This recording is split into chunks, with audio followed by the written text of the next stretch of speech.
Selamat petang juga pening. Assalamualaikum warahmatullahi wabarakatuh. Balik lagi bersama gua itu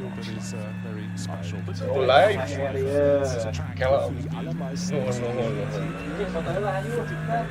nonton iya der neuesten Auflage des Kultspiels für die Konsole fahren wir zu den tes. die AMG AG.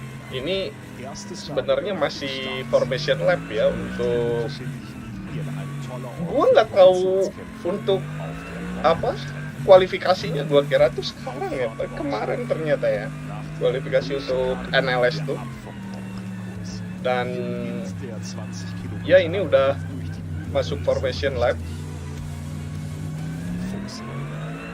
Max Verstappen langsung ada di depan ya, di belakang safety car. Cerah banget Nordschleife plus sprint circuit.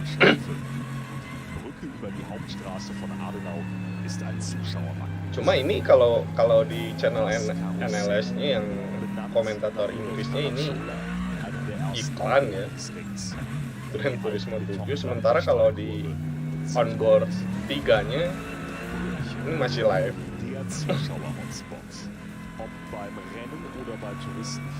Gua ngecek dulu ya, ini apa namanya tuh ngecek live. Takutnya gua nggak mulai live loh.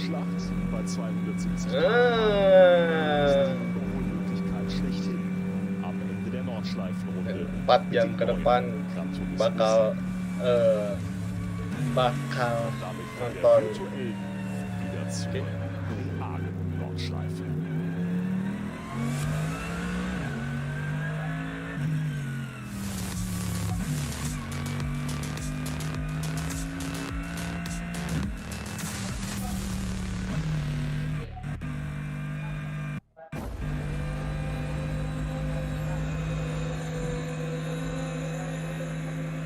Gua ngatur dulu ini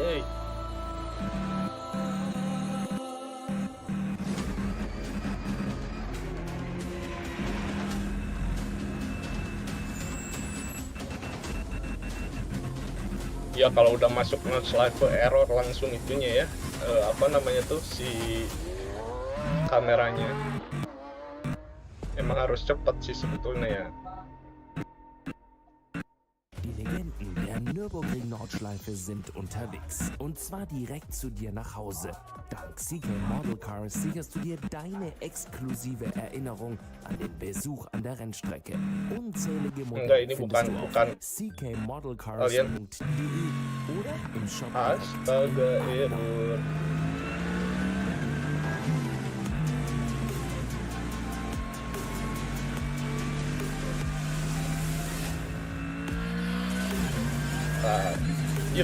Gue ini masih ngatur apa namanya tuh, ngatur OBS karena gue nggak tahu rada error OBS gue kayaknya.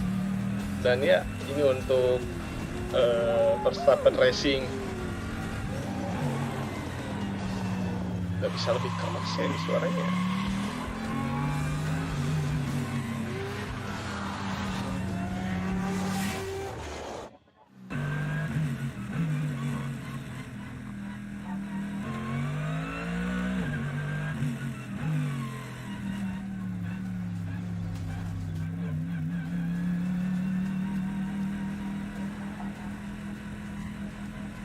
Ini suara ininya mobilnya Max Verstappen ya. Tapi kalian mungkin kalau ada yang nonton dia bisa apa namanya tuh bisa ngedengar juga komentatornya. Tapi gue samar-samarin juga. Gue takutnya malah kena copyright gitu dari NLS.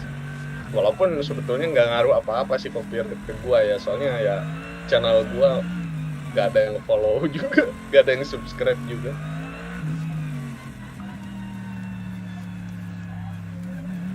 Ya by the way, NLS selalu memakai layout sprint Nordschleife, dimana sebetulnya pakai Nürburgring pakai GP section GP stripes, tapi sampai Mercedes Arena atau apa Valvoline RTL ya, sebutnya RTL curve itu dia belok di situ. Biasanya kalau lurus sampai fourth curve itu dia nerusin sampai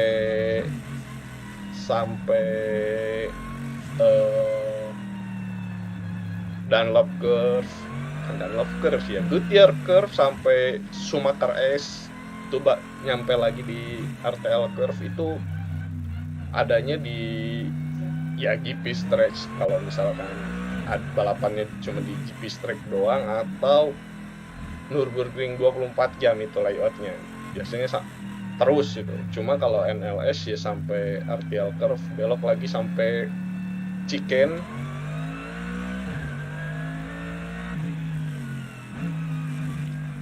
terus masuk Nordschleife.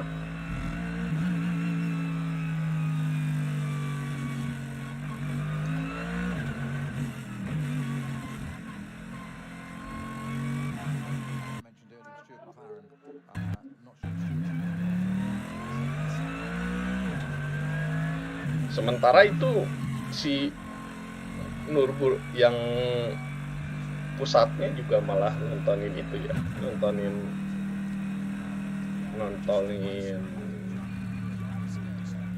yang Max Verstappen. Ya udah masuk ke Stefan Beloff S, Max Verstappen. Ini bakal 2 lap formation lap atau cuman 1 lap, nggak tahu. Pole position mungkin ya, Max Verstappen gila dia. Mungkin di balapan awal waktu dulu masih pakai nama Franz Hermann ya, masih di tengah gitu. Ini sekarang dia di depan loh. Gue ngelihat balapan sebelumnya Max Verstappen yang menang debut di NLS itu, menurut gue pakai Ferrari 296 itu entah kenapa kayak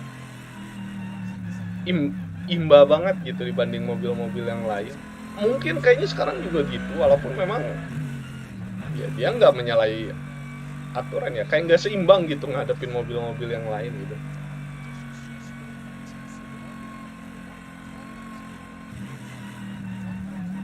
Ini nggak kedengaran lagi. If you put a camera on board, it's super exciting to watch. We know for sure this one on the number 3 Nürburgring Racing Verstappen.com. Pakai dong. The number 17 Dunlop Motorsport livery Schnabel Engineering entered Porsche 911. That's Dorian Boccolacci and Nico Menzel. That started down in about 20. Ya udah masuk ke straight. Where it ought to be, but look at that coming forward. That's also carrying a camera, and there'll be plenty more in the race. Itu namanya ya. Really off-handed. I sometimes find myself just happy to sit and watch. And I have to remember Itu entrance-nya Nordschleife kalau misalkan changing and rising and falling, and it looks sensational today. The weather is absolutely what the doctor ordered. The cars are out of the what you call the Galgenkopp, which is the corner that takes the cars onto the longest straight of the circuit. Longest straight. Go past the Dottingerher and straight. Eventually it starts to kink slightly to the left, and that's when the ball drivers go to the right. Lagi pada manasin ban ya. Oh, itu tuh wait. Gua juga nggak tahu ya untuk apa.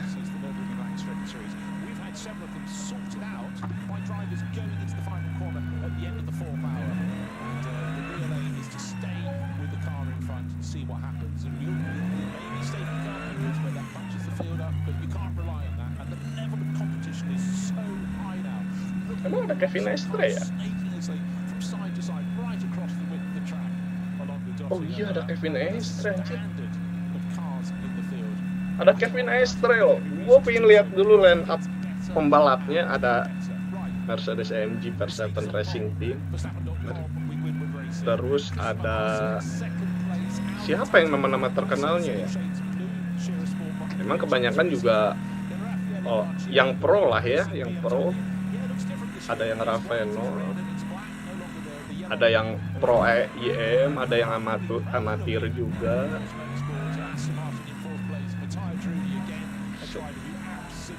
Christopher Head, Nico Hendrik, Mansal juga. Harusnya ada Kevin van der Linde ya, atau kalau nggak Gustav Farfus tuh musuhnya siapa?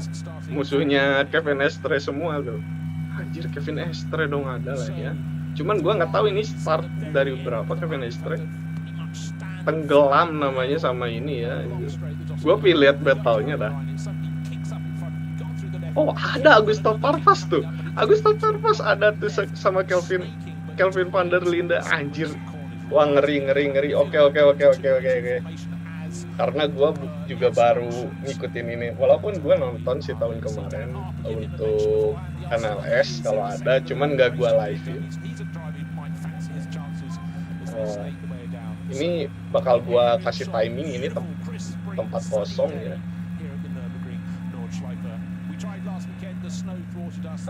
Apakah start ini?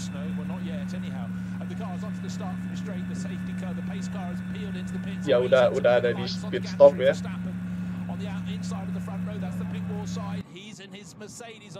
Loh, mati. Ya kayaknya untuk Max Verstappen kayaknya nggak bisa ini ya, dan start dimulai unless ronde 2 sebetul. Oh, nggak bisa ternyata ya. Ya, race dimulai dan ya Verstappen di depan. Itu belakangnya siapa gua nggak tahu.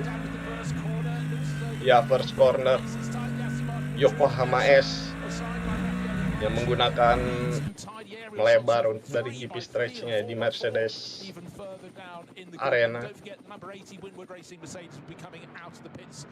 Ya, error ini yang onboardnya Max Verstappen. Ya, dia di depan. Gua nggak tahu ini di belakangnya siapa. Gua nggak tahu mobil-mobilnya juga yang lain. Soalnya ya udah masuk tikungan untuk menuju Nordschleife.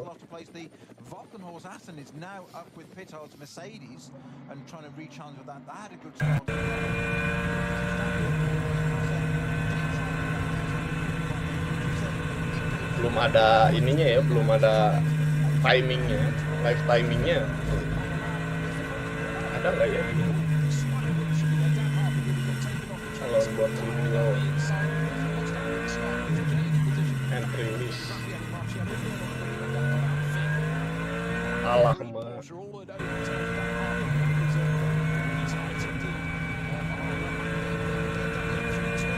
Gua kayaknya harus pakai ini ya. Gak ada ininya ya, posisi.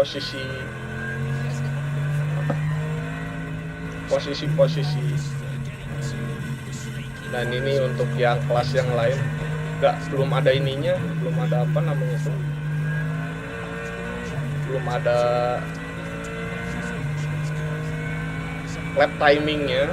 Sementara ini untuk kelas yang lain udah udah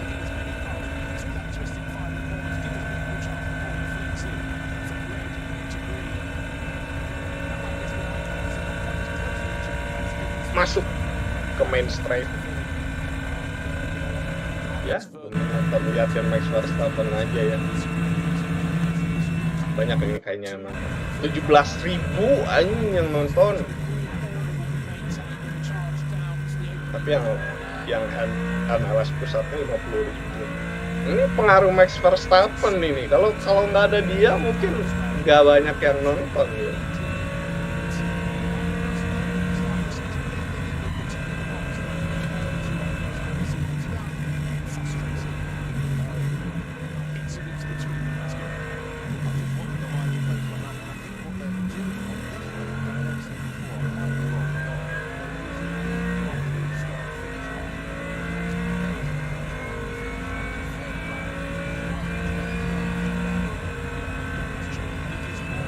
Ada live timingnya ya, masih 5 menit.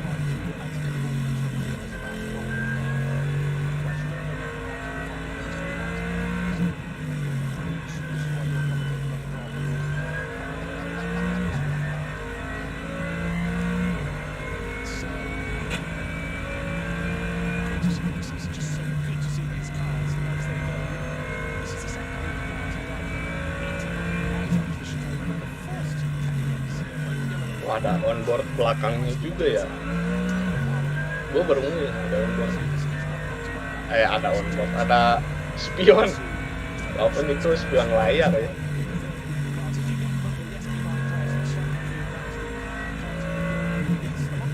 Nah, ini Max Verstappen kalau udah kayak gini mah nggak akan kesentuh ya.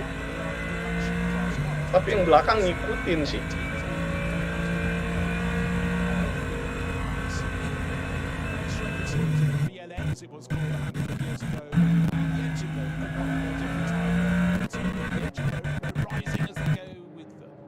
Ya udah mulai masuk ke beres berkuat gitu, udah mulai sinyalnya susah ya.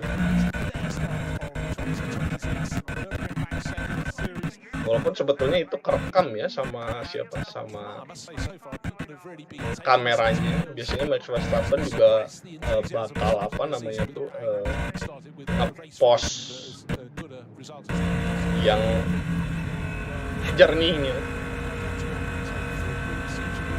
Gue pakai jersey Liverpool ini karena gue nggak akan nonton Liverpool. Gue yang lebih mentingin ini ya.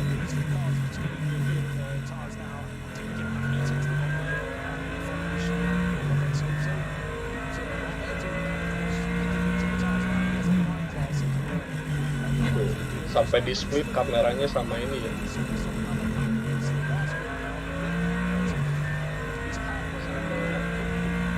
Kamera pusat. Langstrecken-Serie itself.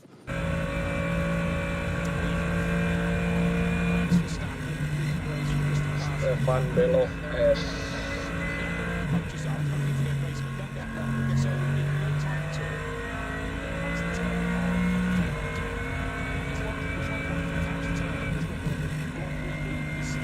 Banyak banget ya. Nah, YouTube Corner juga.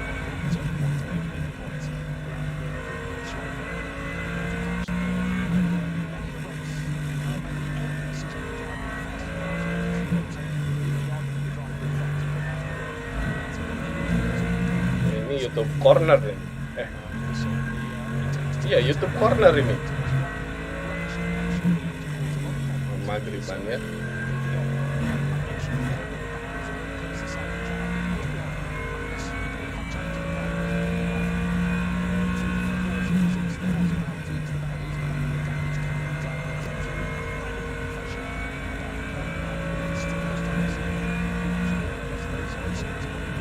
Stefan Belov S.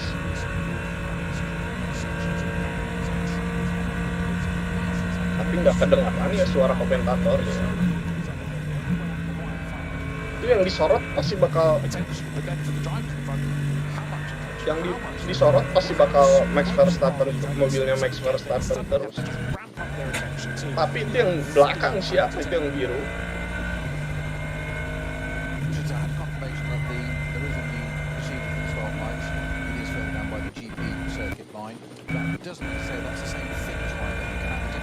Deket loh itu, telat kayaknya.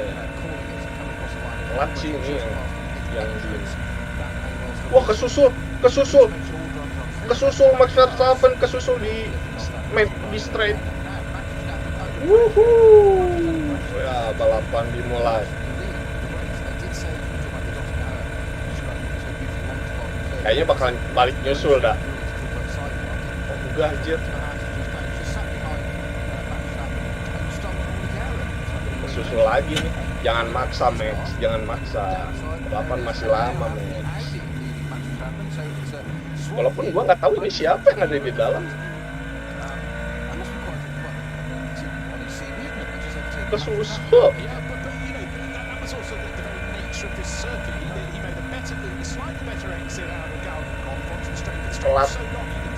Telat berapa detik ya? Masa Kevin Estrella ini?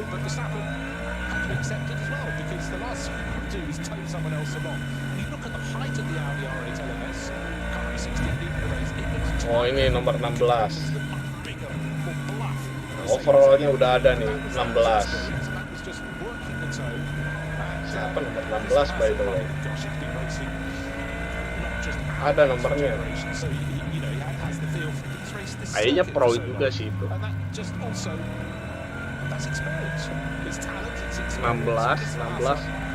Christopher Hesse, Nico Henke.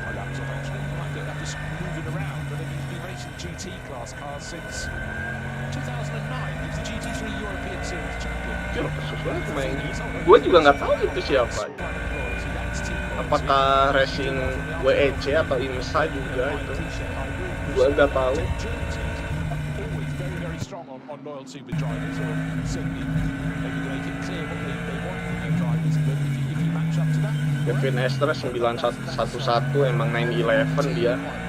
Cuman posisi berapa aja? Oh, dia nggak main ya, dia nggak race Kevin Estre. Dia nggak race. Rowe 9998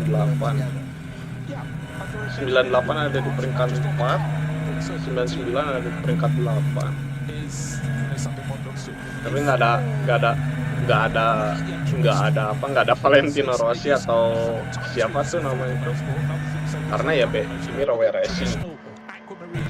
Walaupun memang kenapa Singalel gak pernah ikut yang kayak gini ya, gak tau lah, ambil spot gitu di race yang lain. Kalau nggak ada, kan dia WEC ya, itu harusnya kalau lagi kosong gini nyambi gitu deh, istilah kasar. Ada Sheldon van der Linde itu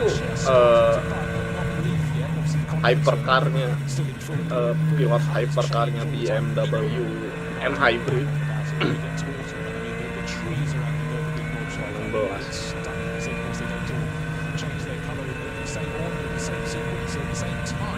Kesusul anjing Max Verstappen tadi di straight. Kayaknya dia kayaknya mainin ban deh.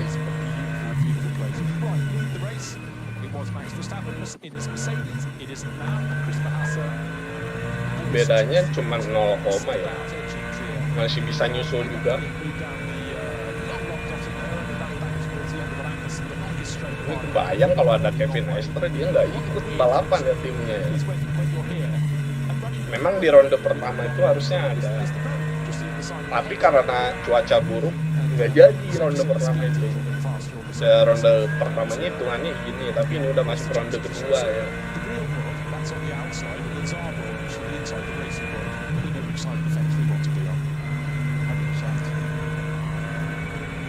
Live timingnya nggak ada ya. So the end of the opening lap, first two cars come by a third of a second. That was Haas and Zhou just going past Max Verstappen. Then there was a gap of just about 3 seconds back to David Pittard. Nggak ada live ininya, telemetri ya. Augusto Farfus was a driver who started, not Raffaele Marciello. I beg your pardon, we often don't get the start. LS biasanya telemetri. First race timing center. So just to reiterate, Mr. Haas in car number 16, the Audi from Sure Sport PHX, leading the race. Second place, car number 3, that's Max Verstappen in his Mercedes. David Pittard, the second Mercedes, that's car number 47, that's Casey Paget. Fourth place is Augusto Farfus, number 98, which is Rover Racing. Ada ya, belum ada. Sharing with Raffaele Marciello and Gua nyari live timingnya ya. Nggak ada, which is the Ferrari, not so many Ferraris in the series this year. Ada live timing ini. Thomas Neuber, I think it's been ruled out, we can't be entirely sure as yet. So again, great mix of manufacturers. Oh, ini ada nih. Started so strong, it's down in 6th place in his Aston Martin. Live timingnya ada nih di webnya ya. Nggak bisa diakses aja. Connecting aja terus di server.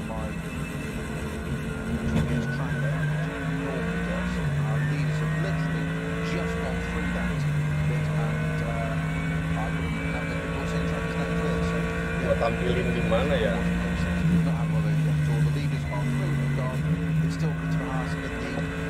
Message tadi.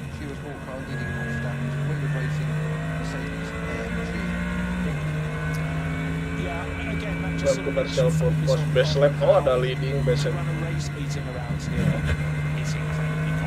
let's just go through those figures again. 25 kilometers. Dia Max Verstappen yang ada di ini ya.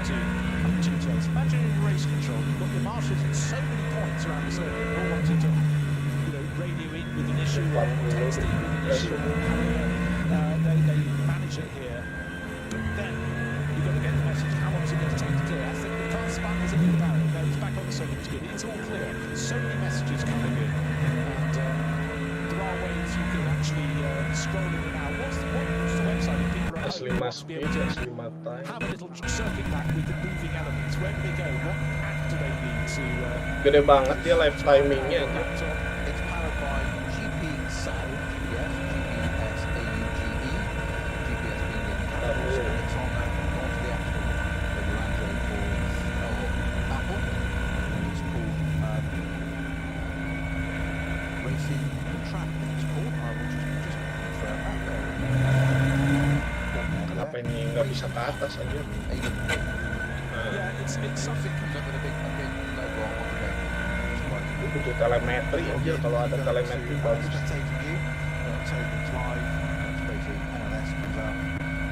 Sektor 4 time.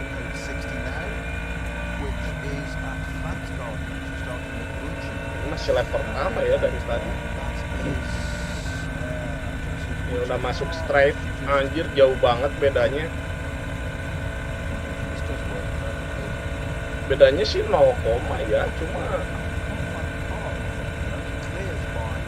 bedanya 0, cuma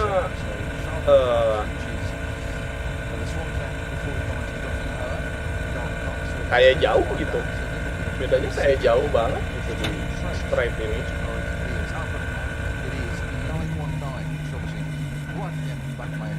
So it's a cut free sports trade. That class is entirely for.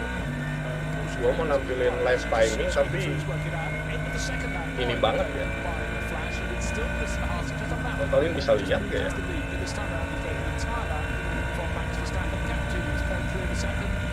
Last time around, just waiting for the interval to come up, but it's not going to be a great deal more than that. It's about a second, I would suggest, as they go through. So it's out from Mercedes, then the gap back to third place. It was David Coulthard in the previous lap. In third, still is. Battle for fourth, though, is changing. Still Augusto Farfus, but in his BMW, but only just ahead of Combo Racing. Blue and white livery Ferrari, looking very busy indeed around the infield. Between turn 2 and turn 3, the Ferrari goes in front. So that wasn't a move that involved a slipstream. That was car handling very nicely, but in behind, they're fighting over 4th and 5th, but 5th, 6th and 7th. Nose and tail on the exit of turn 3 out over the curbing. A couple of other challenges, and actually retired really Tobias Muller. Not Tobias is the one who's going to the schedule on the bar. When I say that, it's talking about car number 48, that's Muller, and that's the Losch Motorsport by Brian Porsche. It is Tobias Muller, I beg your pardon. Too many things to show you. Dylan Pereira and Assenheimer. Nah, gua nggak tahu ya kalau kecil banget.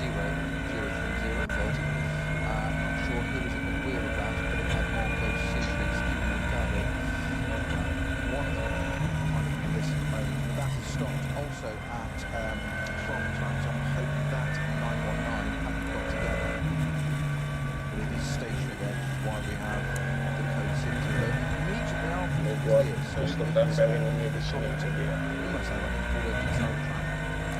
Kegedean kan?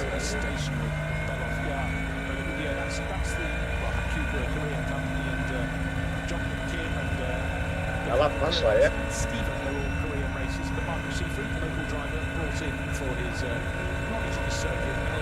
Gak terlalu jauh juga bedanya itu dan nomor 16. Kesusul anjir baru lap pertama ya. Masalahnya sekarang Max bakal ya nggak Max juga sih. Itu yang SP Pro bakal banyak ngelawan traffic. Ya sebetulnya jadi keuntungan juga gitu untuk Max untuk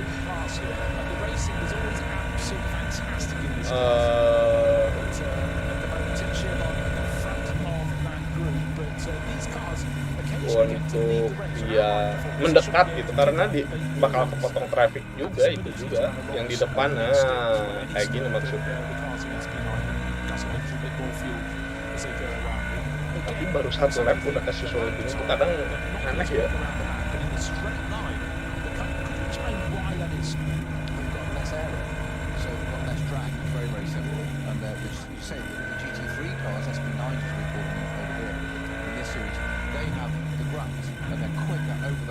Say, but it's more the seesaw, more the grass, so that the Cup 2 cars are just missile quick in a straight line. And actually, a well-prepared, well-driven one can give an SP9 car a very hard time. And we've even seen cases of they've had a sidecar in a turn.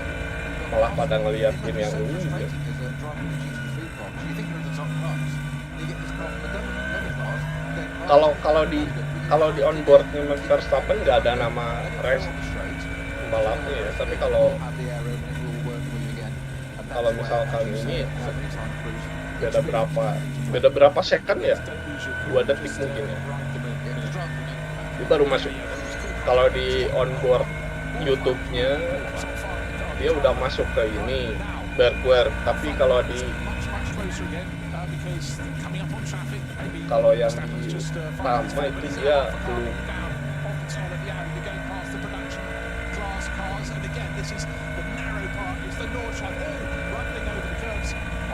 Circuit there, that was our race leader, Christopher Haas, who knows this circuit, but he got a little bit maybe discombobulated as they went past one of the production class cars. And again, I'm not complaining, it's bright and it's shadow as well. We've got a proper sunny spring day here, but just as they went into darkness, maybe a kesusul.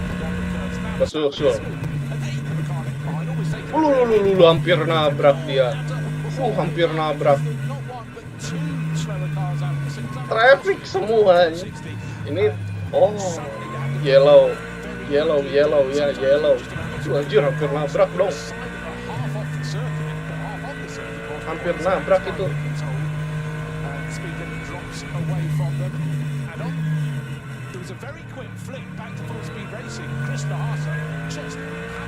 Ini bukan traffic, bukan yellow flag, bukan.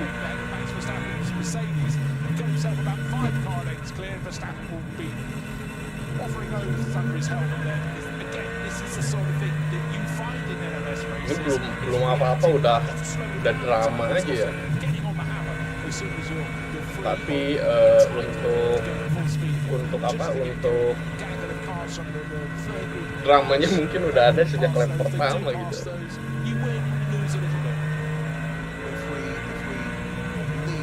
Memang kalau di balapan Grand Touring itu kalau udah kena blue flag, justru yang overlap itu yang harus nyari celah gitu, bukan kayak F1 ya, yang apa namanya tuh, bukan F1 kalau misalkan kita ke overlap kita yang harus keluar dari racing line. Kalau di Grand Touring beda, justru yang ke overlap itu dia harus tetap ada di racing line, nggak boleh kemana-mana gitu. Kayak Kevin Estre tahun kemarin, dia maksa nyusul di yellow flag.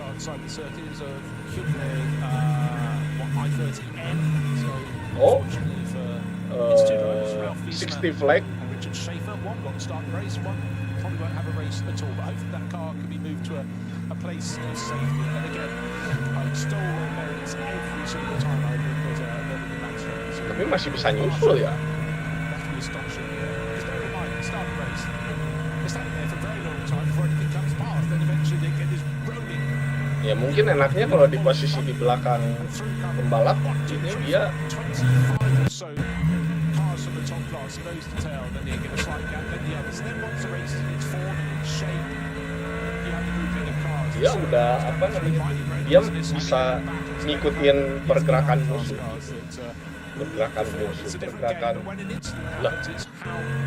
Lah dia malah ini.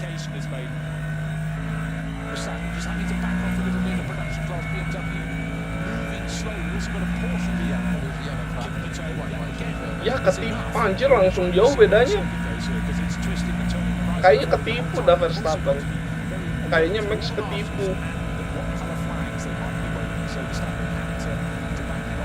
Langsung jauh anjir bedanya.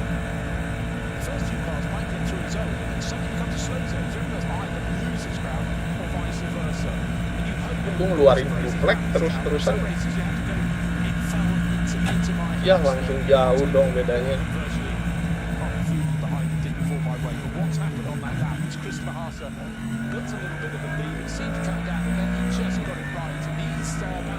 Yang disorot Max Verstappen mulu ya. Langsung beda 1 detik tuh.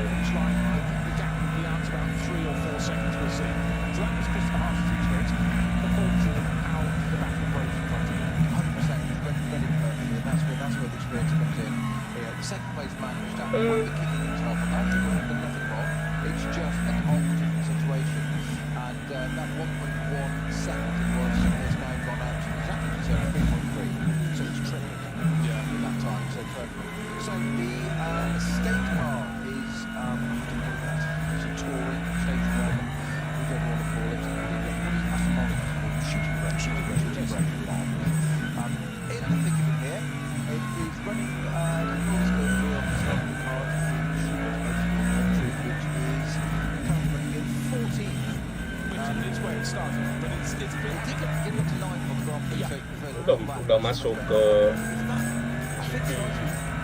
stretch ya, tapi kameranya masih ngeliatin yang lain.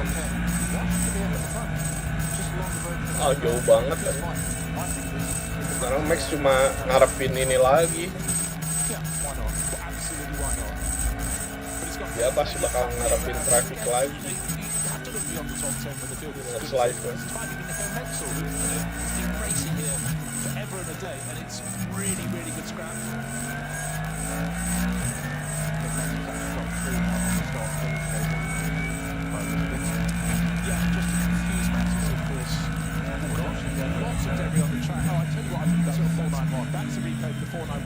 Dia juga tuh.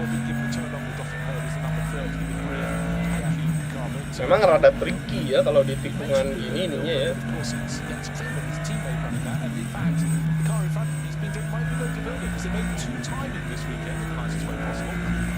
Langsung dekat lagi.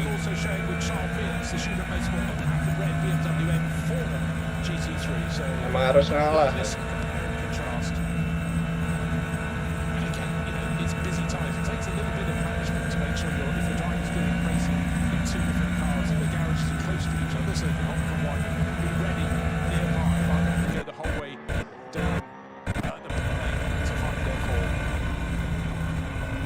Black Falcon. Oh ada banyak tim juga ya Black Falcon. Soalnya kan ada timnya Super GP, Massa sama Jimmy siapa gitu, berempat, ada satu lagi.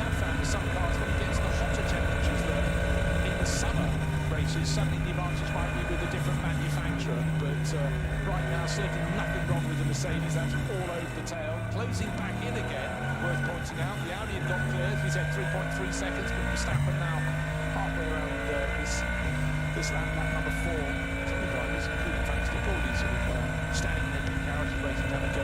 Lingering up. Yeah, exactly. Balik lagi ke Verstappen. Aduh, beda 3 detik ternyata ya. And what the drivers crave, of course, is you're chasing this clear track up ahead. Because sometimes you see a gang of cars and think, is the driver who's in front of me going to have an advantage going past them? Langsung nyusul lagi nih, udah bukan beda 3 detik lagi nih. Christopher Haas has had a VW Golf right its own business, but he rather went into the park where he wanted to go. He was compromised. Verstappen was not compromised as he came through behind. So advantage Verstappen is down to about a second now between first. Oh iya, Kevin Estre nggak bisa balapan ya, soalnya kan dia lagi nyiapin di Sebringnya. Nggak bisa itu, gua lupa.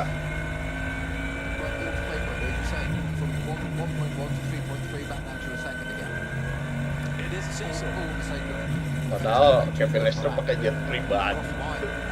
Soalnya kan dia juga bawa ini ya, apa namanya itu, bawa bendera Porsche juga gitu, kemana-mana gitu. Ya walaupun race di Nürburgring misalkan kalau race sekarang pakainya Porsche, dia kayak ada kontrak mati gitu. Gue juga ngerti aja dengan kontrak Kevin Langstrecken. Pas dia nggak bisa ke Le Mans lagi kecewa dia. It's painted like Johnny Rutherford's helmet with the flag of Texas over the top. That's a mention of Error. great IndyCar drivers Error from ini ya, Long onboardnya Shane Verstappen nggak Denny masuk Strickland, beres Dallas, backward and, dia. Justin Holden from Houston, quite a strong Texan theme there. The car looked fantastic, I must say. And I'm not against a national livery or a state livery. It's blue and it's red and it's white and it's got the Texan stars on it. And even better, it's got fantastic battle too. Oh, ada ini yellow flag.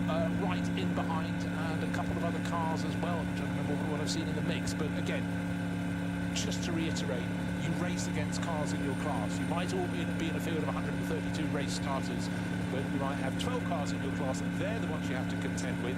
You have to keep out of the way of very quick cars from the front groups, but they're the ones you score points against. So you either take points off them or they take points off you. But it's not, you know, for drivers coming across from Texas or anywhere in the world to race here, it's a lot of logistics. You get here, and then the track is the reason you're here.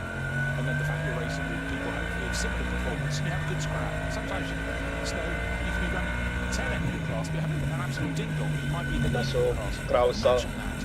And you're waiting there. I think a lot of drivers will say that. Gua nggak tahu ini bakal battle nyusulnya lagi bakal selama apa, karena baru lap pertama Max sudah kesusul, ini udah 2 lap berjalan, udah setelahnya itu lap ketiga.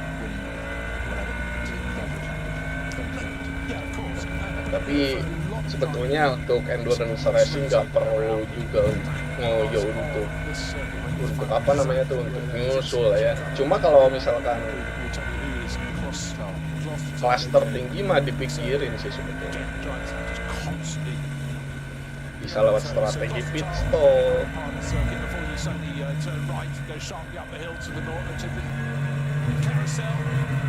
Which is precisely where our first 2 cars are going. Still the Audi of Christopher Haase, still leading Mercedes of Max Verstappen.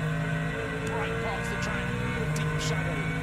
This beautiful spring day on the Nordschleife, and they come across the Porsche Cayman. Kayak sempit banget jalannya ya. Verstappen gets slightly blocked by, and has to go further to the left of the circuit as the track went to the right to go around the other. It's about just losing a little bit of momentum and then catching it. Sudah lagi Stefan Veloz. Nearly taking the bumper off the back of the race-leading Audi BMW production class cars. Tapi kalau onboardnya yang di apa namanya itu, yang di officialnya itu nggak ini ya, nggak nge-lag ya.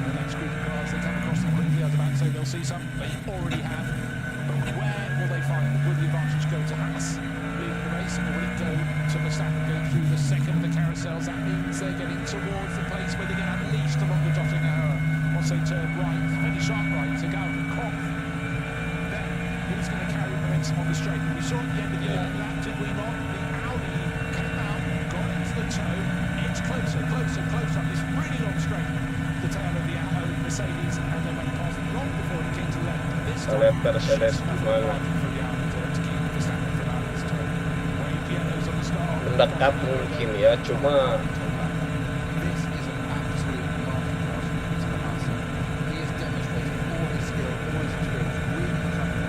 mendekat sih sebetulnya kencang ini di straight, cuma kejauhan dia pas exit menuju straightnya.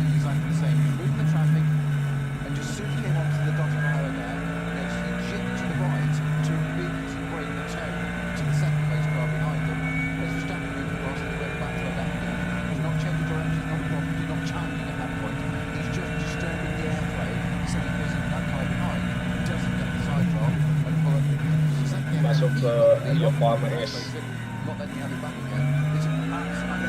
udah bukan Yokohama S lagi ya sebenarnya.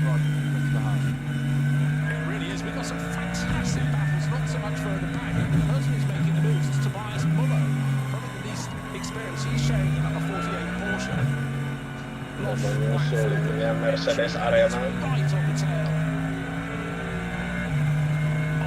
belok.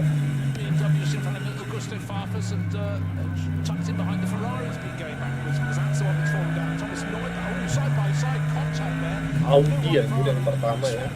With the Porsche, the BMW just up in front. That's Augusto Farfus. Augusto Farfus udah keempat loh. Anjir, kalau ada Kevin Estre gimana ini?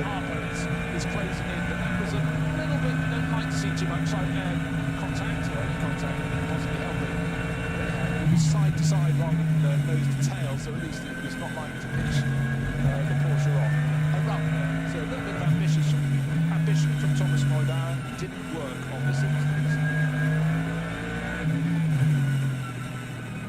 But great to see this racing this early in the season. We must say though, however, that of course our race leaders, Haas and Verstappen, are putting ever further clear. They've all of the drivers in front end of the field would have had to contend with traffic, where they found it, how they passed it. But the first two covered by 0.8 per second. Then there's a gap of 13 seconds back to David Pittard. Pittard already only 7 seconds clear of the best of the rest. In fact, the cameras are hardly forming on his car since he got up to third place on the opening sequence of corners. But he's probably quite happy now. He'll be in his best. Masuk not slide lagi.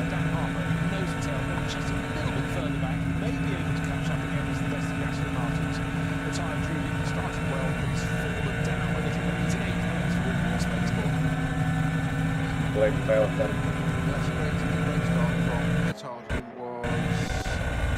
Gak ada ininya ya, gak ada apa namanya kelasnya apa gitu di onboard.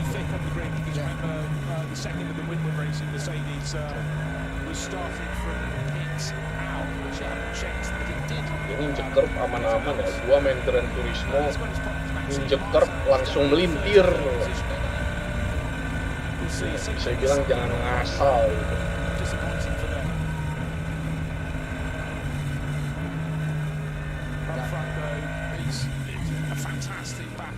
It's the gangles of cars. It becomes more and more complicated and more and more likely to lose several places when you've got 3 or 4 cars close together coming across the traffic because you lift off a little bit. Someone's riding the tail, they may have had a better line of sight and they can see where the car in front is. Yeah, hati-hati.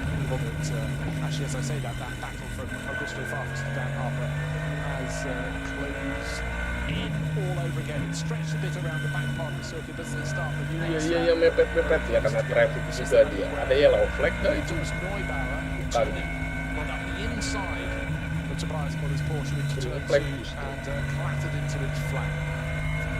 Muller was a little bit hesitant. Biasanya kalau yang 24 jam suka ada sinyal gitu, atau karena blue flag gitu. Enggak apa namanya itu enggak.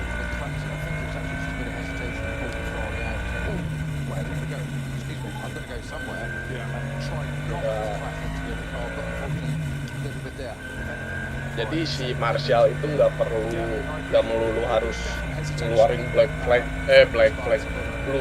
dulu ya.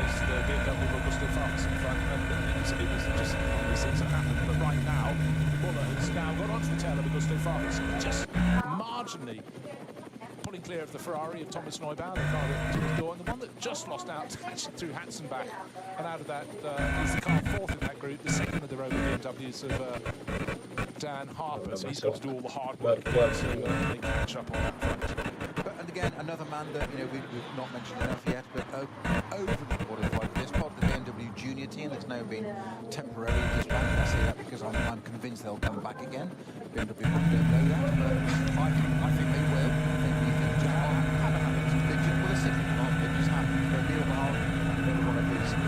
Teammates in that BMW Junior team, and Dan Harper knows this place like the back of his hand as well. Udah beda 0,47 sih sebetulnya. Tapi ininya juga nggak terlalu update sih sebetulnya. Padahal udah masuk carousel mepet ini.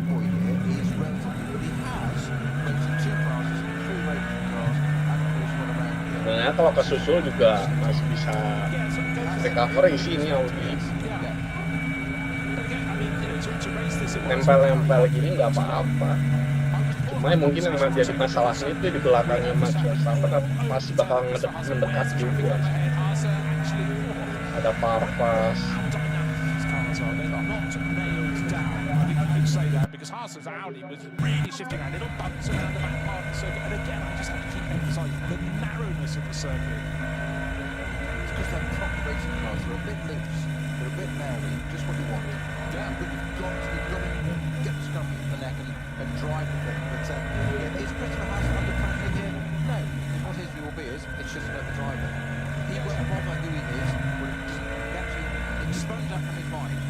It's not Verstappen. It's just another person in the Mercedes. Deal with it. And that's absolutely Entem banget ya si itunya, Zuckernya. until he beats him, then he takes the glory, of course. Yes, I think Dia nggak ngoyo sebetulnya ya, quite dry because Haas just corners as you do, make it the shortest route around the back. Basically, take that Verstappen and gave him a face full of dirt in his face because the right-hand tyres were just over the serrated curbing. But it's all fair in love and war. What I'd like to see though is a camera behind Verstappen's car because that two will be moving around because they're not tiptoeing. Masuk ke mini carousel. Moving around as they go. Carousel. Adjust your lines the way they can. Talk about stones and dirt in the GT3 race almost 20 years ago now. In Barcelona, had an extremely irate Frenchman wanting to basically kill me in Barcelona. And genuinely didn't quite understand what. Just imagine the seconds again to Barcelona. Don't think anything. Don't pull any his car for that. And very notable by his actions of my teammates. Dia nggak ngambil slipstreamnya ya. Phil Keen. Yeah. And it wasn't until we got out of Barcelona that the whole situation really Itu lagi balapan gitu, ada ini aja, ada mobil safety car gitu, aman ya.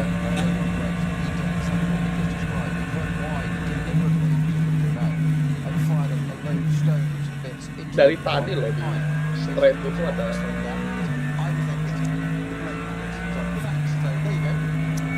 dekat sih slipstream dia.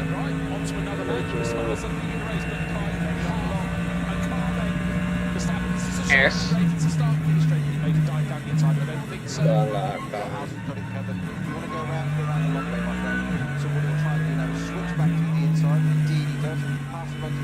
Kena pressure ke nomor 1.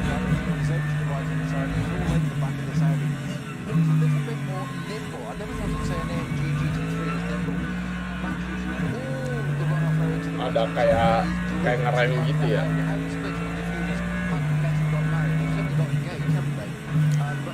Still holding on to it, and again, I repeat it, this is an absolute masterclass from Mr. Haas there, showing all his experience. It's not his first rodeo, it's not his first race over here.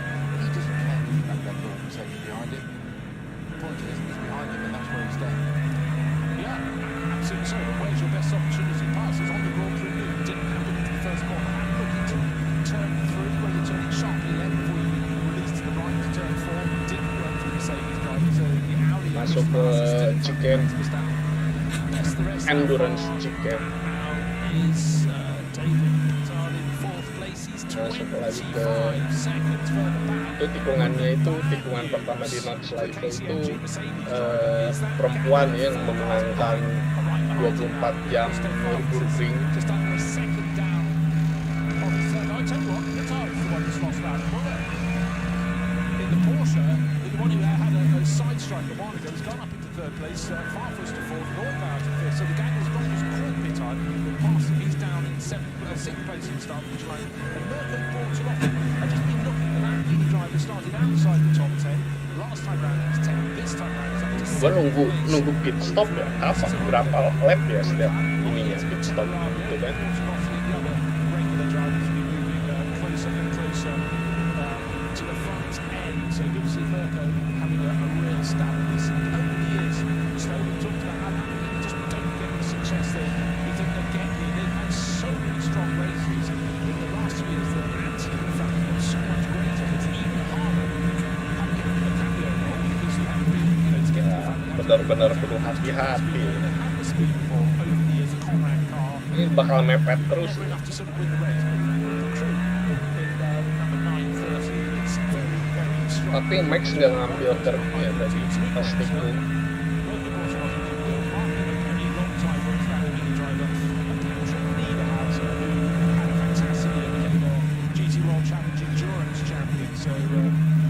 Names like that, we are talking TikTok GT3 drivers, but here they are, different cars, same circuit, really going for it.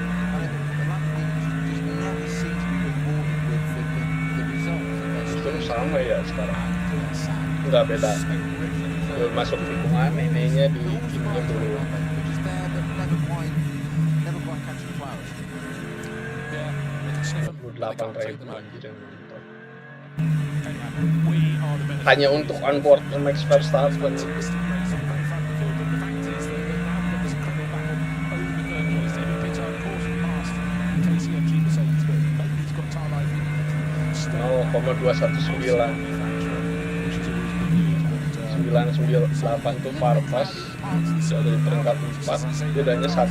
Tapi jauh banget ya dengan Verstappen 25 detik, 26 detik sekian, 27 lah paling gede ya.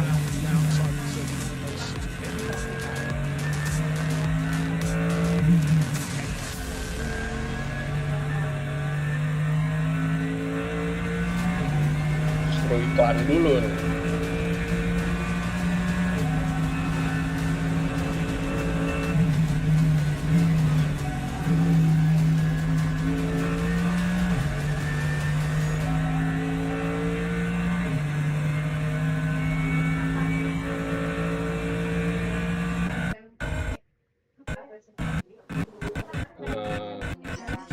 Error.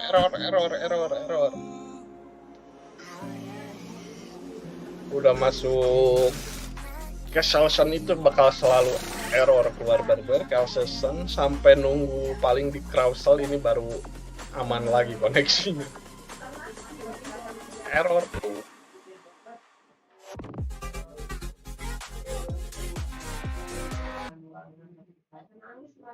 Error. Enggak.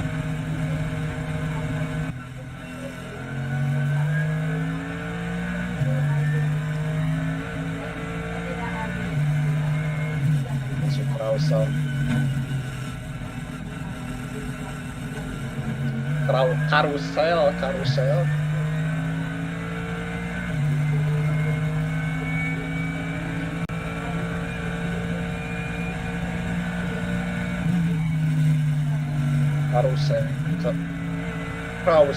Karusel.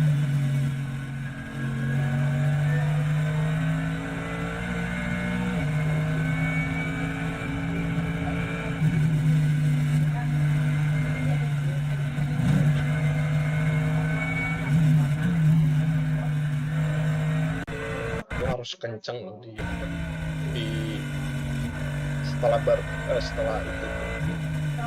itu corner ini.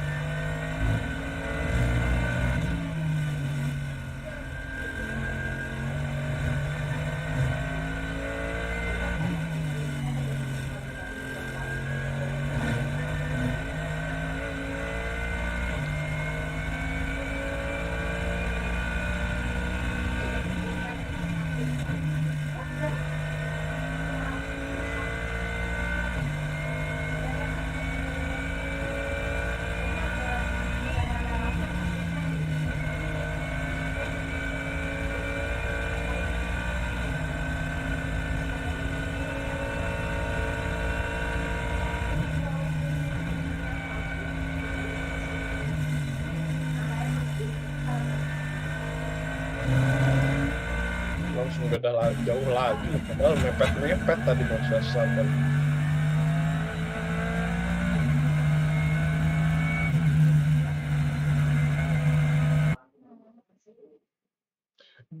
Bedanya jauh.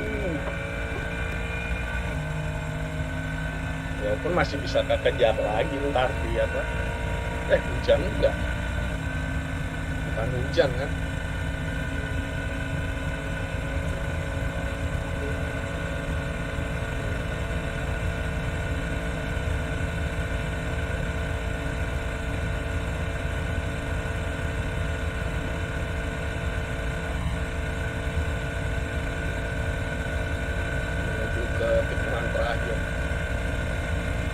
Berenang.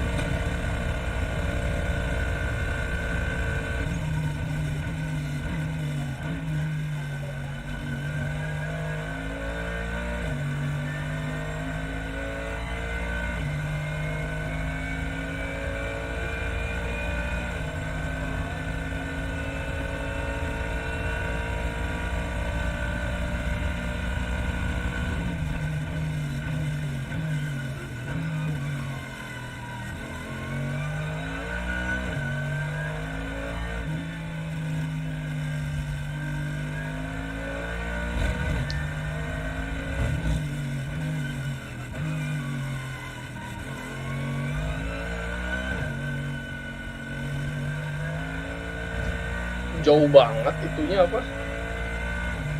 Itu yang siapa? Audi itu keluar apa? Sebelum Mercedes Arena itu ngelebar banget, tapi emang nggak akan kena penalti sih itu. To reiterate, the first arrival was that be a longer pit stop for them, but I'm sure it's Udah 1 jam, sisa 3 jam lagi. Sebetulnya gua kalau mau makan juga bisa ya. He's going to pit first or simultaneously. I would reckon simultaneously, because we tend to get, if you have clear running, everything sort of is perfect. You get an 8-lap stint around here on a tank of fuel.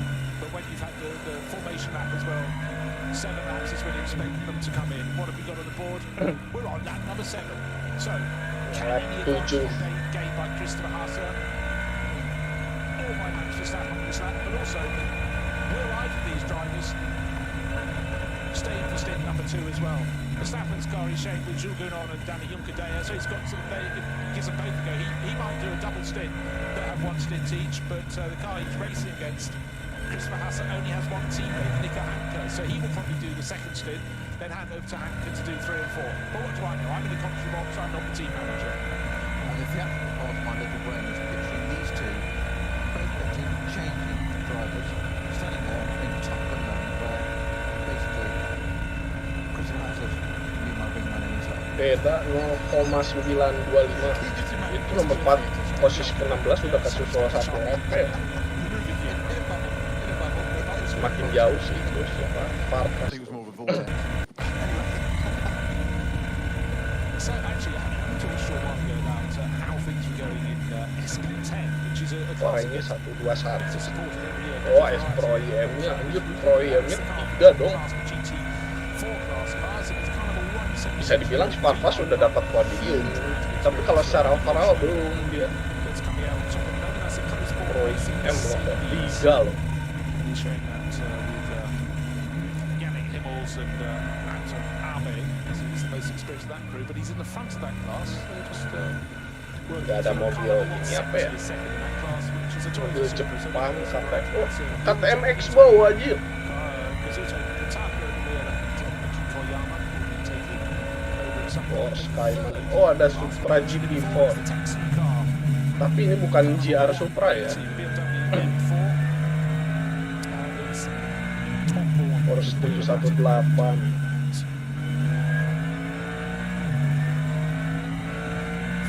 Ini ada GR Yaris.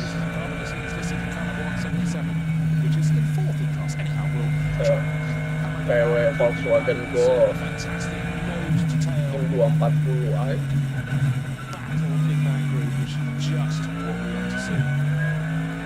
Cupra Leon. On the formation lap course, so the variety of manufacturers, and just talk about the drivers all the time, the coaching does a lot in this first stint where we're just going up to our first line leaders, mixed up very short left spin, possibly at the end of this lap, but currently we have Audi leading from Mercedes, Porsche, BMW, Ferrari, Lamborghini. How cool is that? A bit of variety. Yeah, no, absolutely. But also, just we said at the start of the race, you can't only. It's easy to focus on what's happening in the front of the wheel, but you have class back, and we have the SP10 class. All 5 Bedanya cars at the 3 top 5 detik sih. against the climate carousel are covered by 1 shot. They're covered by 2 seconds. So we're very near the end of the quarter point in the race. We're nearly up an hour complete. We've got another 6.5 minutes to go, but first to fifth in SP10.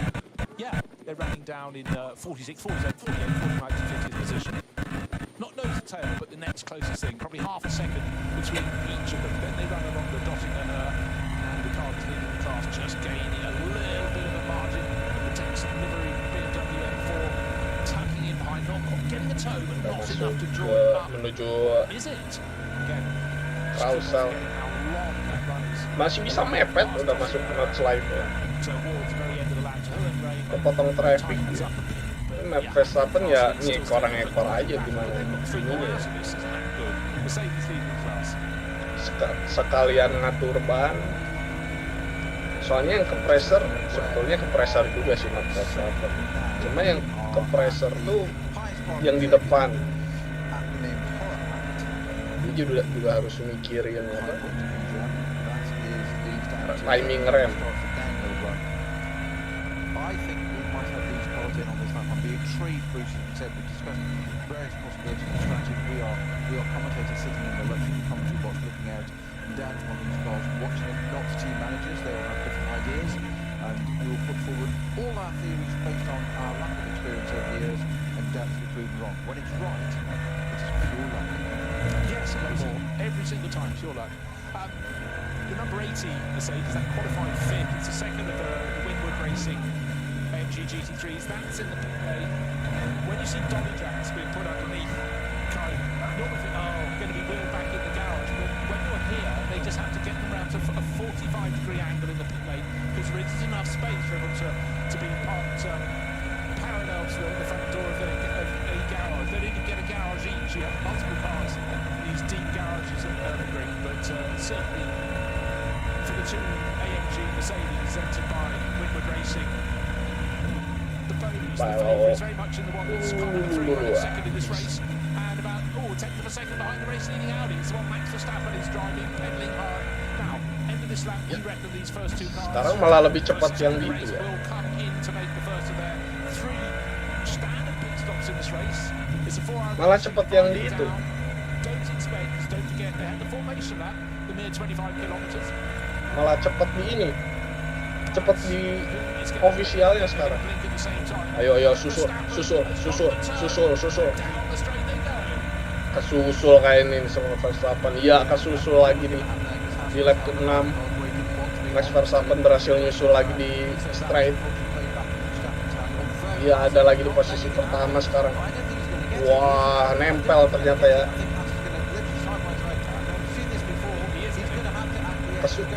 Belum kesusul juga sih sebetulnya.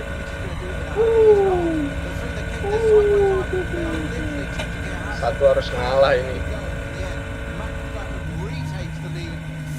Ya, nyusul akhirnya ya di dua tikungan terakhir dan ya langsung ke pit. Langsung ke pit stop loh. Langsung masuk pit. Kayaknya sekarang ganti ke Jun Cadella atau siapa. Gak masalah sih sebetulnya, masih kesusul gini masih ini ya. Please leave them both in these cars so they can carry on racing. Taking nothing away from our new race leader Max Verstappen there. That was not down to him. He is jumping out of the car. That was down to traffic. He took the opportunity, but the opportunity presented it to him. Ganti apa? Right. I expect all the front-running cars to come in, and there isn't a rush in the pit stops here. It might look really quite languorous as driver change being made, but their pit stop has to be a minimum of 328 seconds. Ganti ke Jun Cadella atau bunuhan dulu, gue juga nggak tahu. Gue nggak tahu akan dua pembalap yang lain gitu, karena beda ya dengan NLS yang tahun lalu itu siapa ya? Itu bagian dari Verstappen Racing yang sim racingnya loh, itu dibawa sama dia sampai menang kan, NLS 9, 7 ya lupa gue, masuk ke lap 7. And Danny Juncadella will be going second in that car, red and white helmet of the Spanish racer. Very, very smooth individual. He's doing that going to be doing the second stint. We'll see who gets it. Well, have we spotted Hasse getting out of his car? The focus has been on the Verstappen car. I reckon Hasse might stay on board. Well, it depends how he feels, because his young teammate Nico Hanke is the only other person. Unless there's been a late change on the entry list. We do have quite a fluid entry list. In the NLS, you get the entry list issued every Wednesday, but extra names get added and taken away over the course of the intervening days. But certainly we can tell you that's Danny Juncadella who's about to take over. Sekarang. The number 3 Winwood Racing Verstappen.com Mercedes. And with Jules Gounod in the sidelines, he'll be hyper enthusiastic to have a go as well. But you can hear a lot of air guns going off down the pit lane, because pretty much everybody, as predicted, has come in to play.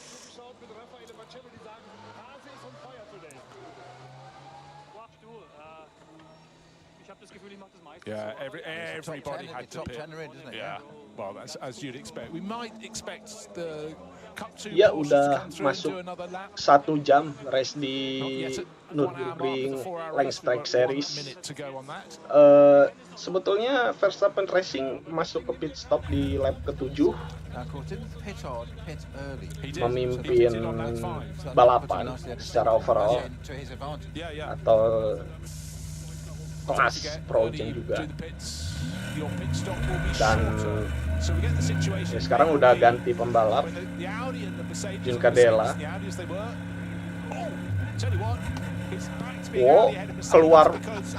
Sekarang keluar pit stopnya Audi ke satu lagi ya.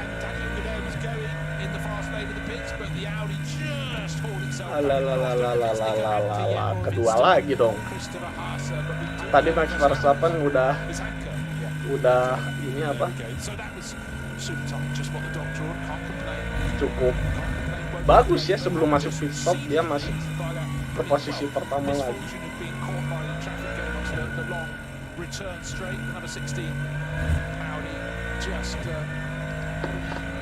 Towed past by Max Verstappen, who was not taking no for an answer, was he? As he decided when he went to the kink and right, he was still coming through, but by dint, well, let's hope their pit stops were both under 328 seconds. Otherwise, they'll be getting a time penalty. I'm just so hoping my little sort of theatre that's happening now that Verstappen comes to half the pit and has gone, you're good, mate, you're good. This kid's good. Yeah, we'd be in mine too. That's what he wants.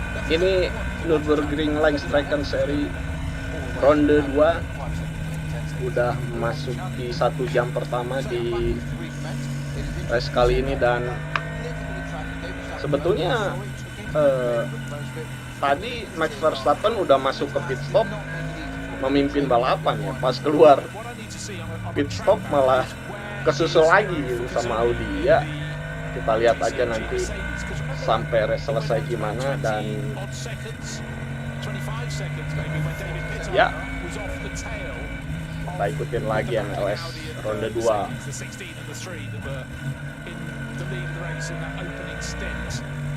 His pit stop will be 22 seconds slower. He's on the other end, he's just finished. 22 seconds shorter for the early pitting KCMG Mercedes, which should put it back on the track about here. He's just behind them. Just behind them. Take a face for the Audi again. The Mercedes, the Shearer Sport car kicking up the dirt. This time it's Danny Juncadella who's going to be blinking. Kesusul lagi sekarang. Juncadella membalasnya ya di Nordschleife. And back and moving swiftly on towards Ireland.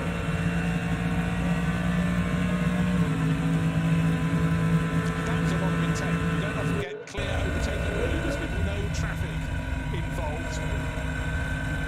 But when you put Danny Juncadella against Nico Hanke, who's taken over the Shearer Sport PHX Audi, you sort of expect, in terms of experience, there's quite a difference, it must be said.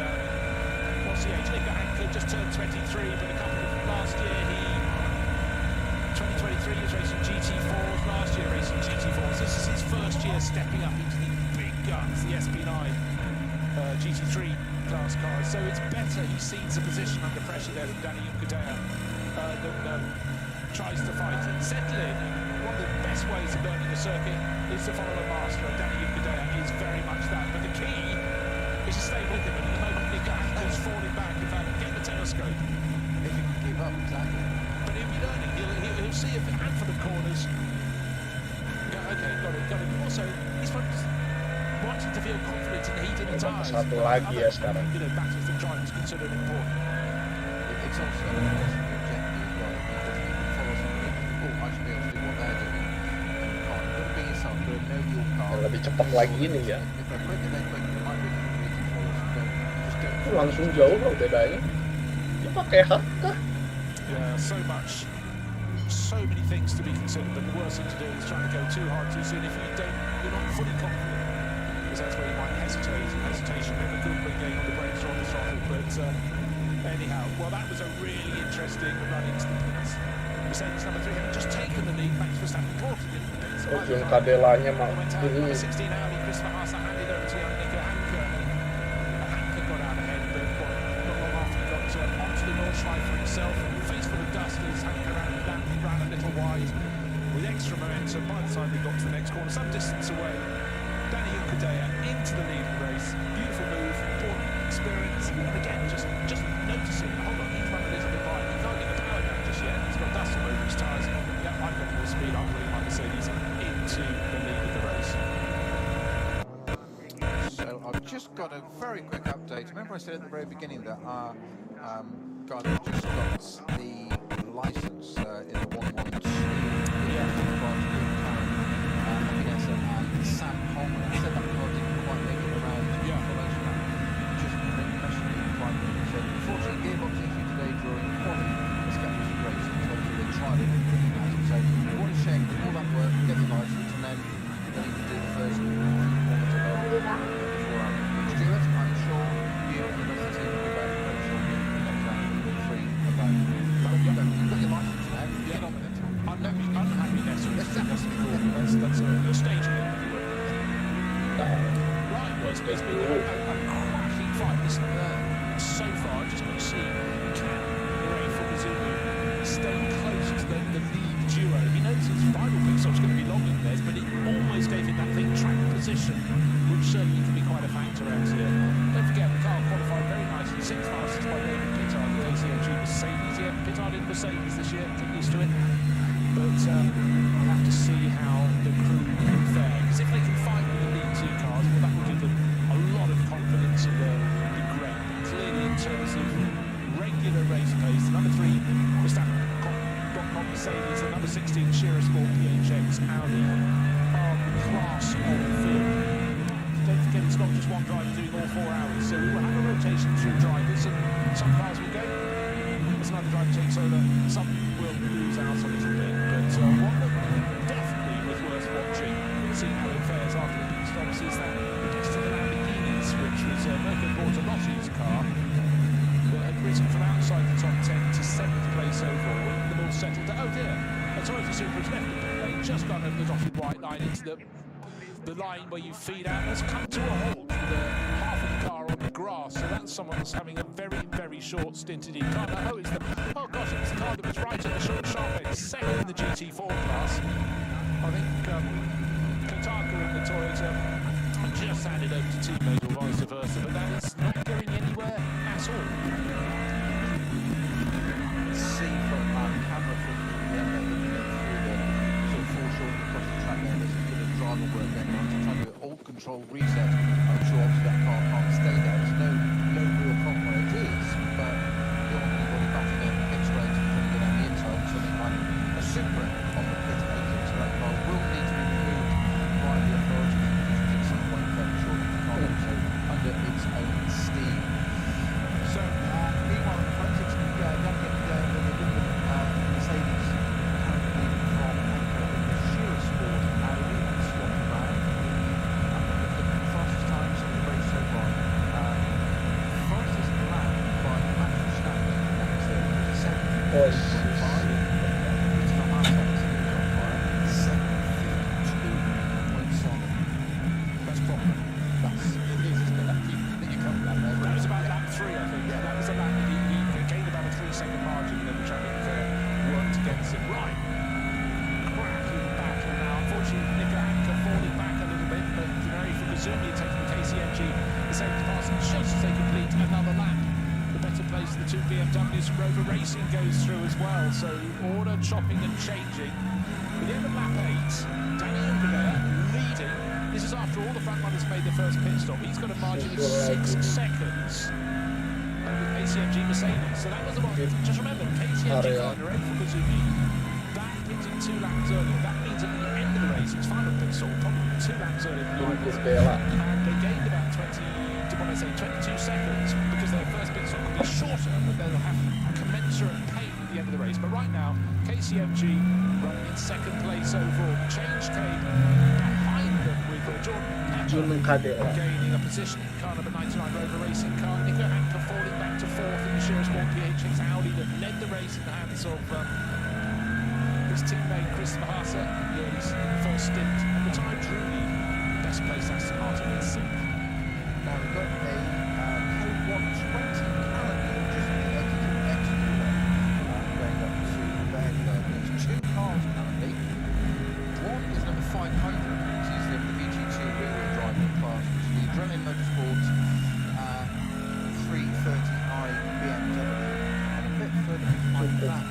Friends. seeing that my screen GPS keeps dropping it off and bringing it back on again, but it's intermittently telling me it's Carnival 8.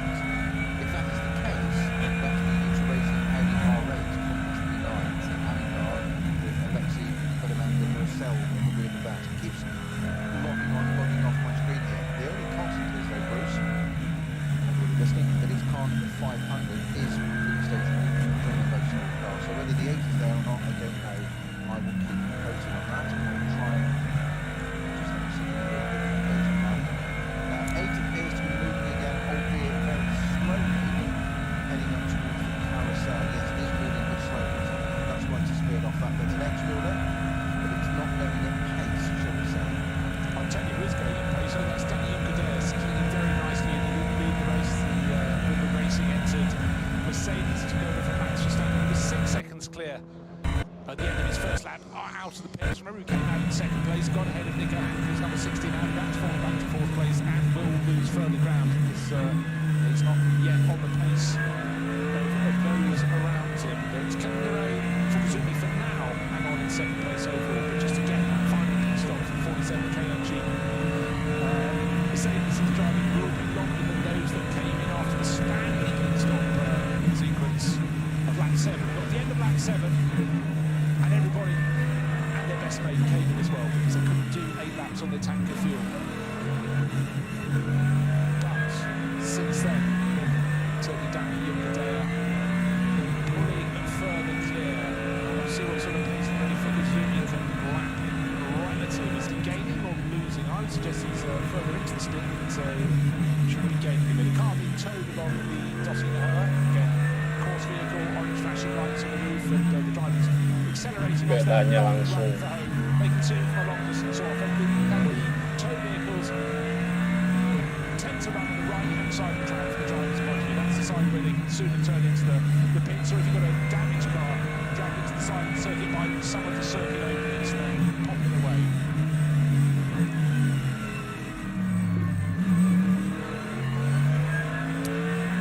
Just want to touch on Cup 2 class because that's always one you need to keep an eye on. And at the moment, well, we just had the pit stop, so it's a bit of a churn there, but I think class leader is kind of Jauh bedanya, 9.9. Just remember these 911 GT3 Cup cars are very, very fast indeed. Of course, you can race them in any sort of Porsche Carrera Championship around the world, but they're very good around here. And at the moment, Udah it's jauh anjir bedanya. who's taken over, sharing Max sama yang Audi itu. Udah kalau lihat di timing sih udah sekitar 7 detikan. So when the 6 conditions detik. still set fair, a little bit of a light white Berubah ya cloud. ini. Blue sky is the important element, not always a guarantee here at the end of the early days of spring. Who's the unfortunate person getting a tow? Aerodynamic and physical. Sementara itu yang Kind of a Pro AM itu coming in. malah turun It ke seems like posisi we're 6 pointing in atau the belum right pit direction. stop No gitu ya. obvious panel damage, so I guess that's just a mechanical Yang failure ketiga itu Farfas itu. that will have that. Tim. That's an interesting car. You don't see the bitter name much. Remember they made the CD Coupe GT class in the 1970s, a road car, often doing with association with Opel. That's just a slight rebodying of a standard Corsa. So just when you think a mark is not dead and buried, but just not in full health, they come back. Ya ini mah menang lagi aja, kenapa bisa jauh gitu ya bedanya ya. But Volker tries to stride check was racing that. Of course, we know for many years for racing, of course, that Opel Manta with the Foxtail. But Volker back this time in a bitter course. There we are, a little bit of history for you. Look back to your road cars from 1970s and you'll find the bitter CD. Very elegant coupe. So the Renault Motorsport number 500 330i BMW said was stationary. It's stationary, but it's clattered along the barriers quite heavily. And that Dia udah mulai harus makan. behind it doing that, so I'm suggesting it's not going to continue on the race. Also, the 910 110, which is the Schmiller's Racing 911 GT3 Cup from Cup 2 class, has received a black flag with the orange circle for repeatedly not checking its transponder. That is provided for not just timing, but for the officials, I think it's much more it's about safety, tracking where the car is, GPS on the track, not just from us like spectators doing our look wonderful lap and timing from the driver of the team, but actually for code 16 infringement where you are on the track. It's entirely a safety thing. It's not Big Brother, and it really does get all the transponder, but everyone's safety. If you don't know that car's there, and there's an incident on track, and Marshall step out to do something, also the car you know nothing about, you can imagine the chaos that can cause. So that will need to come into play. It's had a one warning flag. So what you call the meatball flag. Yeah, exactly. It doesn't mean coming for lunch or have a fricadella. Of course, fricadella racing one. Depending on how long the chat involved, of course, it might be lunch. Yes. Yeah. But you know, again, the Nürburgring Nordschleife is something cut from different cloth, I think we can say. And it's only when you visit that you realise in the middle of the circuit, it wasn't only the infield of the circuit, if you build, you've got the odd village here or there, because it goes from one hilltop to a valley beyond, and normal life carries on in between. But there are different postcodes. Exactly. An hour, you go down, big enough to have many houses, a supermarket, petrol station, it's just in the middle of the circuit. And for most of the year, it just has its regular life. But the sheer expanse of this circuit, the real estate is huge. Ya udah jauh banget anjir, Max Verstappen ini unggulnya 6 detik. Belum diupdate, bahkan ini bisa aja lebih dari 6 detik. 10 mungkin, karena mungkin gitu ya, Audi pakai hard atau gimana, gue juga nggak tahu.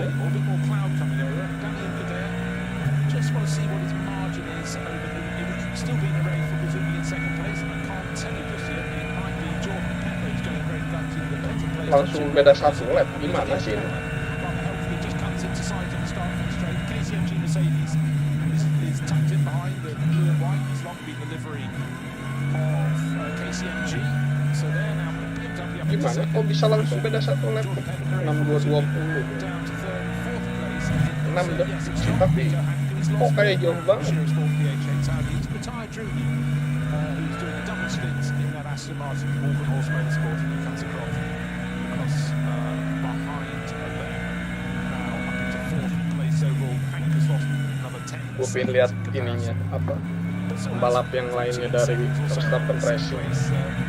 Porsche of Patrick Assenheimer. Don't you hate it when you move from one season to another and the driver who's always been a Mercedes goes and drives a Porsche? Patrick Assenheimer, I'm talking about you. It's good to have stuff moving around, drivers experiencing different cars, but Patrick so long away through the VMN as it was, became MLS a handful of years ago, but he's a great Parah berarti ya yang right now. si Cordella sama, gak tau yang satu lagi. Karena belum ini. Number 98 was put third in the grid by Raffaele Marcello. Didn't have the best opening stint in the race. It fell down the order a little bit, but that is now clearly making its comeback towards where it ought to be in the field.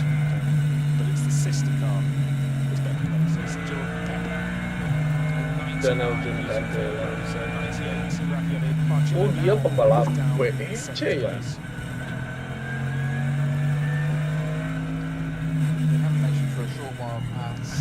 Dia pembalap DTM. Pembalap Jun Cordella, pembalap ini apa, pembalap IMSA, cuma nggak tahu ini 2025 gimana. Tapi di 2025 dia ikutnya di GP, masih di GP World Challenge. Tapi 2025 dia ada di WEC, IMSA juga ada.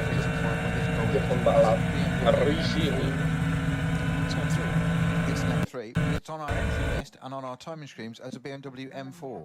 Gue pengen lihat satu lagi siapa. I know it's an M3. Ada I'm 4 just saying ya. that there are contradictory reports. If you look at our timing screens and our entry list officially, it is listed as BMW M4 GT3 Evo. So, and I said was reported in Sports Car 365 as an M4. Okay, we'll take a look. We're looking at BMW.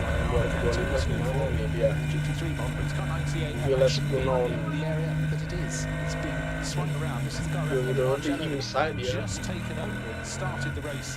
DTM itu World Challenge Europe. His teammate Augusto Farfus. Raffaele's done one lap. Dia juga pembalap. Swiss driver is sitting in the pit lane going nowhere fast. doing almost refueling. Dia ada di Indonesia. That's just confusing. Because I was like, Anjir, did he menang manage to kemarin ya di finish ini after ya. that? No, Di nine Daytona laps. berarti. And that means that will tumble. Luckily for them, the sister car, Jordan Pepper, has 98. Dia pemenang Daytona anjir. Siapa? Lucas Ewer ya. Dia pakai Mercedes. Mechanics communicating with each other. Dolly Jack being pulled out from under the car, put back underneath. So a little bit of clarification needed there for the racing. Terakhir itu ngeri loh. But right now, not too many people working on that car at all.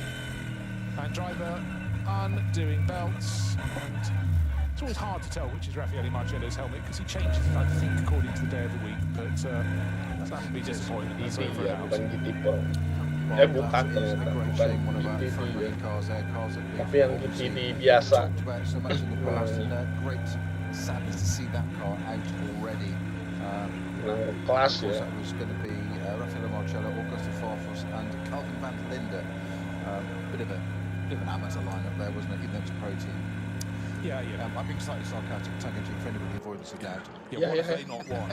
Exactly. Yeah, there's a bit of a fair CV between Restart on each dulu, of those, restart never mind all dulu. three collectively, is it? You know, one of the things I sort of have no driver notes on my computer. When a driver's won a championship, Iya, I put gue sih that berharap championship hujan on ini, board. biar seru. That crew. Tapi bisa aja kalau hujan malah jadi jelek cuacanya ya. Finishing in the top three, but I mean, Augusto Farfus, he's been around a little bit a while. Born in 1983, but his first big championship was in 2001. Karena Jun Cordella juga udah jauh ya, bedanya udah berapa detik. Which was European Formula One. Masih 6220 ya. GTN winner, a couple of times international Intercontinental GT Challenge, the champion back with Catsburg, on course for BMW. Di apa, di Very long time again. timingnya, live timing. 24-hour winner, so long ago, well, last year actually. As it happens, Raffaele Marcello has won so many things, particularly in the GT World Challenge. Across Europe, Jordan Pepper winning from the sister car, back to his 12-hour winner, Kelvin van der Linde, 24-hour winner. Udah 62 atau belum di-update ya, perasaan masih 6220. Padahal gue mau makan dulu, lapar boy. Nggak puasa juga ya. Several times over by 24-hour winner. You know, it's one thing to be competitive, but it's when you nail it across the course of a season, you weather the vagaries of form and fortune. It's not by coincidence, is it?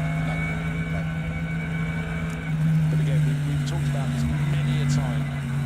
So many of these drivers started, the ones at the very top, started off as single-seater drivers. That very much is the way that people went 10, 20 years ago. But a lot more now are coming straight into GTs and GT4, GT3. But they've brought that experience across. And some of them have really made it work for them. And some of them, you know, if you're banging the drum for single-seaters, so you know, there's still that thing called moolah, money, that can ensure your career continues. Others, drivers of equal merit, if not superior merit, you know, they try, they don't have the money, they can't move up the ladder. And the beneficiaries are we, the fans, and the commentators, and the people involved in the teams, because we've got all these tip-top drivers who change their course, coming to GT racing, particularly GT3, has just become this global formula, championships all around the world. And it gives these drivers a chance to keep their careers going and keep all that experience and knowledge and passion. And also in the world of Pro-Am, we'll talk about Pro-Am in a minute in terms of this race, but it just gives people a chance to work with people who are coming in with money, who do want to learn. And we do have a Pro-Am class in this race. In fact, at the moment, Patrick Assenheim, I said so much experience, he's not the AM in that crew. He's running 6th place overall, car number 48. And that's the Losch Motorsport Black Falcon Porsche that Tobias Muller started so well. And Tobias is the AM in that car. The other pro is Dylan Pereira, multiple Porsche Super Cup champion. But you know, there is this element, and it's always been an element of sports car and GT racing, you know, back across the years. It didn't even have a name. But it was a concept, but it wasn't an element in a championship. You had gentlemen drivers who came in, and they wanted a quick driver with them. And some gentlemen learn as they go, others not so much, but it's such an important role. If you're the pro snow with accompany them and help them go forward, it's not a given it's going to work. It has to be incredible work on building up the relationship and having the technical pass over of knowledge and the ability to receive it from the other end. Entirely so. That is one of the most difficult things to navigate in collaboration, because on paper, on the most simplistic form, your AM is reliant on your pro is reliant on the AM's money quite often to build the team and have that motivation and keep that motivated. But the pro's job is also then to get your AM as close to your time as possible without losing your management crown, if you like, whatever, of being the pro. So you've got to keep something in reserve, but equally you've got to keep them motivated, that they're not sitting there going, well, I'm still 3 seconds off, or whatever. So it's almost a constant challenge. I can say it is. It's a very difficult one to navigate. And I've tried it for decades, totally unsuccessfully. But you know, the thing about it, it's not just getting the driver up to speed, it's getting them up to consistency, isn't it? Because it's all well and good being, you know, you want to be able to on a regular length circuit of, let's say, 4 kilometres to lap within a couple of tenths, lap after lap. Here, obviously that element will be, you know, the differential will be much longer, but you don't want to be quick one lap and in the ground on the next, do you? We had a prime example a few years ago, 20 years ago in GT1. I won't name names, we can't. But a driver that was very wealthy came to us in GT1 and drove a very high-performing front-running car, and his times were not bad. He had no issue with intelligence or fitness. All of that was done. That's not always the case. Super fit, worked out for it, ready for it, mentally understood it. But his times would start, let's say, 5 seconds off, and be 4, 3, 2, 1, and then he'd do that one quick lap, and it would literally, we'd all sit there and go, and how long before it's in the ground? And the problem was that we couldn't, no matter how much we tried, we were champion on the two, until it was quite some caliber, we couldn't get him to, he didn't understand how he'd done a quick lap. And that was the problem. That's where the real problem was. Not that he wasn't quick, was he didn't understand how he got quick. So you can't, was it luck? Was it bravery? Was it fortune? Was it not understanding it? Actually, you prefer a driver that's consistently 2 seconds off, but they know where they are. Because you know that consistently the key word there. No, it's exactly that, but also just the wheels beneath them change as tyres go off, and just understanding how to do that. Just had a fantastic demonstration of the intelligence that is required when you've got the faster class cars coming up. I mean, the SP9 cars were coming up, and car number 155, I think it was. Yeah, it was the Plus Line Motorsport BMW M4. That's a GT4 class car from a long way before it got to the next corner, indicating to the right. That is the way I'm going. You come by over there, because they don't want to have their race ruined, but they made it very, very clear for the chasing car that was bound to be coming past. I'm not going to get in your way. I'm going over there, right? And you need that around here. You've got big battles on your hands, and you just don't want to be caught out. In fact, just for saying that, the fantastic battle with Patrick Niederhauser. We had the number 130 Lamborghini getting up to 7th place before the pit stops for Mirko Bortolotti. Patrick Niederhauser, very talented Swiss driver, has taken that over, but he was having to get a little bit busy as well. He very much appreciated that BMW making it crystal clear that it was going to the right, come by on my left. Just every time the driver does that for you, as long as they don't do it, that's a big helping hand. Because it's been bugging me, I was going to clear the air of this and avoid some doubt. The M3, M4 BMW Touring, I've said that deliberately, okay? It is an M3 Touring, because that's the one you show. All the tech has come from the M4. The M3.5 Touring. Exactly, which is why, that's why it's interesting. It is an M3 Touring body shell with M4 engines, front subframe, rear bits, suspension, etc. But that's why I want to put that. I read an article this week where it's listed as an M4, and it is officially on our entry list as an M4, and on our time screen as an M4. It is an M3 shell with M4 bits in it. BMW will officially call it an M3 Touring. Is that clear? Yeah, well, well, no, but for reasons, I could be wrong on this, but I think there is an M3 Touring in the real world for the road. There isn't an M4 Touring. Correct. So there we have it. But that's it for now, children. Car spotting with Bruce and Yes. Sherry. Yes. Again, on my little observer book of cars from the 1970s. Oh, yes. Now you are bringing back memories of service book to birds. Yes, it's not one I thought it was. Like one from commercial vehicles as well. That's why. No, but it's good, but you know. It must be saying it's a bit easier to car spot back in the 60s and 70s because every manufacturer had a different shape, which sort of helped me into my world of gnominess. Conditions, weather-wise, it was beautiful. It's now still magnificent because it's a Nürburgring, but as cars work their way around the Grand Prix loop, looking back down, well, effectively towards Nürburgring village with the mighty tower, it's grey over there, but as you swing left towards Hatzenbach on the western end of the circuit, there is blue sky, but definitely the bright blue day that dawns here ahead of qualifying is becoming a little grey, but in fact probably just falling into where it should be and normally is around this time of year. Still it's great. The days are getting longer. Races though are staying at 4 hours, which is good. So we're nearly an hour and a half in, and at the moment it's looking very good, neat and tidy for Verstappen.com. And Danny Juncadea has taken that over and is clear. You just mentioned Mr. Verstappen, of course he's not in the car currently, no reason why we can't just mention, but I just want to do a little comparison that somebody who we know only too well, a good friend of radio show, is Andy Nürburgring, it's Kate. Oh yes. He's just saying something, it's interesting to compare Max's quotes on the two different championships he's racing in, okay? Formula One, maybe some fans like it, but they don't understand racing. Okay? On the Nürburgring, it's one of the best races in the world on one of the best tracks. Same back. Yeah. Well, there we go. So I'm sure it will be sorted out before we run back. Right now, it's running 2 seconds here. Perubahan ya harusnya ya, cuma nggak tahu Some juga sih good scrapping, I must say. bakal ada Very, perubahan. very good indeed. Danny Juncadea, by the way, his lead is 3 seconds.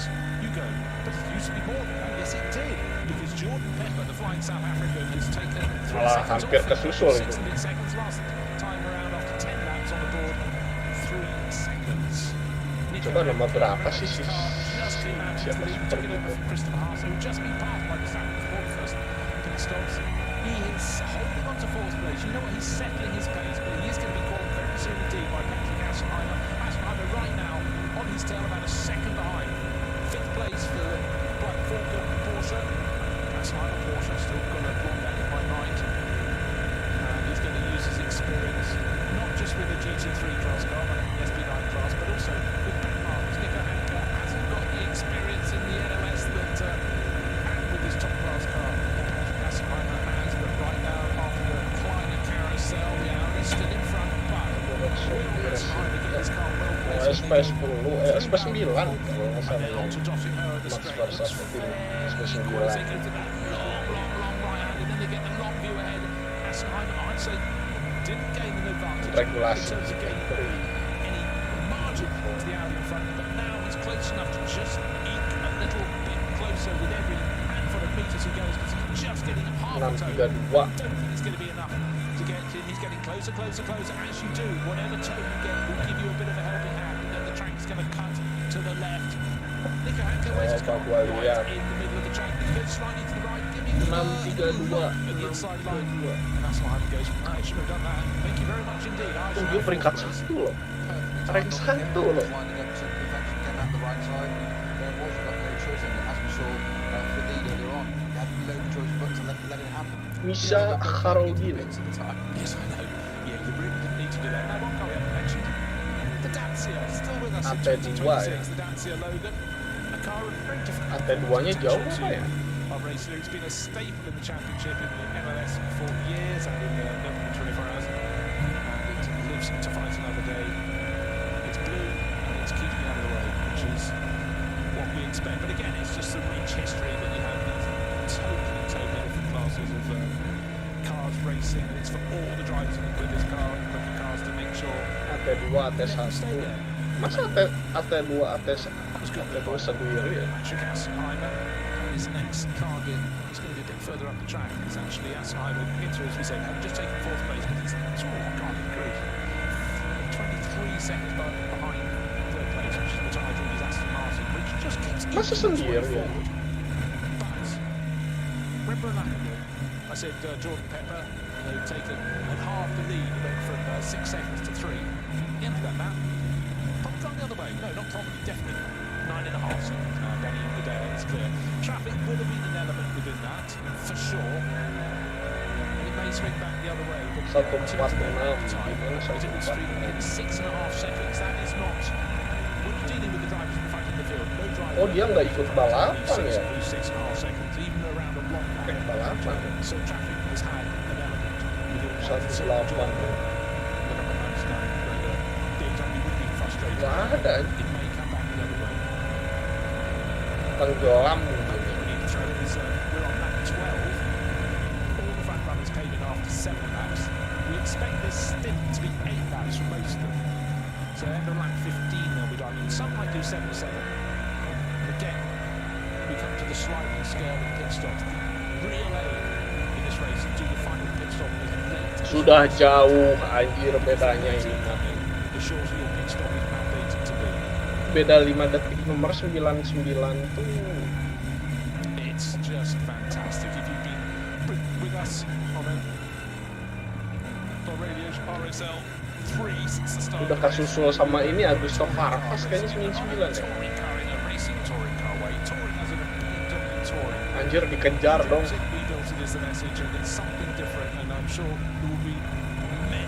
There won't be a fan around the circuit with a phone or camera taking pictures who won't take a snap of it because it's something different. And we're fans. We're Catholic taste in motor racing. As many different shapes of cars as possible. And I just think this is one of those cars that people will make their replicas on it, won't they? If you happen to have a BMW 3 Touring, A, lucky you, and B, give us paint job. Iya anjir. Oh bukan. Like that. It gives you a bit of a Van der Linde ya out there on the track. So again, 98. well done, buddy. You know, what the traditions of BMW concierge. 98 mana? The race cars. DNF mah. Such a strong history of the market, but also Eh, 98 mana? You think of the ones that remember the BMW 635s with the cutaway.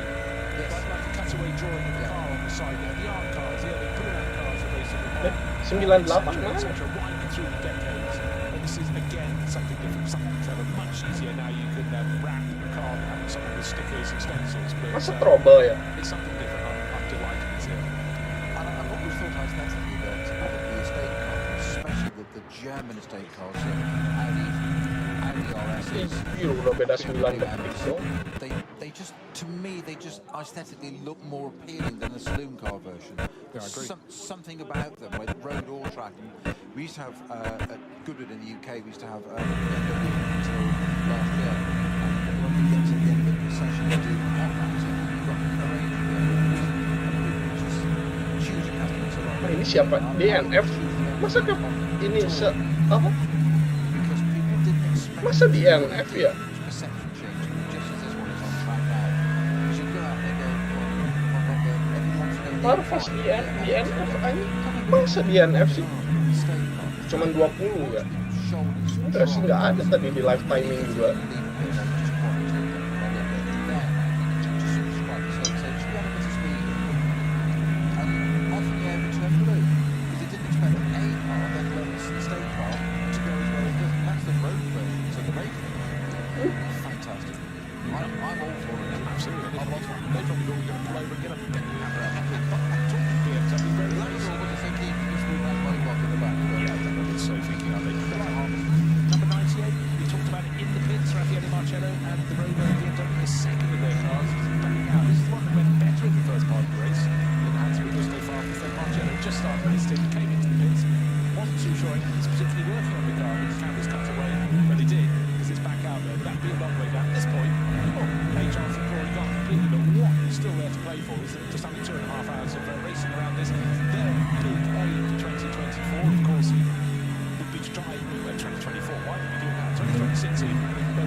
We saw him waiting to take over, but Frank Stippler, Ford Mustang, 2 laps. Down at the bottom of the field. And mention number 30, that's the re-entered Porsche. We saw that being brought in on the end of the tow road, the competition car. That's not got the sort of score he was looking for. Let's go and have a little visit. Still 9.5 seconds between the race leader number 3 Mercedes with the racing car signed by Max Verstappen. Danny Yucadea at the wheel. Jordan Pettis still in second place, Rover Rosenberg, only third place in the race for Mazzini. Japanese driver on board KCMG Mercedes, but that is out of sync. So we'll have to do a second pit stop before its rivals, and more importantly, its final pit stop 2 laps probably before its rivals. And that would mean its final pit stop is longer. So what it gained 22 seconds by making its final pit stop 2 laps before its rivals, but we'll have to give that back effectively. And we sort of tumbling down the order. It's nice to have someone doing something a little bit different.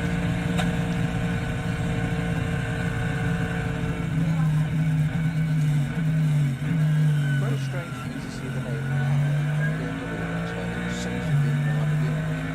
So long, just one of those things you just get associated with it. But then again, it was the same with Stickler and Audi.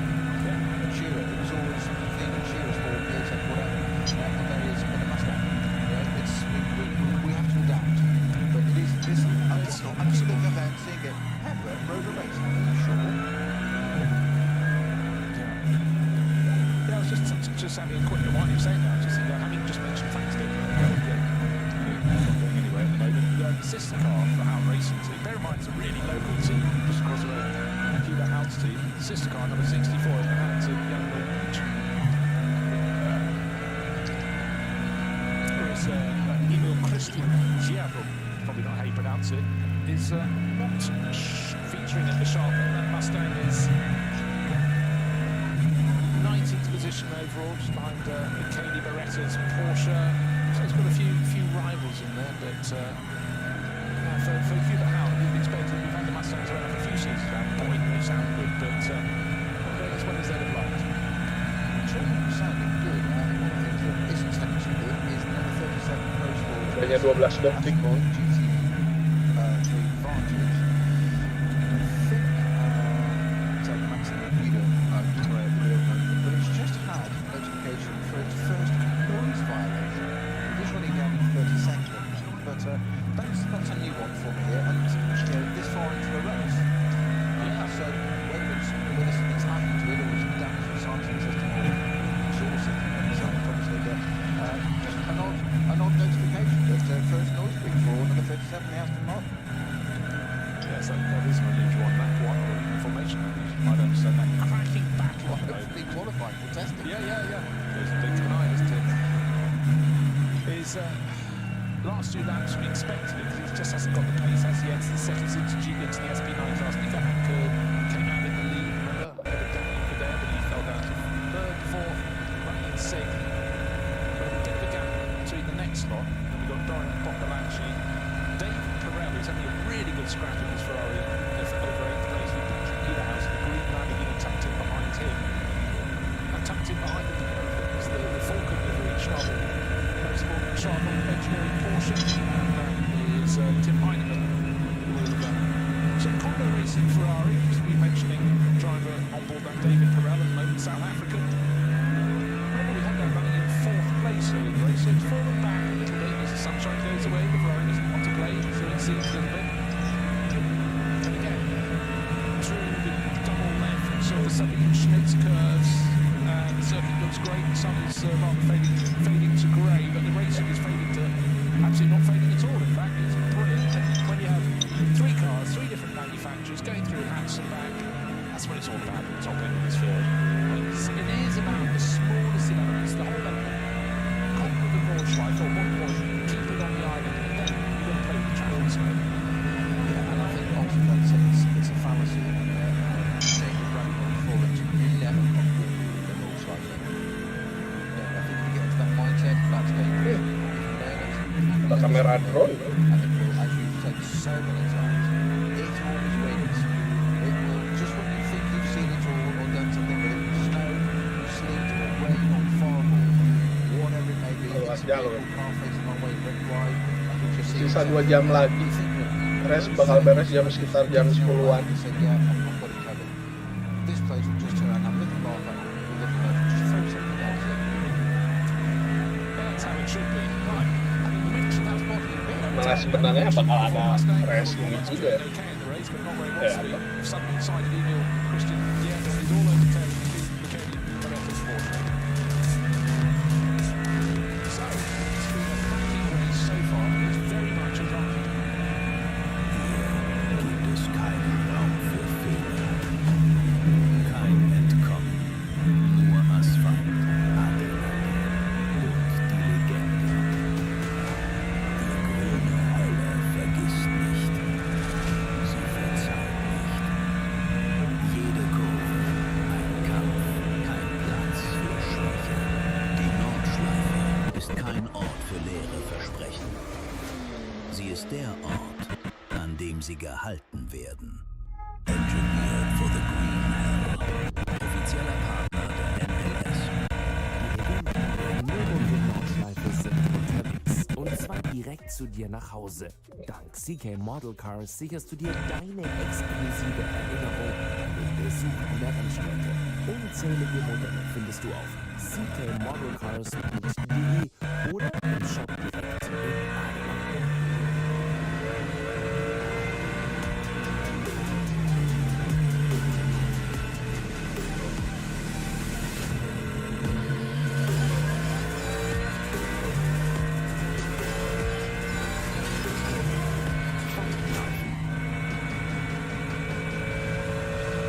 Harus.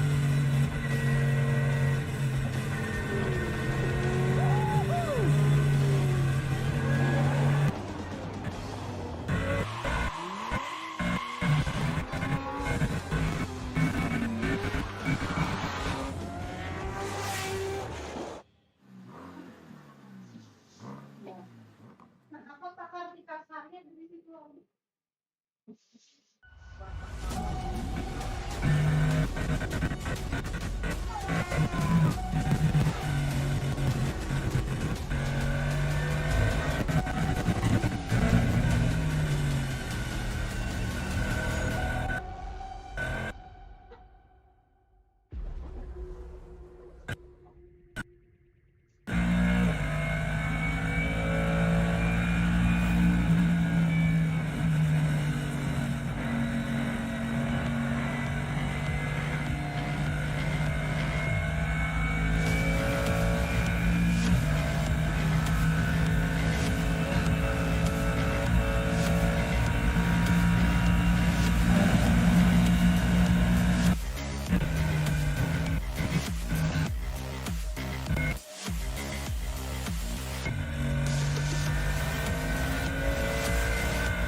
It just looks like it's been down the gym an awful lot, doesn't it?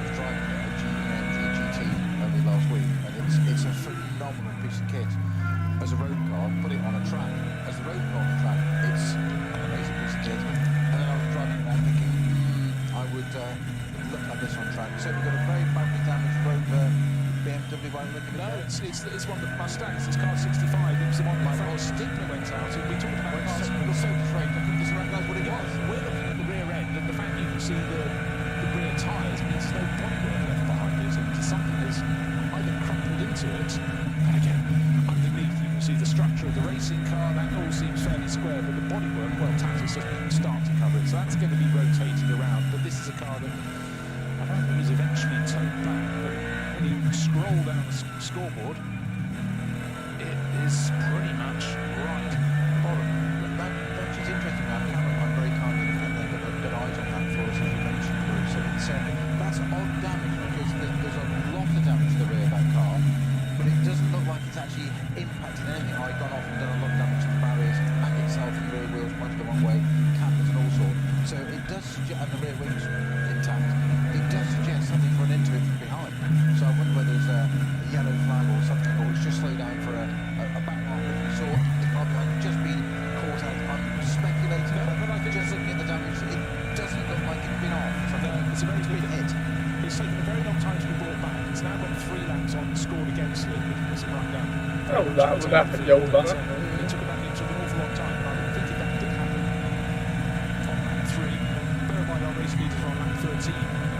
It's taken a long while for that to come back. This our racing team side, one of these 2 Mustangs in the field, but Say leaders, we've got second, third, and fourth, which is Zumi and Drewley in the pits, and indeed number 17th, my apologies. I'll make that clear again, so I'm going to put 2 back in. Car number 17 from 17th, Monology in the Porsche all into the pits. So number Dale is in the number 3 racing Mercedes GT3 out in the front still. Pepper from zone Drewley in the pits. Assenheimer and Kurt still out and Monology in the pits. okay, well this is interesting because that means Rover Racing have blinked. So they did a 7-lap opening stint followed by a 6. I would have thought you do 7 is the normal way, or sometimes 7, 8, or whatever you choose for your final pit stop. But Daniel Medea has continued, so he's going to come in after the more traditional length stint. I would suggest the end of this lap, but his lead now is enormous because it was listed as 22 seconds at the start of this ride. That's 10 seconds more than the previous time, but that was of course with Jordan Pepper slowing Ya down. udah jauh aja bedanya. When he went into the pit lane. So I thought those chasing cars would just stayed out a little bit longer, another lap on the board. 47, that was always going to be coming in because it pitted earlier, 2 laps earlier. 22 detik. That's come out now, we showed some boy in the wheel. Well, Mike, we've got a code 60, that Brunchen, which is the number 33 Kramer Racing Audi R8, Evo 2 version. That car is stationary at the left-hand side of Brunchen, so it's navigated, it's a left and a right and a left, it's navigated the final left and parked itself there. When it's just stopped, and had something in which is, I can't say, I haven't got eyes on it yet, we'll have a look, but it is the side of the track.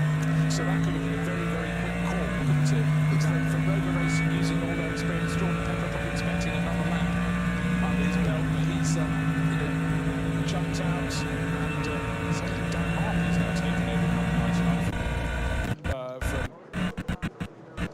Jordan Pepper, and so he should. His other driver listed in that car, of course, that did the first stint, and he's back in. But yeah, I think they were probably expecting to do another lap. Very quick call because any time there's a code 60, you have to drop that pace through the corner. It will cost you a lot of time. And if anybody is in the pits, they will be having a laugh. Well, hoping it's cleared up before they get to that corner after their pit stop. But that's shuffled the order a little bit for the KCMG Mercedes. Well, Mercedes AMG itu mobil lama loh. Mungkin baru ya sih sebetulnya. Ya mobil lama. Tahun 2014 kan. 2020.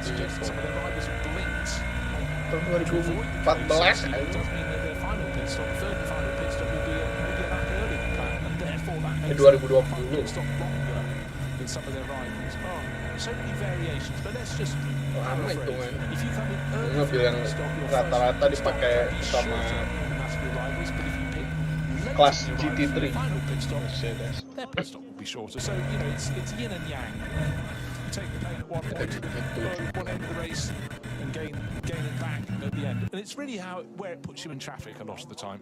And that's where the boffins, and I mean that in an endearing way, come into their own, because drivers have one view, and we always focus on the drivers, but it's a team sport, and it's the boffins. That's a phrase. It's the clever people with the spreadsheets and the history and the knowledge and the experience that, in actual fact, they sort out what's going on. I learned this years ago with an engineer who knew exactly how the car I was driving should be driven. And he said to me, and he knew exactly what to Kayaknya ada yang do, how DNF to kan. do it. So tell me how to. He 99, couldn't do it. 98, I'm not kayaknya interested in DNF his view kan. was, I think you're actually bonkers for wanting to do it. However, I know what it should do, and I'll build you the best car we can do it. Then it's over to you. And literally look at Dave and just go, you're not doing this, you're not Ya, doing that. And dia it was- cuman it was balapan a sendiri huge gitu. learning curve, because Si Steve some Brown people cuman balapan sendiri ya kelasnya dia. you can't do it, and you're not allowed to, but they're not milking you. And you're the driver. Exactly. Yeah. Okay, we have an answer about the Frank Stippler Mustang. This is from Stank. From Stank? Frank, never said it before. Frank Stippler. Combine the letters and just jumble them up. But let's go for this. That's a new nickname now. Ada Finestra yang nggak Number ada. 33 spun in front of him. I tried to avoid him so not to T-bone him.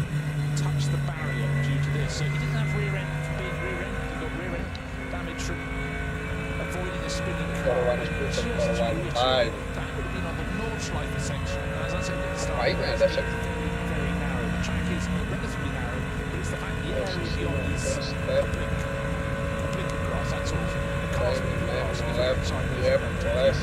time at all. So rear end Press damage. So shit. Frank Baik juga. record across the years. He's quick, he's consistent, he doesn't make mistakes. And unfortunately, someone else's mistake has ended up having no choice to damage the car, which he would have hated. Again, it's Yeah. about building up your season. You don't want the first round that counts to not be picking up points. Hopefully, the damage was more dramatic in appearance than Aduh, chasing the car mana being ini forced gua. underneath. But that would be really, really so annoying for him. Always have to be a bit careful about praising or eulogising some particular skills, because by definition you imply that others can't. But I would suspect it would need some of your Frank Stippler's experience to possibly avoid less damage than that. Life perhaps timing, more ah. would have done. Yeah. He will have, in his view, he will have grazed it. Looking at the back of that Mustang, it's a bit more than a graze. Terus dirubah lagi. Just take the bodywork off, the wheels are straight, carry on racing, wings on it, get out there. Still 2 hours to go yet, it's not even halfway through. So, but one thing about this, we've been extolling the wonder of GT3 running the SB9 class, because there are so many factors now. It's a global formula. Don't forget, it's the secondary category within the World Endurance Championship as well. So beyond racing at Le Mans, all the circuits raced on by the WEC.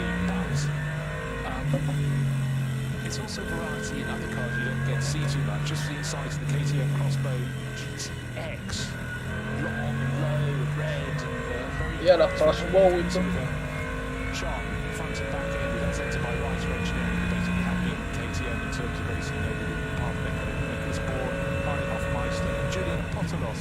Gue pengen lihat crossbow sebetulnya ya. A little bit different. And for those who are out around the circuit or in the grandstands overlooking the start of the straight, again, they'll be there with their programs and just looking at variety. And a lot of people might be going, what's that? Oh, number 66, can't make it out. You think it's an SP9 class car? No, it isn't. It's not homologated for GT3, so I don't know what it is. But again, look it up, KTM Crossbow with a very low and mean GTX version. Yeah, good to see that.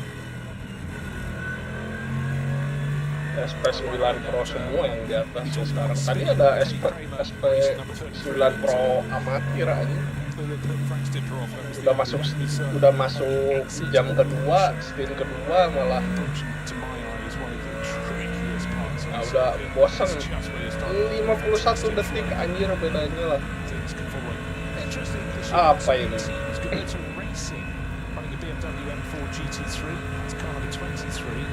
Masuk pit stop kayaknya dia 99. It's David Yard starting the car. Fresh ya 98. Anton Siegel, driver from Slovakia, will be the Fresh. third driver on board that bit new. Marcos. Actually looking very, very crisp. It's white with black and red swoops around the flanks and nose of the car, so that's something a little bit different. You just mentioned Brunson, Bruce, about the fast flame car this week. Mentioned about the number 33 Prima Racing Audi being part of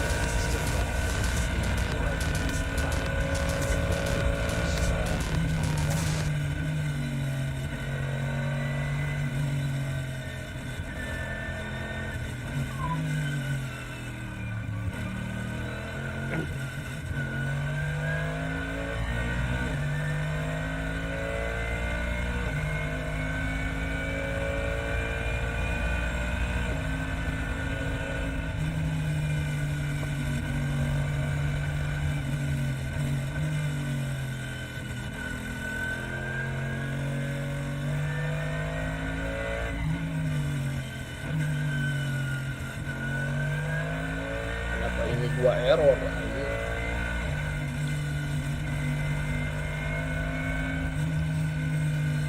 Tidak seimbang.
Liput masih imbang.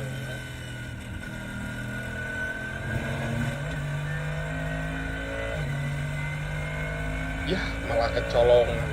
Waduh, untung aja gua nggak nonton. Untung aja gua nggak nonton. Gak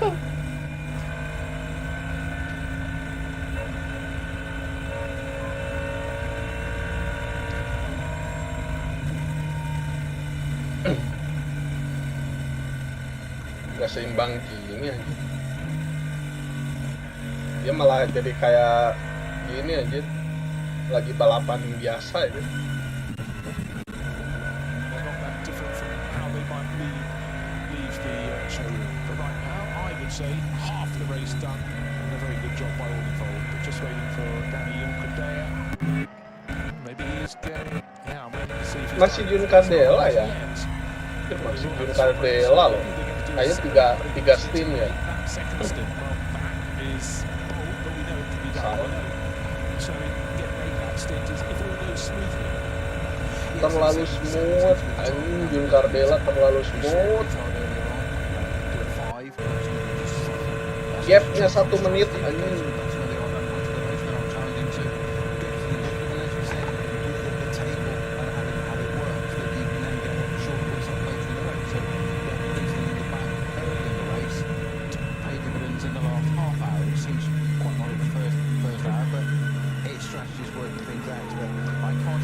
Strateginya gimana ya itu? Ya akhirnya stint kedua Juncadella udah beres. Gue nggak tahu siapa yang ketiga ya.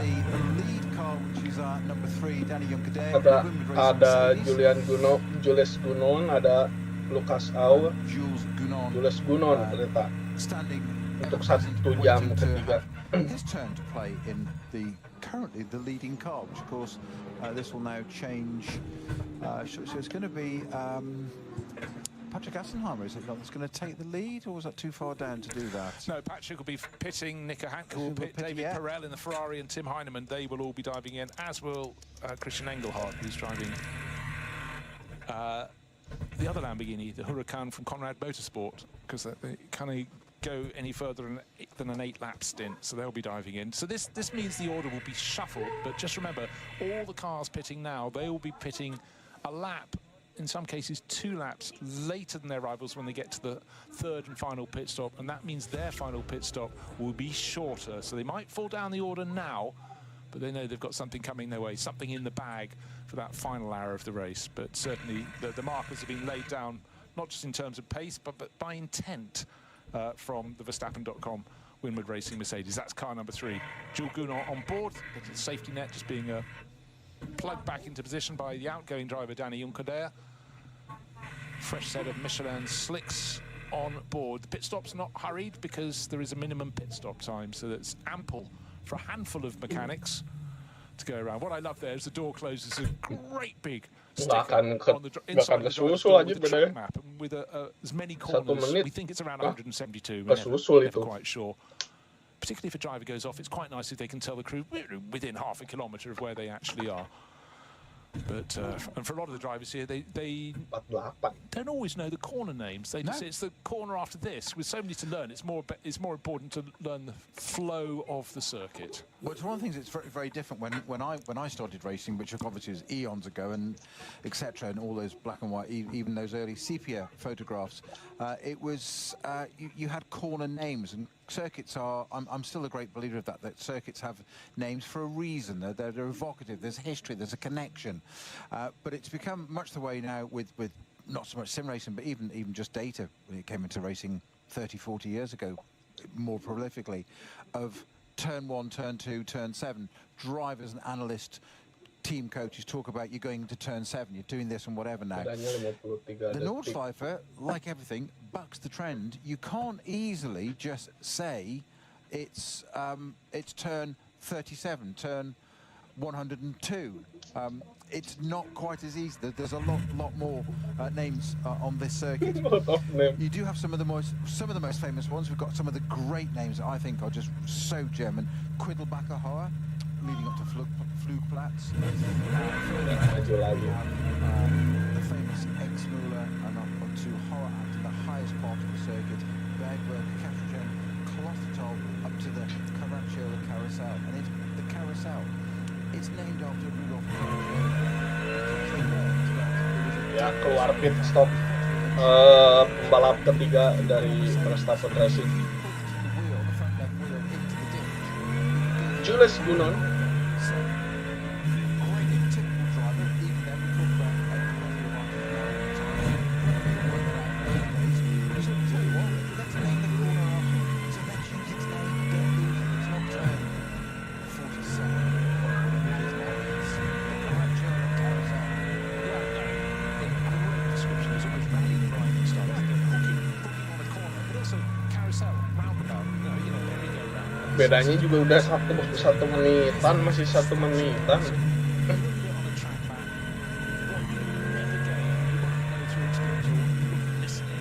Nah ini dia baru keluar pit ternyata.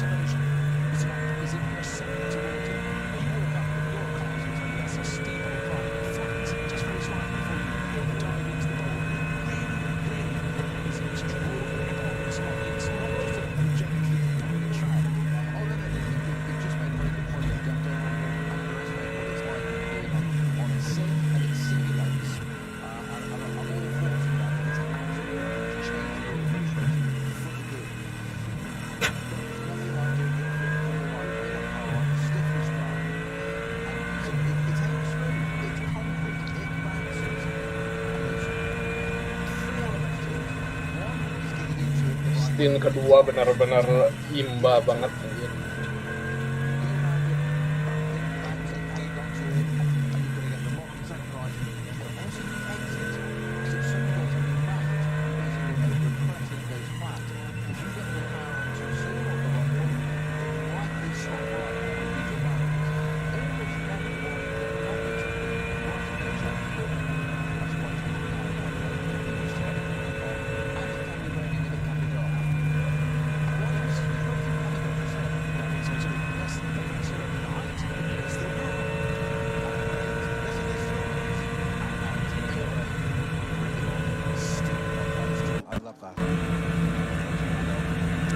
GG anjir pembalap yang lainnya, kita lihat ntar bedanya berapa menit lagi. Tetap gak balance anjir mobilnya walaupun pakai Mercedes AMG.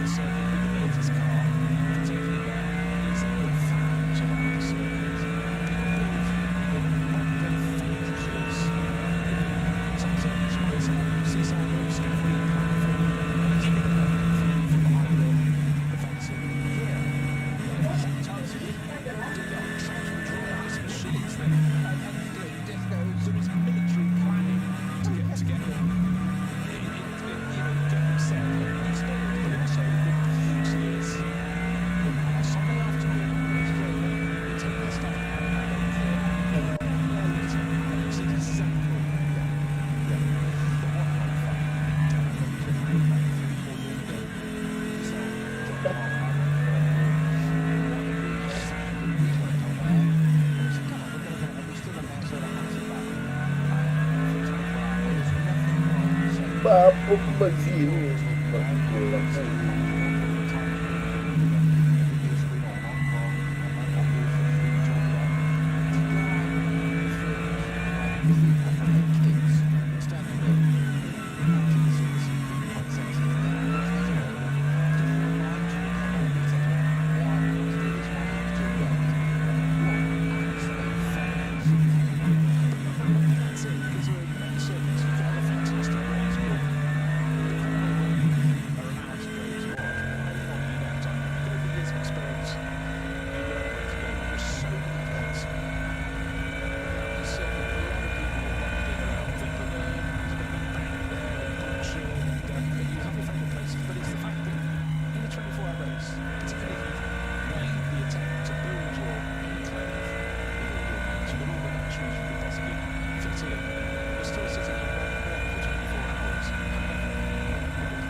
right on the edge of adhesion. They're changing direction super udah fast. masuk ini And also a lot of banking around the circuit.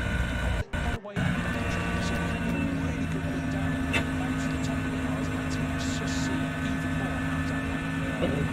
Is there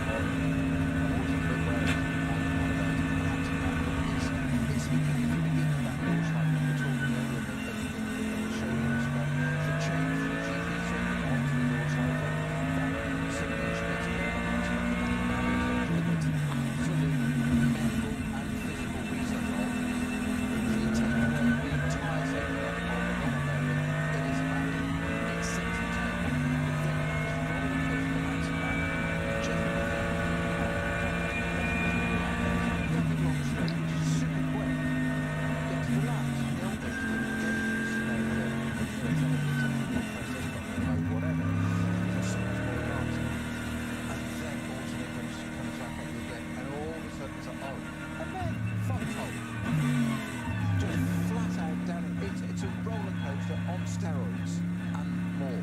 It is Yellow. absolutely bonkers.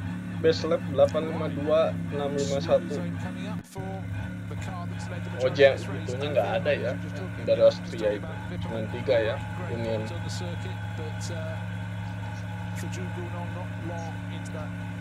Number 3 Mercedes, he's just got to sit behind the Porsche Cayman from the Cup 2 car, 3-class car. And wait, what's he looking for? He's looking for the flags from the marshals. As soon as he sees a green flag, he's going to floor his throttle and get on past. But so this is where you can really gain time if you're quick.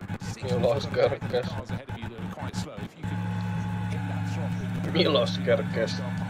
Kevin dan salah ini ya. Salah sundul.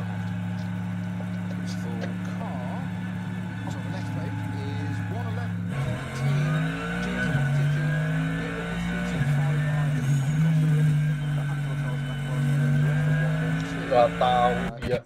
Itu Kerkes main insting gitu. GS competition car. I don't know what reason it has stopped, but that's why we have the code 60 at Wifferman. Again, you need many eyes in the commentary box to keep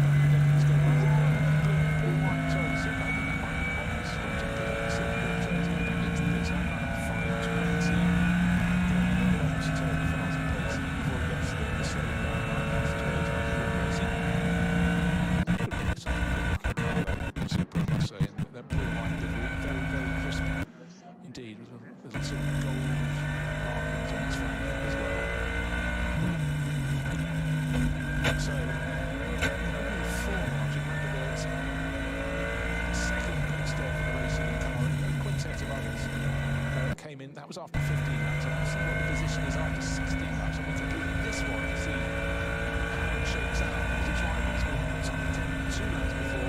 So I'm just going to just have to work on Mercedes. And then, of course, Satu sama Liverpool lagi.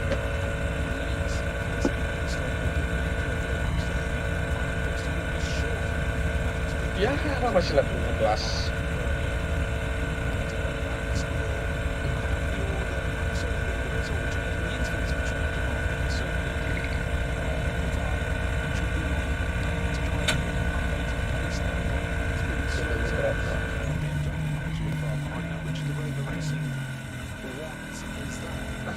Gapnya 0,0.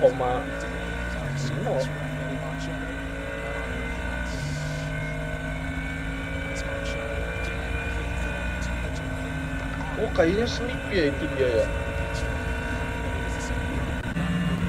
Oh, 11. Anjir, bisa langsung ini aja.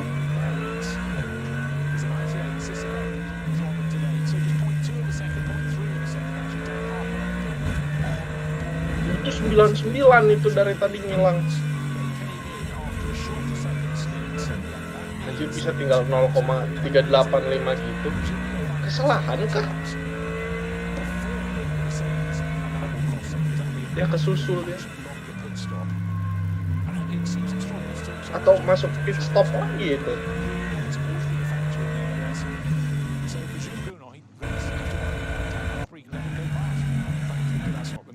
Oh, pit stop lagi anjir. He will try and keep the Mercedes there, but interesting right now in the story is can BMW live with the pace?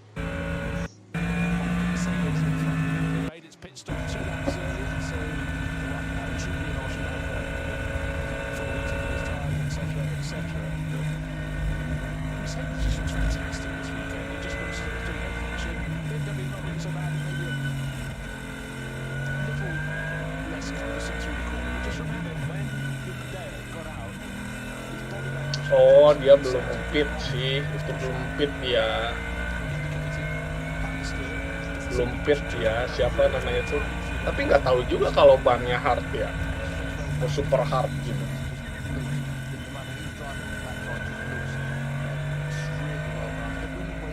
Last lap-nya 11 aja. Last lap 11 itu karena itu ya pit stop ya.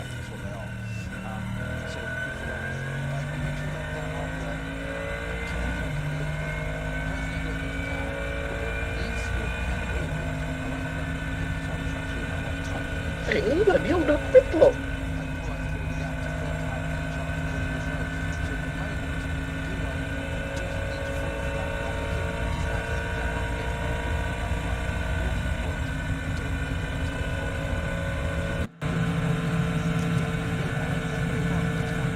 Dia juga 2 pit aja.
Anjir, BMW gila seriusan.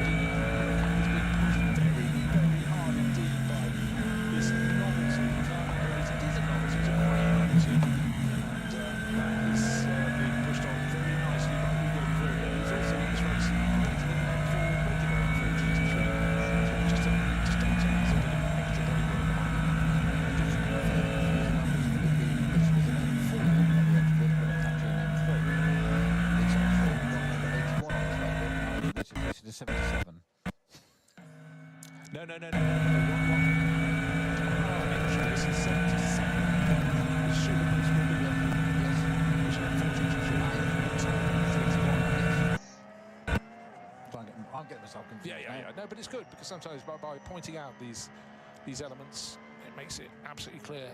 Right. Oh iya, kan ini udah pitnya ketiga ya, siapa? Kenapa nggak berubah ya, by the way? Nggak berubah loh ini pitnya MGT3. Soalnya udah 2 itu pit. Udah 3.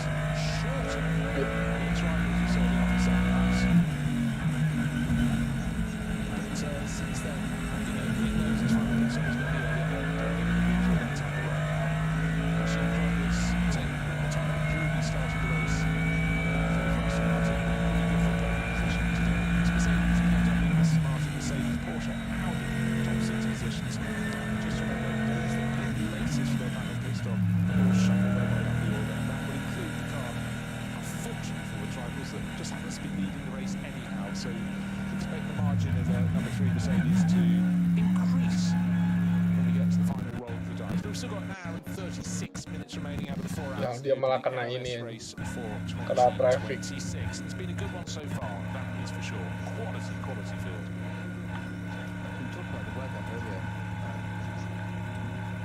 What a difference just 1 week makes. You know, this is NLS2, but the first race of the season. And last week it was counted 50 minutes before the beginning of the race because there was a little bit of snow. That wasn't the major. That got the headline. But the real bit was actually the lack of temperature. It was so cold. It wasn't safe for tyres to run all the time. In fact, I said no, we're not doing it, and quite rightly so. Just wouldn't get any heat into it. But I was in fear when that would happen last week. Of well, what are the chances for next week then? Because it's not like we've got 3-4 week gap.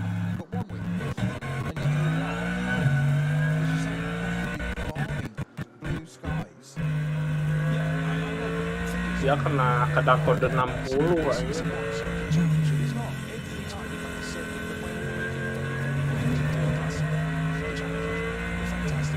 Dia kena ini aja. Dia kena kode 60 dia.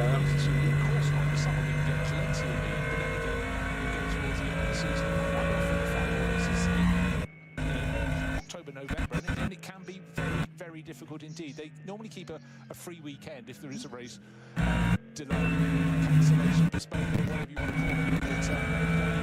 But they know the start and the end of the year things can be tricky, but that's part of the challenge. Yeah, in the summer months you forget about where it was like in spring and autumn. It's blue skies and conditions as they are very, very, very different to the day.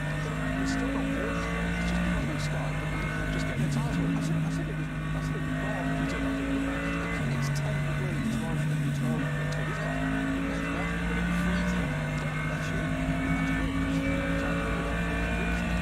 Anjir kenceng banget itu aja.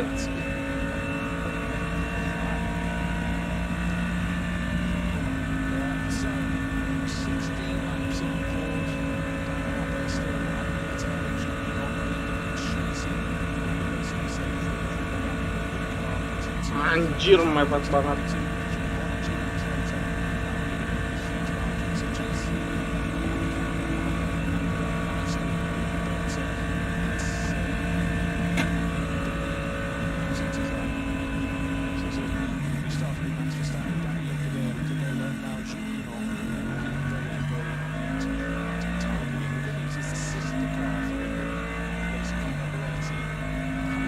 BMW selalu kayak gini anjing.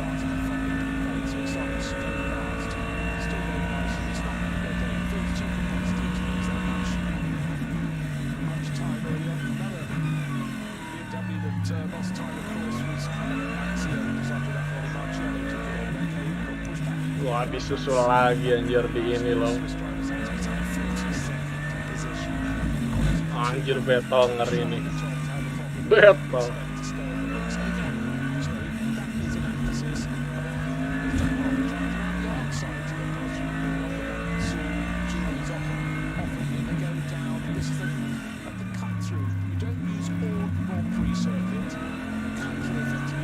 Disenggol dong ini.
ininya ngaco anjir, live timingnya.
Ininya ngaco ya.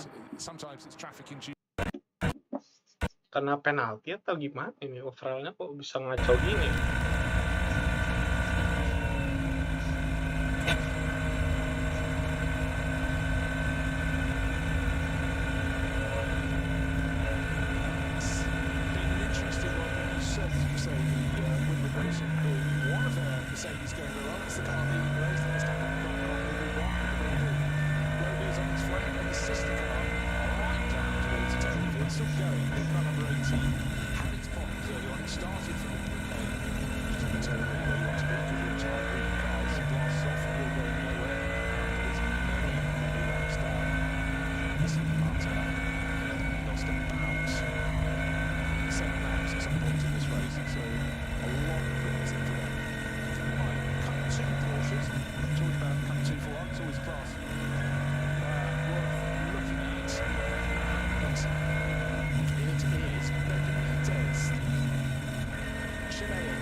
Ininya ngaco ya.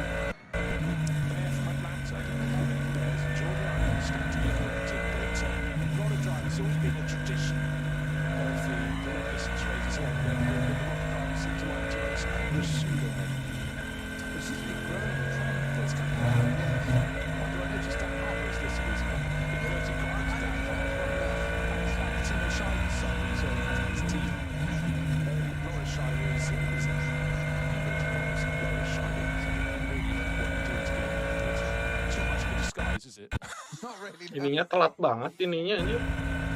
Telat ininya apa? Susul lagi anjir gitu dong. Oh, itu replay ya.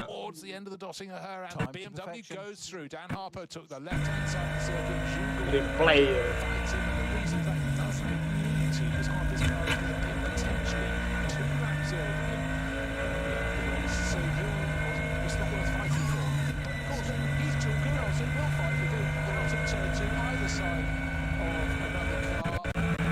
So Jules was going back so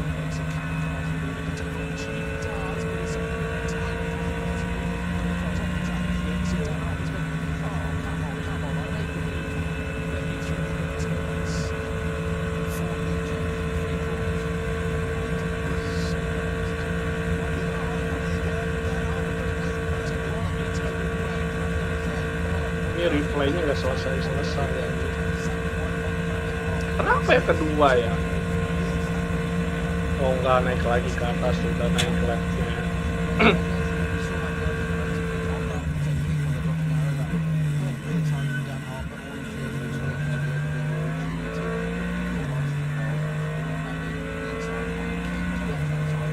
Error itu.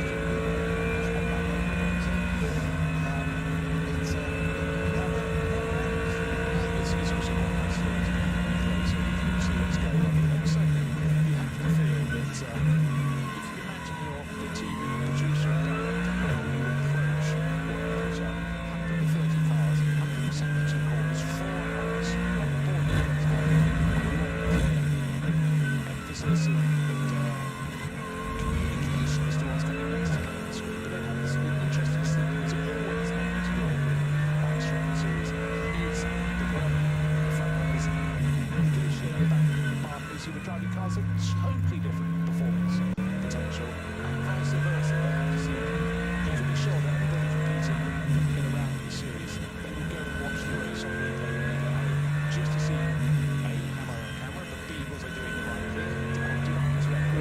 for Switch.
Ini BMW udah ini ya, BMW udah habis bannya.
Nggak tahu ini mau pit stop lagi atau enggak. Sekarang udah jauh deh.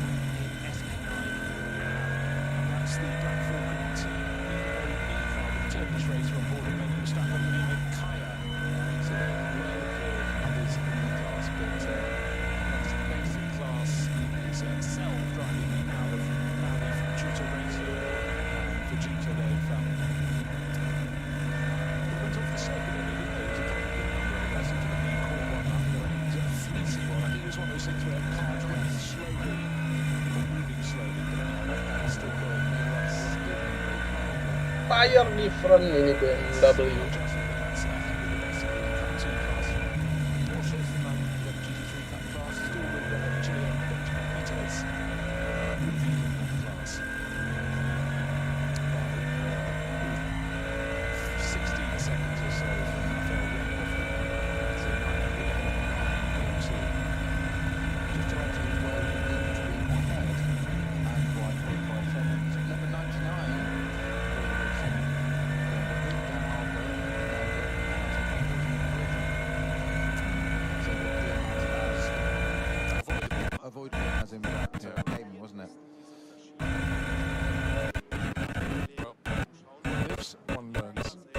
Selalu nge-lag semenjak berport ya. Particularly on a circuit as, you know, potentially as difficult as this one.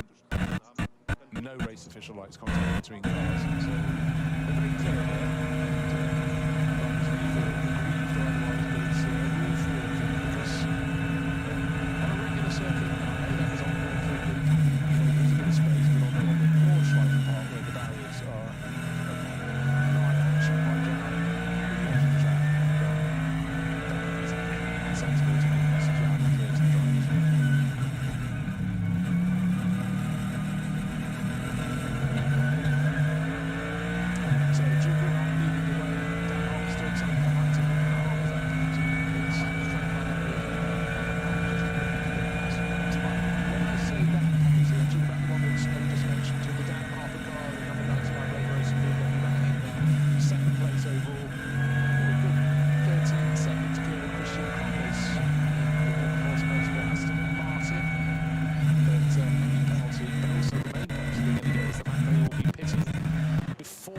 bulk of their rivals for that final pit stop, which will necessarily buy a mandated minimum pit stop time, which is calibrated according to minutes of the end but laps and the first they will have a much longer pit stop. So KCMG, KCMG likewise there have a longer pit stop. So somebody actually number 48 Porsche on games a little bit.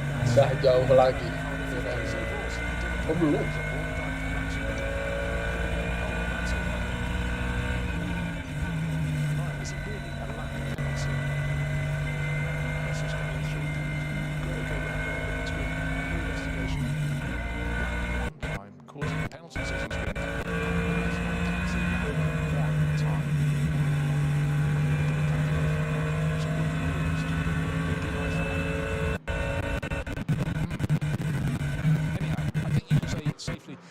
In position to lead the race if everything runs smoothly through. Apakah hujan? Bakal hujan padahal enggak ya?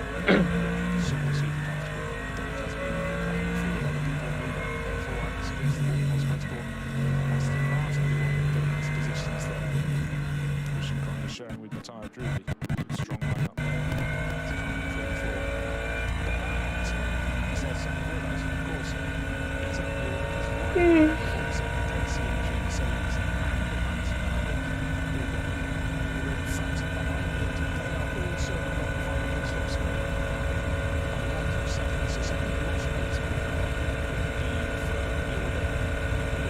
Jauh berarti udah beda aja. Oh itu di belakang.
Beda 1 detik. So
itunya aja trafiknya panjang banget.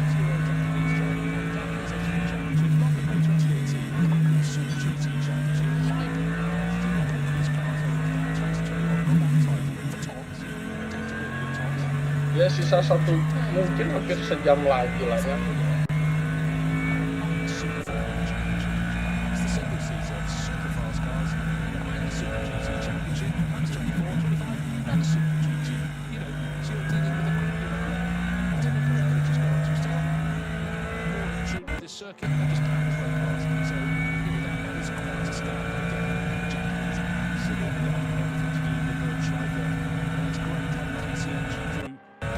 Season, not just the ones up ahead of the Nürburgring 24 hours, but yeah, show some more. I was going through his record the other day and I thought, yeah, that's pretty impressive.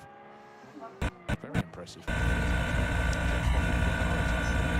that Japanese Formula 4, which is not such a well-supported championship. Anyone who is Super Formula or Super GT, they're more good at that.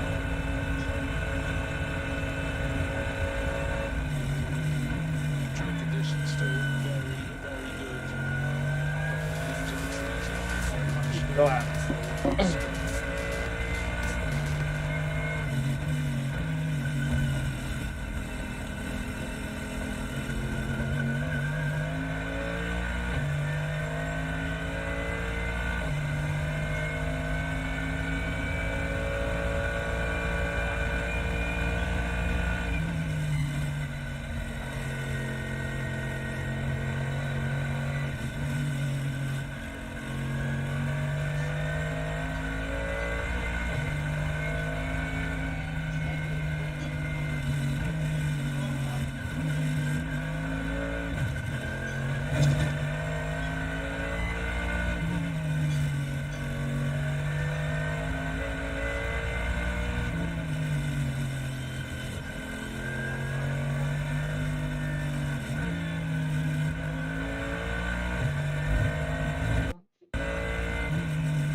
Menit ke depan.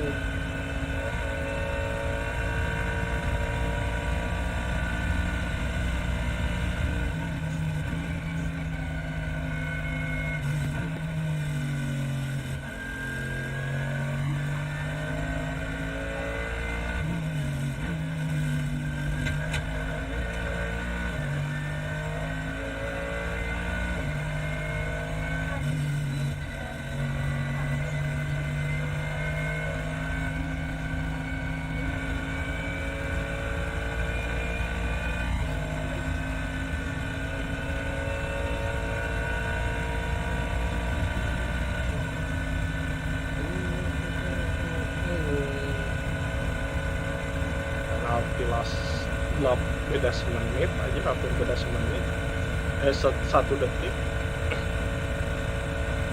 Lap 19 Sugoi.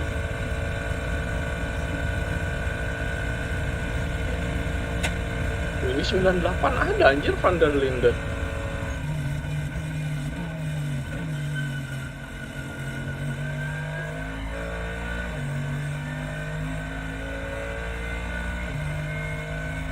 Anjir 7 bedanya.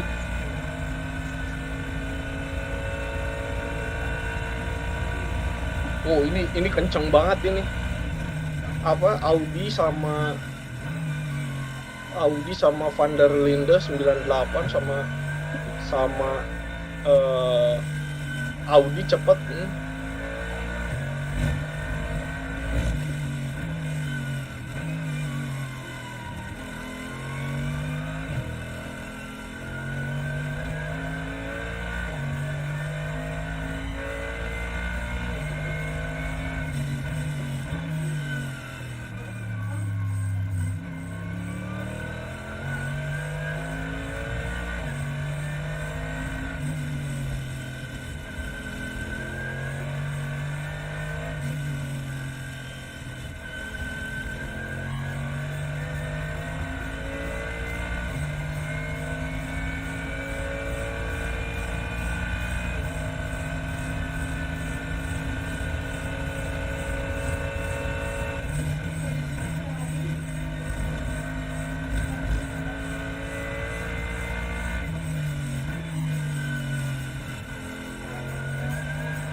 16 sama 98 758.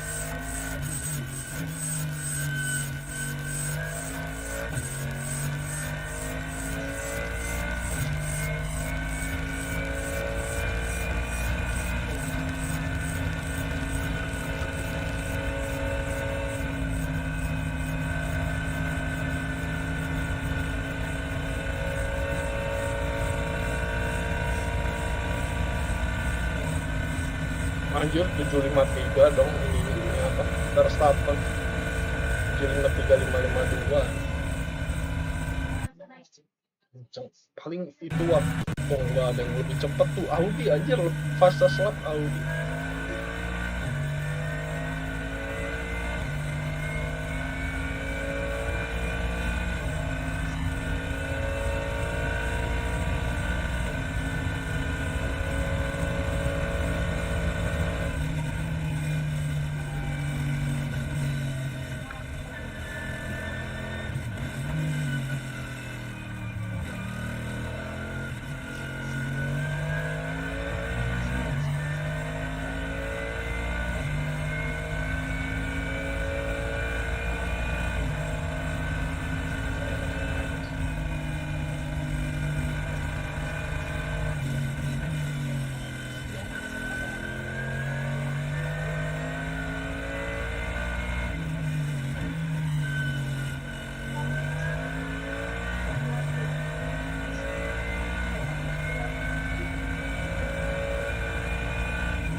Nyusul loh itu apa, Audi nyusul Mercedes Subo itu.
325. I might be. It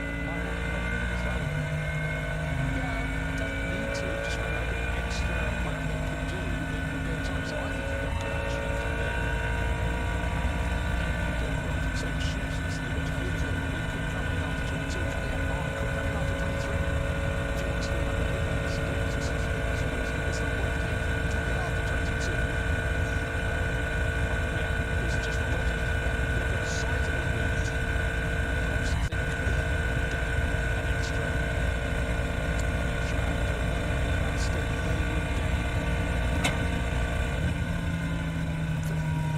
seconds in the pit stop.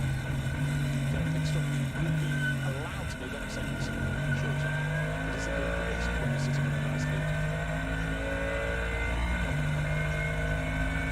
What I always like to know is just how much telemetry the teams have in the pit just to have some everything they need. But obviously, fuel consumption, they should have that all worked out now. Conditions haven't changed and so on and so forth. But how bold would the team strategist be? And what would they say by way of apology if they got it from not enough shoes? Just remember, I just want to reiterate the lap is over 25 kilometres. So if you think they should be able to squeak another lap, the consequences of it running out of fuel as it comes along the dotting the wrong return straight. Yeah, if you were that person, I'd just pack your briefcase quite quickly and scurry to the garage exit. 1 jam 5 menit lagi. Ini 1 jam, harusnya 1 jam lagi sih ini. Tuh kan 1 jam lagi. Harusnya live ya gue salah.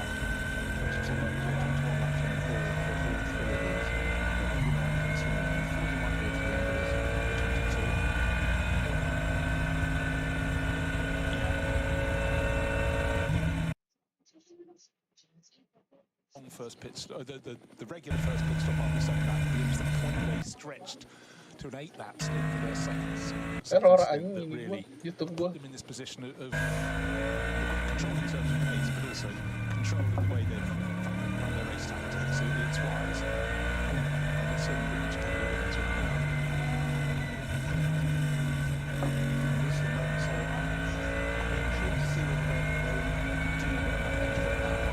I think my key point is it's possible, but why would you do it?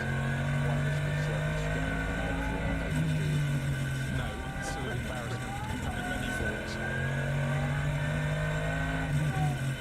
Yeah, so all the ones that came in after 13 laps, have done an 8 lap stint and coming after 21 laps predicted. People just joining us, one of the novelties this weekend has been this 13 detik anjing bedanya, tapi masih bisa nyusul itu. has the BMW GT1 M3 Touring based on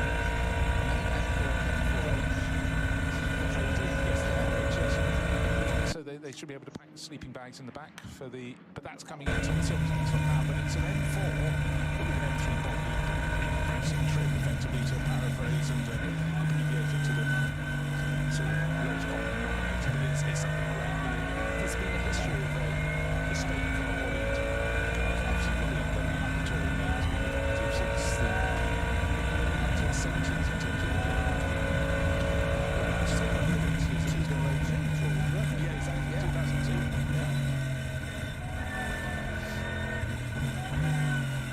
But since then, Bagus banget itu, liverynya hitam putih juga. Ada tulisan-tulisannya. 2002 Touring was not entirely different from the saloon, but it's not really a race livery. It's black and it's white. There's something words all over it.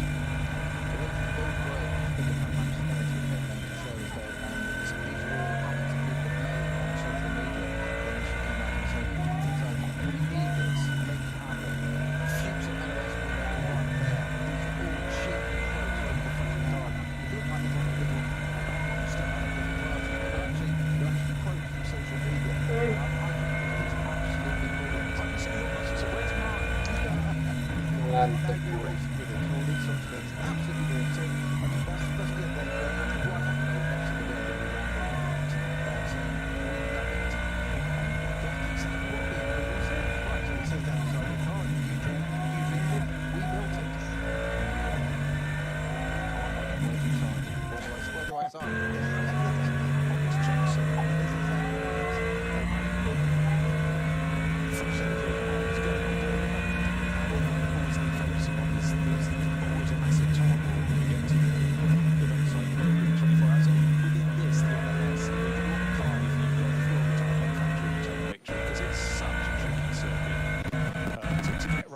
across all weathers. And don't forget, we will have those across the course of the full season. If you're just joining us now, this is the first race, but the second round of the Nürburgring Langstrecken-Serie for 2026, because the first one, snow stopped play, but more to the point, very, very cold conditions, below freezing conditions, meant it wasn't safe to go racing just a week ago, last Saturday. But it was quite nice for the teams that were disappointed there. But many of them managed to do reasons indicated the chance that did they teleported the following weekend rather than waiting for the championships. Also, then from round two, at least there was always instant satisfaction coming the driver's way and the team's way. What they've got time on is an entire series.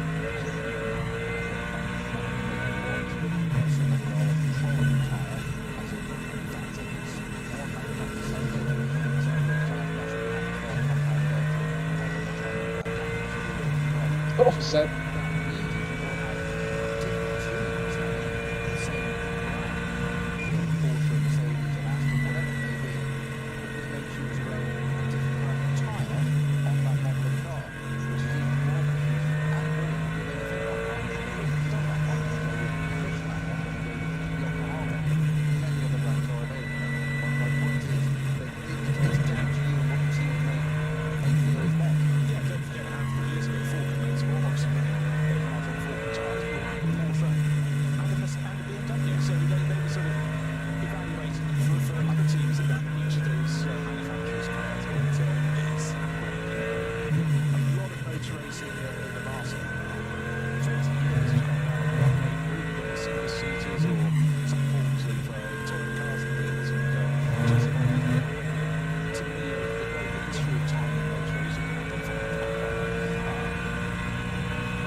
That runs in the SP9 class here is so good. You've got cars with a sort of racing performance that's equal, but it doesn't mean they're absolutely constantly either all around. And the cars look different, and that's why it's great. And then you put different vehicles on and they look different again. So I do really back the drum for variety. I'm with you. There's always a place for experimenting. I think the purity of single mode super, the same chassis, the same engine, the same time, whatever it is, and the same service, it should be pretty much on top.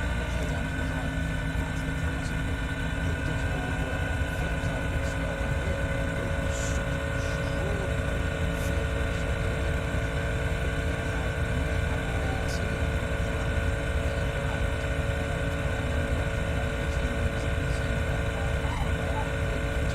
Nomor 3 masih memimpin Verstappen.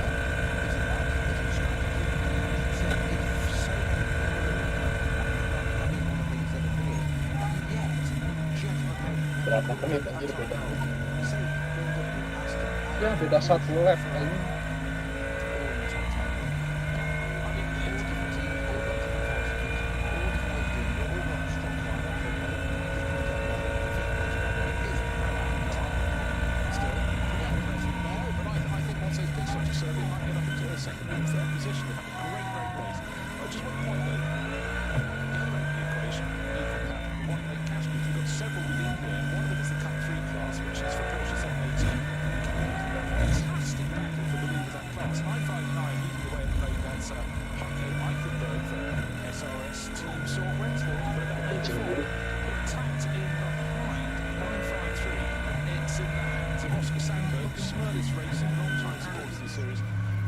Second, and where are we now? We are past the 3-hour mark in this race, 7.5 minutes ago.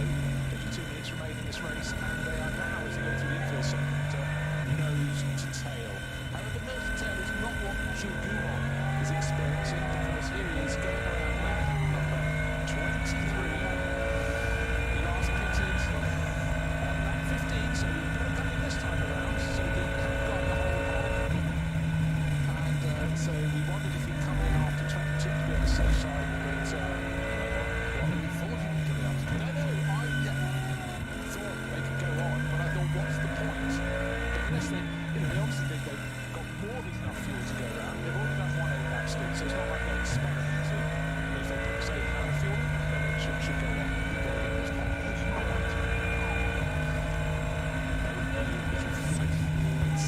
Etc. Yeah. But, it's... There are races and tacticians can be racers as well as strategists. They all try and push, but at the moment it's been such an exemplary performance. This is one of the things with this sort of race. Once you drive a race, Anjir, bedanya 38 detik. 50 detik dengan lap ketiga. Sekarang udah tinggal nomor 16 balik lagi.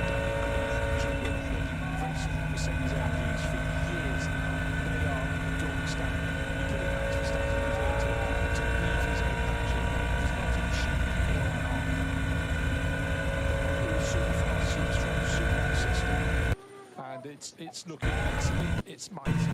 You will have other crews, and this is where you have, it's so difficult for a Kayak crew to be placed in the front of the field. That's why it's so impressive and unfortunate Porsche and Roche exporting going forward with third place so forth. It's been so great, it's a very strong run. To Martin, those performances I've seen. The first thing, but it's Patrick Assecar, who is absolute specialist for the last decade or so. Didn't appear on a super fast Porsche car. That's why we went up. Normally with the Kayak crew, you'd expect your hand driving to be quite a lot slower, or 8 degrees slower. And that's why against full clear lineups, they should be able to feature up there. But clearly Demar has done just a fantastic job because he hasn't shown too much fight. And it's not the way I'm sure you see this, if they do manage to finish in the top three to run Pro-Am, really it's quite clear to them. It's been a really strong ride from cars. I expect the other two to do that. So I didn't do as well, but I think it was a 24-hour race in this lineup, which is driven by an hour as well.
Until you've done it, I guess it's a simple thing, but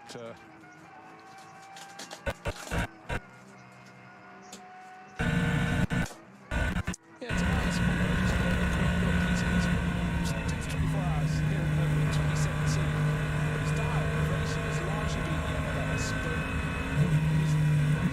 he's had the odd time before those stories on there Porsche cables, but yeah, he's not really raced away from Nürburgring, but he's sort of stepped up with his team. Masih belum ganti.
Charger, the Mercedes from Verstappen Racing with Winwood Racing, and it looks like they'll be doing a 7-lap stint in the opening part of the race.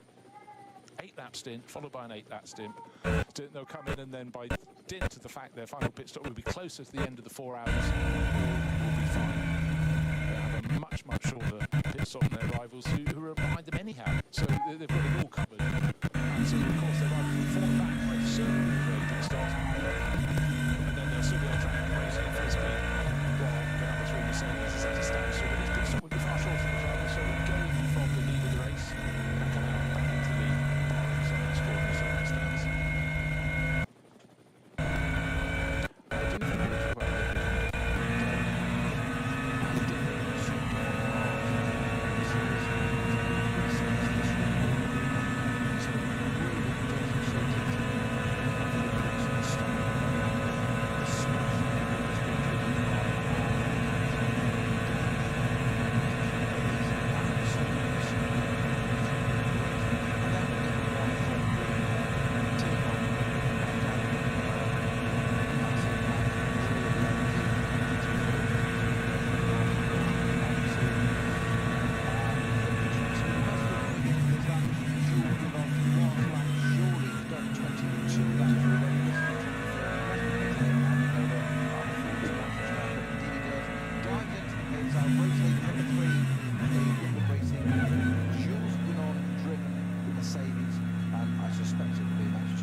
I do apologise. No offence intended or meant, I promise. So the big question is who's going to be hopping on board? Maybe Max will, or maybe Max is head off to the airport to go off. No, he's there. There he is in the background. Hi guys, how's it going? Yeah, very, very well, thank you. So Jules will be getting out. It's always interesting to see, what a driver says when they get out, how they communicate. But at the moment, Jules steps out of the way, throws his seat, put his seat insert on the roof. Max pops his insert in, and then is just popping himself into the seat, and then Jules will help with the belts and eventually put the safety net across. But for Max, this is still sort of fairly, he's competed here twice before, but his experience of sharing cars with others, of course, is relatively thin on the ground. And but I'm sure these drivers, knowing he's in with 2 ultra pros who know Mercedes AMG inside out. Don't forget last year when Max raced here in the top class, he did one performance in the junior class cars, and he stepped up to race a Ferrari. This is an entirely different beast, but again, it's in the GT3 format that races an SP9, so learning as he goes. But he'll have done sim mileage before, you can be absolutely sure of that, for fun and for knowledge, of course. And down the car goes, but it will be a much, much shorter pit stop than the rival cars, and should gain 11 seconds in terms of a shorter pit stop than those that stopped a lap ago, and quite a lot of the rivals came in 2 laps before, so his pit stop would be 22 seconds shorter than theirs, which is a helping hand. But already this car should emerge back onto the track in the lead of the race. Unless I've got my sums very, very wrong indeed, but they've done everything right. 7-lap stint in the opening stint, 8-lap, and then with 43.5 minutes left on the clock in this 4-hour race. NLS2 it is, first race of the year, because the first one was too cold to race after overnight snow. Engine is fired up, indication from the mechanic, the holy pop goes up, just waiting for no traffic. Ya, dan Max 43 minutes to go and play through to the end of the race. It's like the days of We Grew Up, wasn't it, Bruce? I never did. kita lihat audio gimana bakal menyusul kah?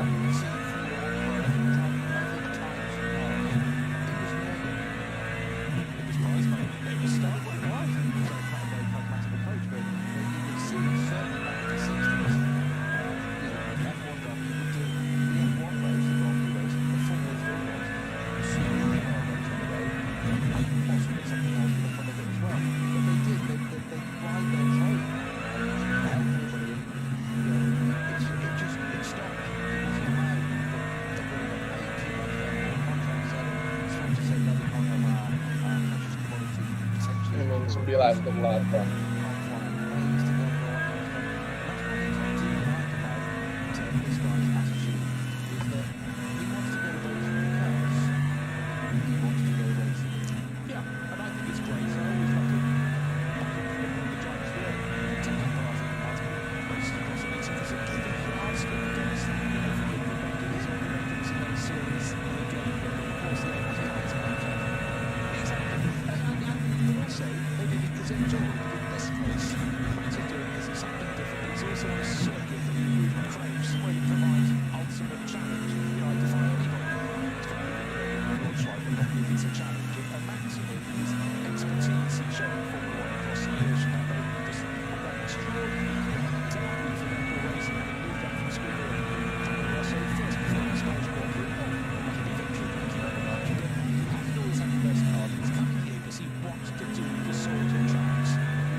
Jack Villeneuve, he wanted to go the harder the circuit, the better. And I think a lot of others would follow, but Max is doing Bisa dipromosi dua So, listen, other drivers, they might say, I'm doing it later in my career, and some are talking about, I think everyone's talking about wanting to go and do 24 hours, maybe the days. Classics, but well, that being great.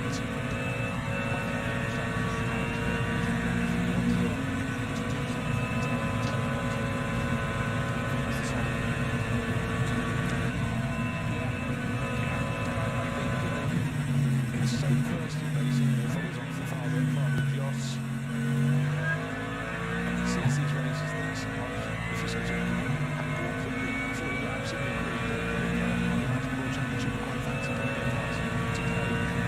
on a circuit like this that is very different to the sort of modern racing circuits. And it's not sort of like set up for that challenge, is it? So you embrace it. But, And a lot to be able to as well. yes, Extraordinary welter, but top level world class welter. yeah, two racing families melded together, that's for sure.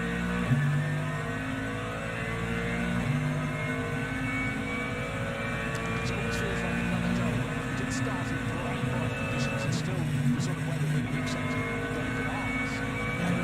The sunshine's largely well, it has faded away, but it's still early spring because the leaves on the trees around the track over the conifers have got plumage.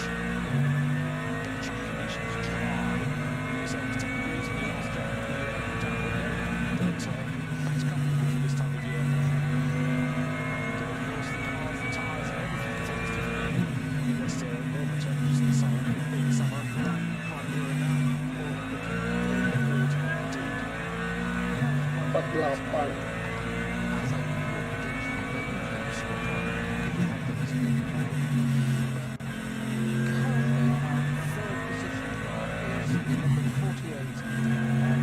Anjir 755 dong pas gasnya juga pas 755 bener sama 755 gasnya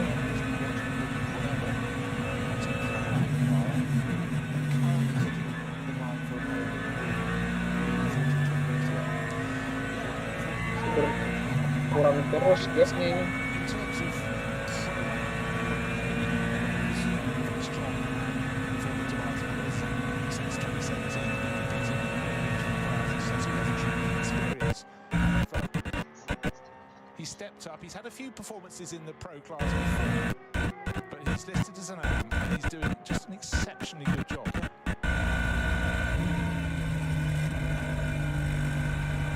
He's still young, 28 years old. So he's most of was man born. Quite a few MLS rounds, but it's just really good. It's also good to have a Porsche up at the front of the field. It's not always been a given, and if it has been, it's invariably been frequent motorsport cars over the years. We've had some good runs from Tronic as well, but and Manti, of course. But Manti on here, which is feels weird, doesn't it?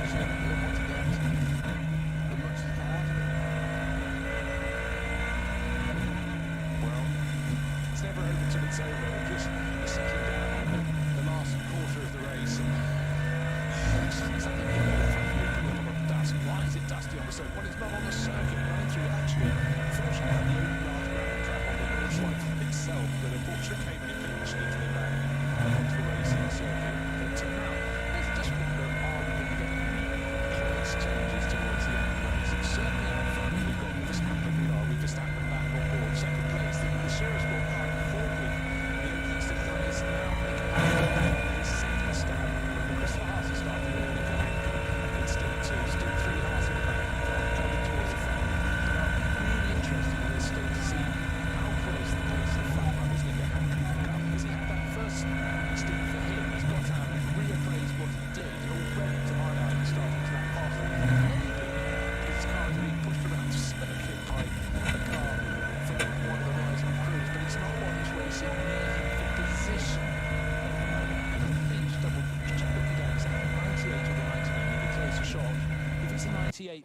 from Road Racing. That's one that's completely out of kilter. Remember, very much brought into the pits very early in his first stint when he dropped the car out of the record. Gimana ini? Gua malah fokus nonton yang lain ya. Anjir ngantuk banget dari situ kedua. Terlalu imbanya itu di ini.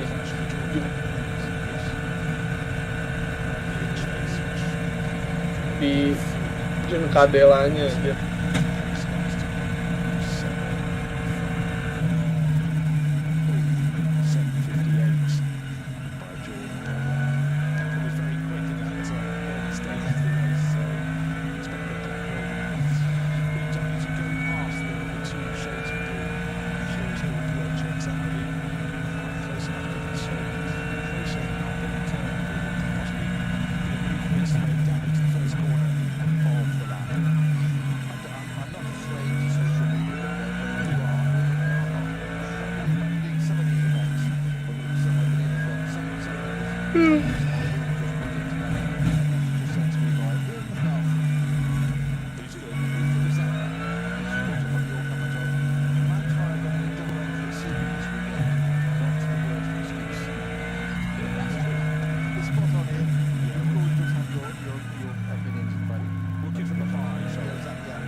Lewat tengah.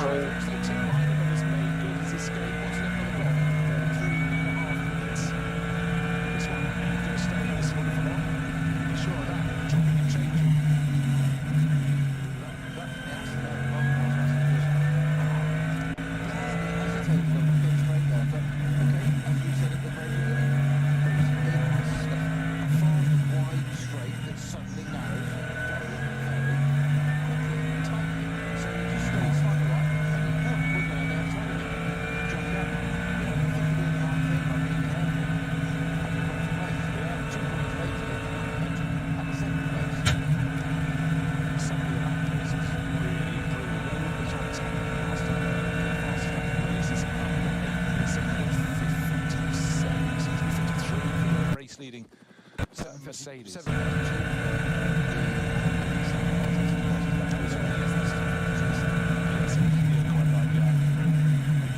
Things are certainly tightened up to the end of the race, but track positions are pit stops out of the way, so if you're in the front, the teams work things out. So starting this lap, we had Max Verstappen 45 seconds clear. Nico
kejar Verstappen Racing. Ngantuk ya, ngantuk ya. Ini sekarang bedanya jadi 45 detik.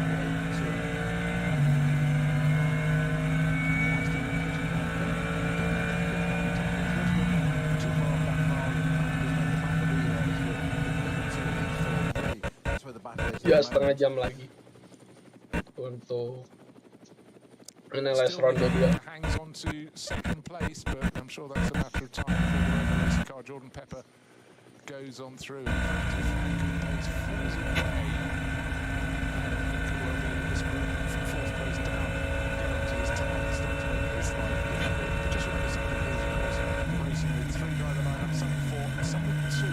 Certainly Hanko and Crystal Arce.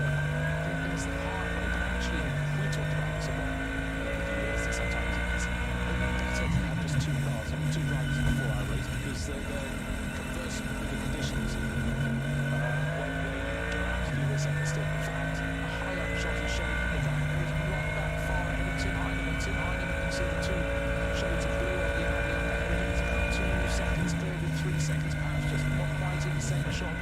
But down from there comes a brilliant shots over this fantastic circuit. But Tim Heinemann's got his tail up and Nico is hanging on. Hour and a half an hour to go now. We've crossed 3.5 hours in this 4-hour race, but I think we can safely say plenty of racing still to come.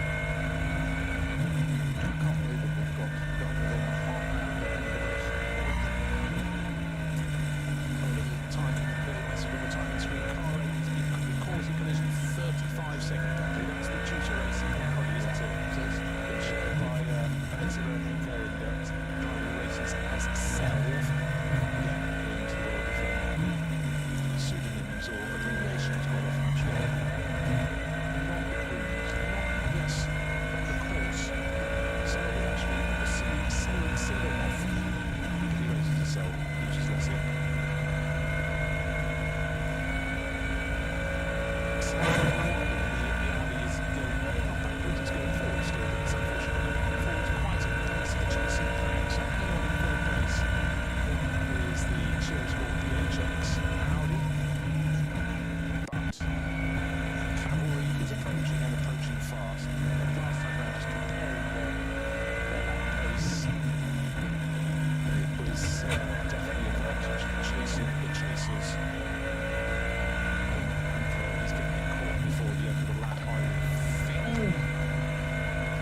Nyusul lo BMW lo, pelan-pelan lo. Isn't it? Negotiating a bank mark closer towards where it needs to wings up to get onto that long straight on the exit Galvin corner and keeping things enough, tiny enough. Oh, sweet pointed straight there is going to be back massive toe coming up soon, and this is where watch as well. I was going to say, it's either very close to number 4 Porsche, and if that 48 Porsche can get closer to the car in front, it's going to be a huge tempo advantage. It's absolutely extraordinary the advantage they can go. There's a lot on the fence, but obviously not just 1, 2, but 3 and 4, and certainly the whole job. I think he's been overspeed and catch up with the driving. You're chasing the car in front, you're not realising you're into the game for number 2. So,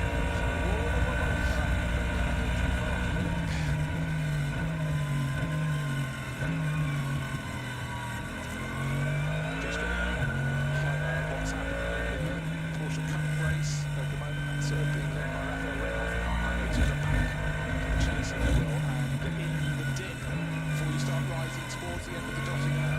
It's still the Shira Sport Audi in that third position, but not for long, because Tim Heinemann, the Ford Motorsport Porsche, getting closer and closer. Likewise, behind him, Christian Dina Ferreira, Thierry van Nürburgring, and gaining on all points, being caught at the back of the pack, which is Christian Cruz in Aston Martin. We talked about the multiple benefit of being a lifelong driving car. get out of the way, I'm just doing this back. I'm not done yet. So as they sorted themselves out, she just again just touching back in the delivery on that Sakar leading the Cup 2 class. And Waduh. you can tell you this is where you just want to minimise your errors as you go towards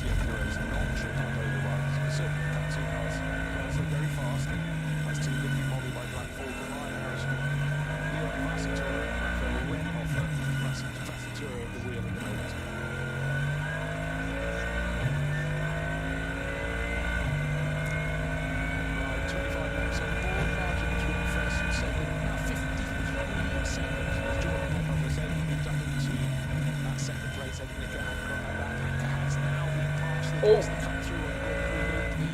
Tim Heinemann has gone through into third place overall. The Ford Motorsport Porsche. Next car in line is the 48 Bosch Motorsport car, Dylan Pereira. And in behind him, he's got a Ferrari still tucked behind too, the Nürburgring for Congo Racing. And behind him, it's Christian Kron. Then there's a gap of 50 seconds back to Lauren Boccolacci, who's done what livery. Started engineering Porsche, started down in, I think it's 24th position. I get what I know to go down before the start of the race, but that's going straight a bit further forward. But started not far down. He feels a really, really four-year way. So the yellow sport car won't be getting a top job. Tim will be getting one of the podium. Tim Heinemann in the former baseball livery car has just moved up into third overall. Jauh anjir bedanya juga. Ya 20 menitan lagi.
Next in line, a little bit further down, negotiating that team Porsche. But Tim Heinemann made the move. He's got about a second and a half advantage over the rest. Nick Anker still hanging on to what is now fifth position. But he's going to be on his tiptoes in the race. 22 position, 4 hours into the race finish.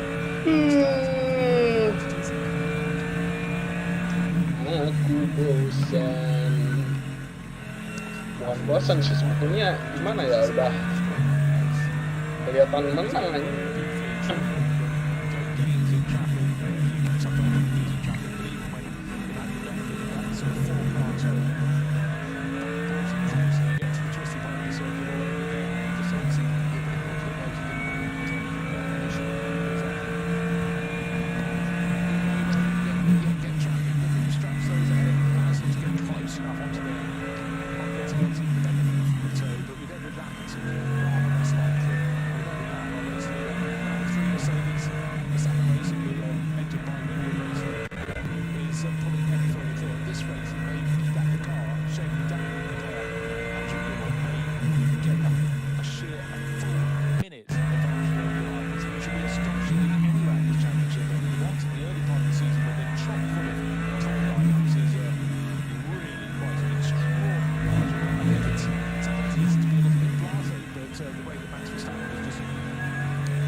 11 seconds on the last lap to the first place car of Shearer Sport.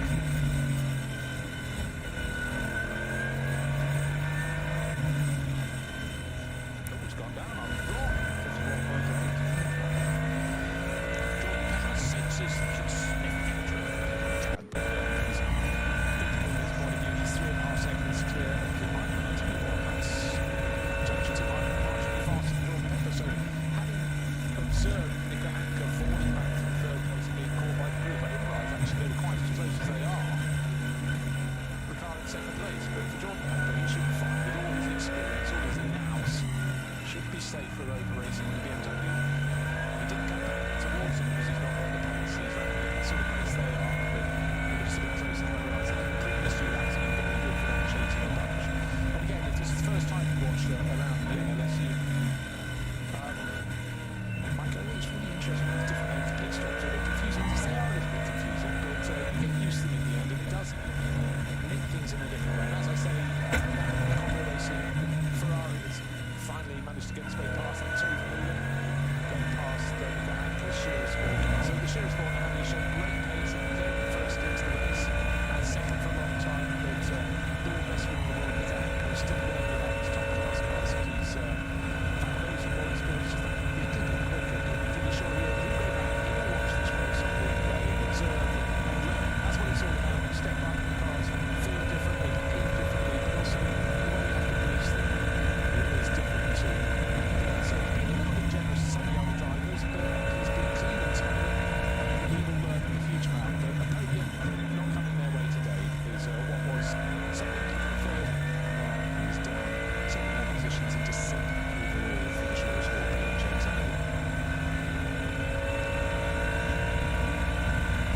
So the job continues to come down to Mike, continues to the race on. Can he catch the Rover Racing BMW? At the start of the lap, the gap between them was 3.5, 4.6 seconds. Quite a big ask. The team have been going very, very nicely in this race. And certainly is moving his way. All you can do is keep on chasing at this point. Will it happen? But when it happens, you don't keep on trying. So sometimes traffic could be your friend. Can it help you? Could it obstruct the car you're chasing when you gain an advantage? But when the gap's too big for him to sort of keep onto the back of the group and pass it, it's a slow zone. You react on the exit of that, and it's you have to go out to racing speed all over again. But still chasing. Jordan Pepper is 3 cars ahead of him now. 1, 2, just put it past him, believe it. And that's half of it.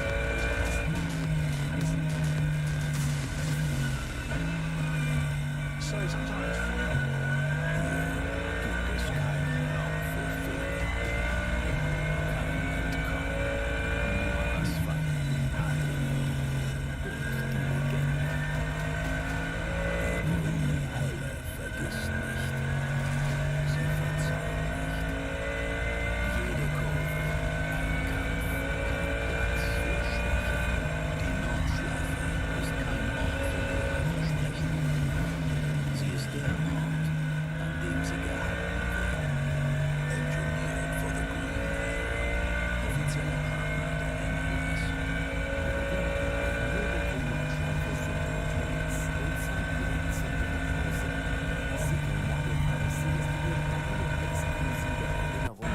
Besuch an der Rennstrecke. Unzählige Modelle findest du auf ckmodelcars.de oder im Shop.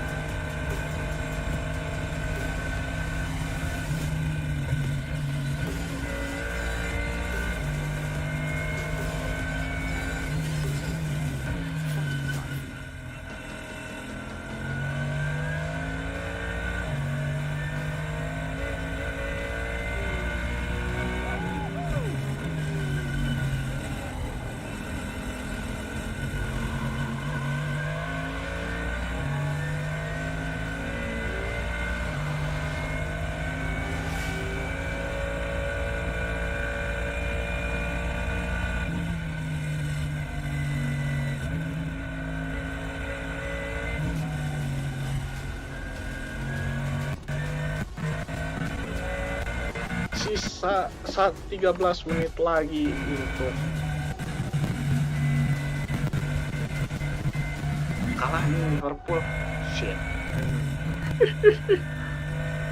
Ya Allah, makin jauh anjir. 6 poin lah. Belum kesusul Chelsea.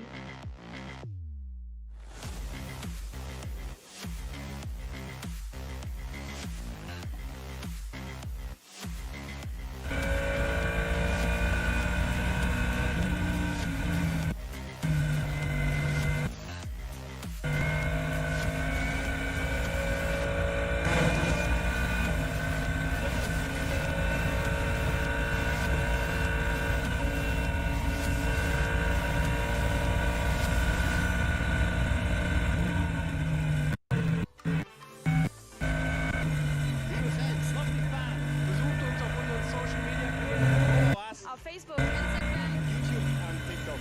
Willkommen bei der MLS.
Aduh dong, Liverpool dong.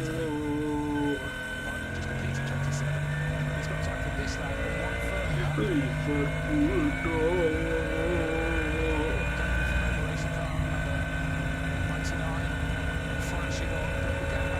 10 menit lagi ya. Match win ini mah match win.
Max win. Way through traffic, and there was a Porsche Cup 2 class car there, quick, in a straight line. 8 tersisa. But Heinemann managed to get past that one as the early part of the Nordschleife glory part of the lap, and now clear Ya, ini lines sisa for Tim Heinemann, but it udah jauh banget gitu bedanya, udah beda semenit. is one that will potentially keep him from taking that second place. I think we can safely say Sementara ini udah habis, ini langsung final lap.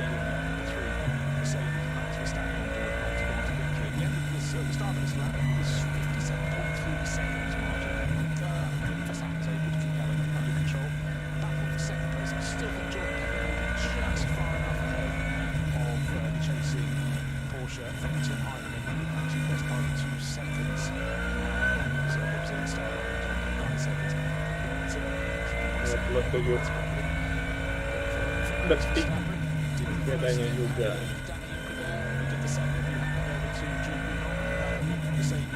Oh, rain.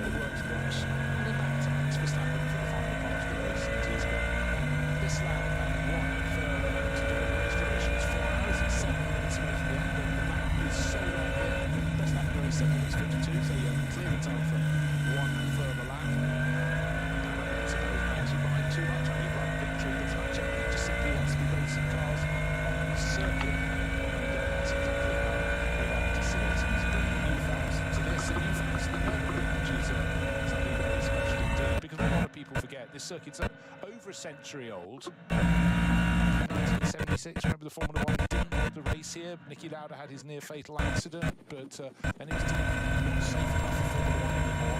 You started to think that the Formula One World Championship went to Hockenheim instead, but that was that for me. Then they carried on racing. Then they had massive financial problems over the last decade or so. The thought of this circuit closing never opened again. It broke my heart. And for so many drivers, they're looking to say, I've been racing, I'm here to challenge. I'm not to tell other people, it's all about internal pride, but it's something, if you've raced here, you don't take it very special, it doesn't matter what class of car.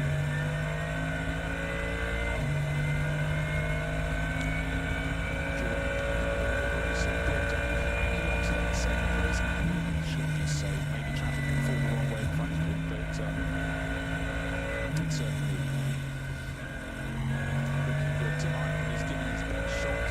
Tiergarten. 2 seconds away, and that's sort of a comfortable. He's a pro driver, so it's a comfortable enough gap. He doesn't make mistakes. And when I'm sort of looking for a caveat, they handle the backmarkers who are going as hard as they can, but in cars that aren't as quick. And it's about when you get compromise, slight compromise there for Jordan Pepper had to take a slightly wider line than one corner. Now this is what you don't want. You don't want cars of multiple classes. Something the width of the track, which is already narrow as the drivers approach the carousel. That's a chance for Tim Heinemann to go. Of course, he got blocked as well. So, entirely so. It must be so frustrating. You're looking at the cars coming up in front of you, thinking, oh, I might be able to get in the partnership. Just as it was a Jordan Pepper second, this was a little bit obstructive.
Ya, Max Verstappen sudah melewati Hohenheim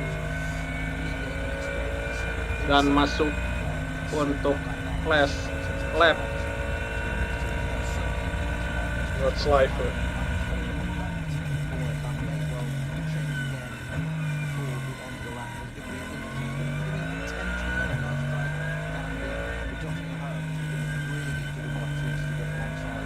Dua menit terakhir yang akan menjadi perebutan. Anjir, nomor 99 sebenarnya kencang, cuma dia kena penalti. Ada 911 menghadapi BMW lagi. Sebetulnya race berjalan seru sih di stint pertama, di 1 jam pertama. Ini Max ya langsung kesalip di lap pertama di straight sebelum pesan rain chicken, tapi setelah 1 jam dia berhasil menyusul sih sebetulnya untuk masuk pit, walaupun di dalam pit sebelum keluar kesusul lagi. Tapi setelah itu di Nordschleife cukup Dela dia berhasil menyusul Audi dan unggul jauh dari situ. Sebetulnya di stint ketiga ada momen lagi sebetulnya BMW udah berhasil nempel, bahkan menyusul sih sebetulnya, cuma tadi BMW tertangkap nyenggol mobil lain saat battle dengan Verstappen Racing dan terkena penalti. Setelah itu race ya berjalan ya bukan membosankan ya, udah unggul jauh maksudnya Verstappen Racing. Sampai sekarang Max Verstappen yang bakal finish ya, waktu sudah habis.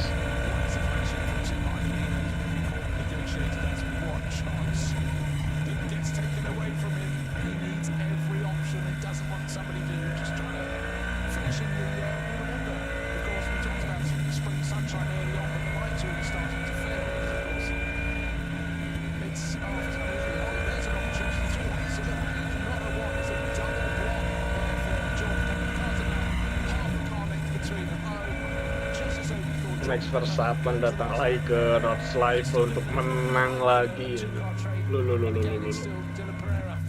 Loh. Tapi itu kayaknya battle di BMW yang lain sampai kebuka gitu.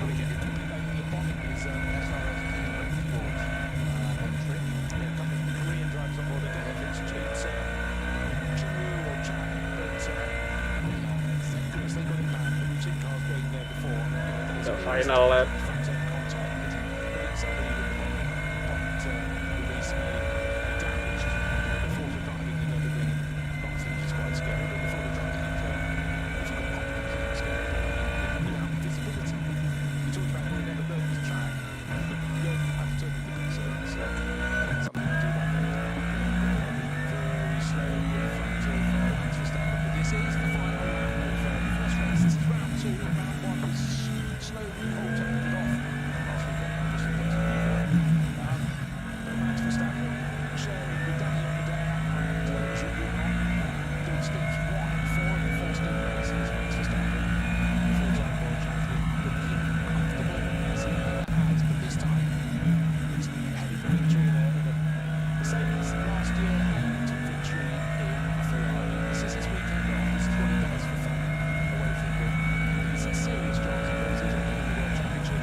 By a minute.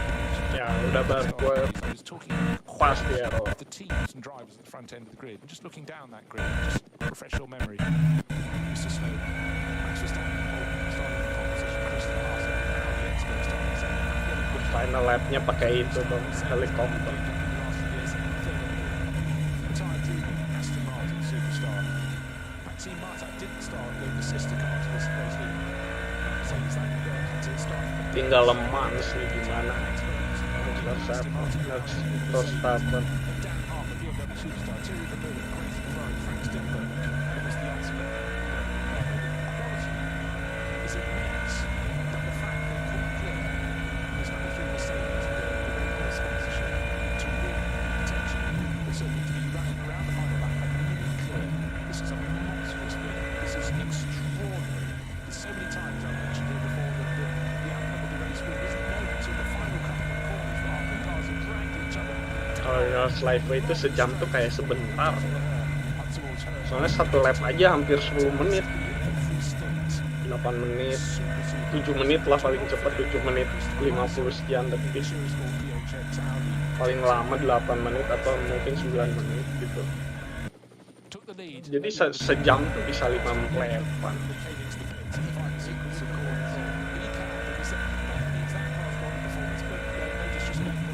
Barusan melewat YouTube Corner.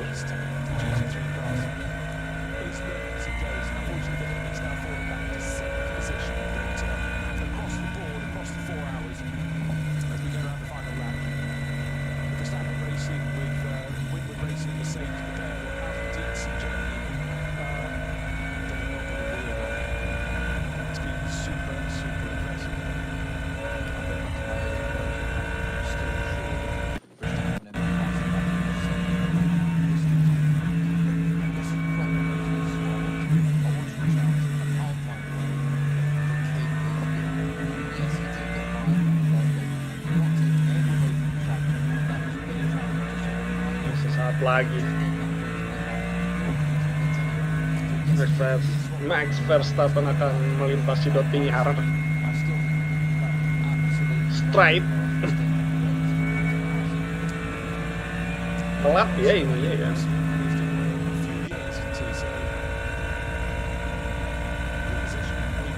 Nggak telat.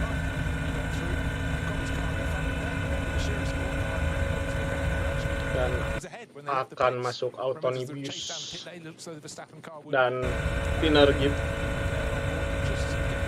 dan akan masuk Tiergarten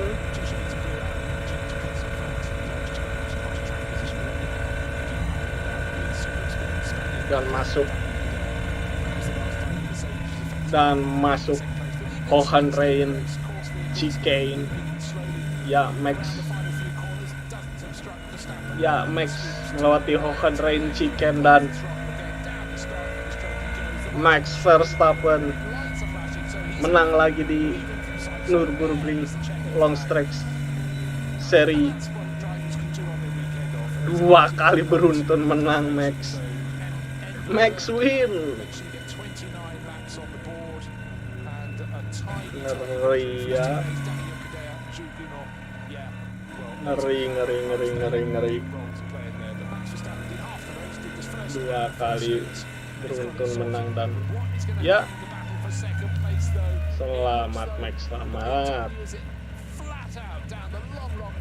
Towards the end of that, has got enough of a margin. Under the bridge they go. Yes, he has, because the Falcon Motorsport Porsche, Tim Heinemann, is giving his all. Oh, there's a chance for 2 cars side by side up in front of them. They chip to the left, to the right, and slightly left again through Tiergarten. They go. There's a BMW in the way, but BMW is important. Is the one that made the move. Tim Heinemann had to suck it up. But there, Jordan Pepperton just enough to take that second place. Good run from over racing with their BMW. Great to see Falcon Motorsport in third place as well. So we have Mercedes from BMW from Porsche. That's how we like it too. And the Pro-Am class winners, 4th overall, didn't get the podium, but Dylan Pereira was only another 3 and a bit seconds down in 4th place after his very good battle with the Ferrari of Thierry Vermeulen. Good start to the season. I think a lot of drivers would have thoroughly enjoyed that margin of victory at the end. 1 minute and 6 seconds, so it went out on the final lap. You can see that battle for second place was intense, and eventually at the end it was half a second between them, so that's very, very respectable indeed. Tim Heinemann, another lap, who knows? Well, he might have run out of fuel, but if he had infinite fuel in his tank, he might have been able to... Ya udah sih, selesai gitu doang ya. Gue akan lihat itunya karena udah And again, just reiterating, 4th place overall, the Pro-Am udah sekitar 4 jam live.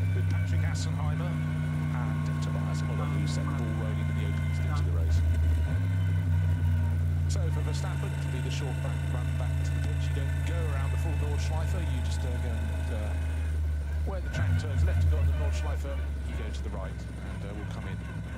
Marshals on the track waving yellow flags and course cars positioning around a little bit of confusion there now. Max has been shown other cars can report into the paddock, but those who go to the podium take the rear entrance to the pits, the one that you'd use in if you're just using the Grand Prix circuit, going around a group of stacked tyres. Tiny job, safely say. And just completing as Max Verstappen enters the pit lane. After Christian Cronjes in 6th place overall in Aston Martin, Nico Anker sharing Christopher Haase. The car did lead the race early on. Car 16, the Audi, ends 7th. 8th place goes to car number 7, which is the best of the Lamborghini. But Max Verstappen to a standstill. And his teammates with the beard, that's to proffer him a cap. We have Jules Gounon gives him a hug and Danny Juncadella as well, and cheers ringing around the pit lane. But just a little glimpse of some smiling eyes through Max Verstappen's helmet, and I think we can safely say he enjoyed. That'd be interesting to catch some words, but the body language is very much, yeah, pumped up and getting things done. And again, it's great, and we love having people come to race on the Nürburgring Nordschleife, because it is, we know it's special, and the more people that know it's special, the better. But just remember, this is a driver who potentially had 24 Grand Prix to do this year, just the 22 after 2 have been called off for obvious reasons in the Middle East. But they will be back, but I think Max Verstappen will be back. He wants to do the races like this, and it's great. Helps our credibility, because we've been saying this for years. Now people go, oh, now they're involved, now we get it. So we've been telling you that for 10 years.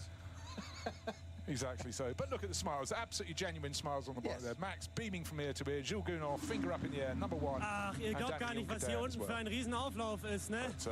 Mein Gott, alle halten natürlich die Kameras drauf. So, wir kommen mal einmal direkt durch und gehen direkt zu den Siegern natürlich rüber. Max, I come to you first.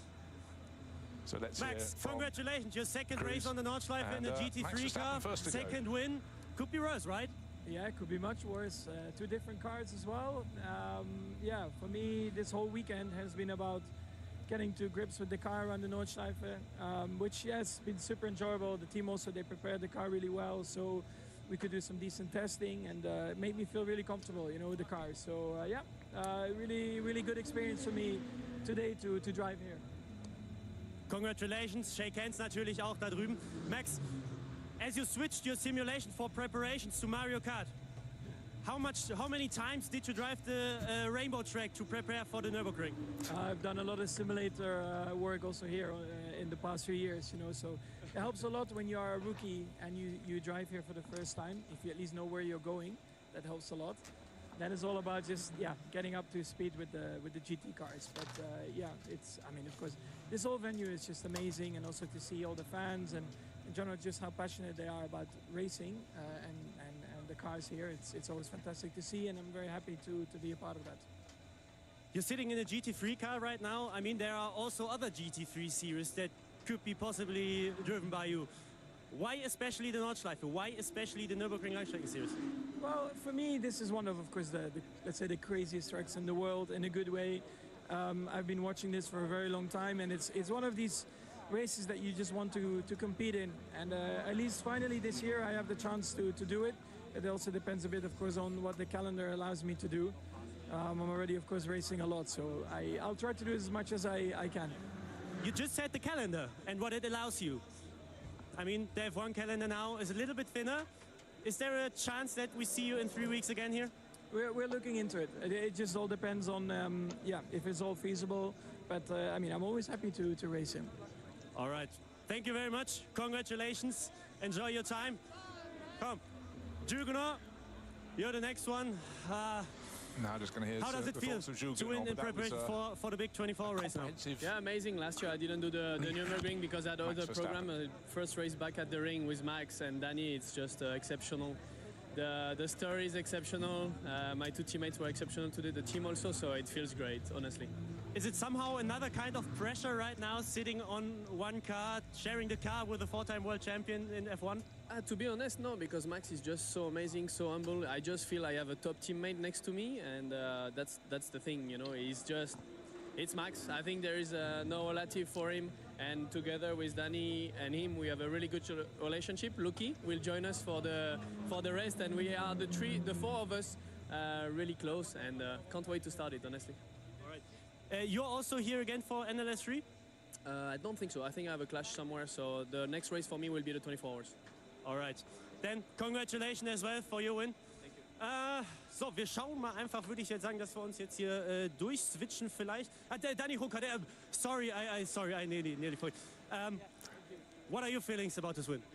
Yeah, I mean, it's great to win again. Last couple of years have not been that lucky in a notch life to get a win, and even if it's an NLS race, you know, it's everything counts towards our big goal in the 24 hours. And yeah, great start for Max also in this project, and for me as well to be back with AMG in a very competitive car. It's great. You're a professional race driver, yeah, in GT3 in a real race car, but also in the simulator. You're a development driver for an F1 team and all this stuff. How much can you prepare actually for a real, race on the Nordschleife? I think a lot.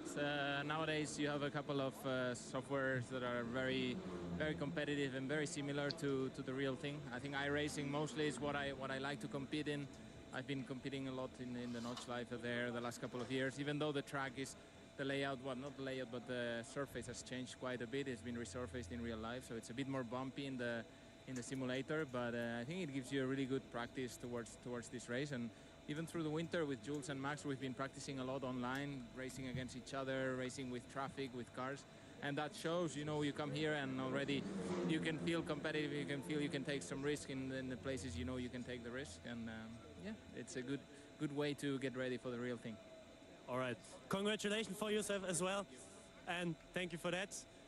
Und damit gehen wir mal einmal kurz hoch, erstmal zu Olli und Uwe, und dann gucken wir, dass wir die anderen almost the one that noch interested me the most was the way Danny Juncker at the end was talking about the fact the real track is smoother than the one on the simulation, but that attention to detail, but the fact they didn't just rock up here and go out in practice yesterday.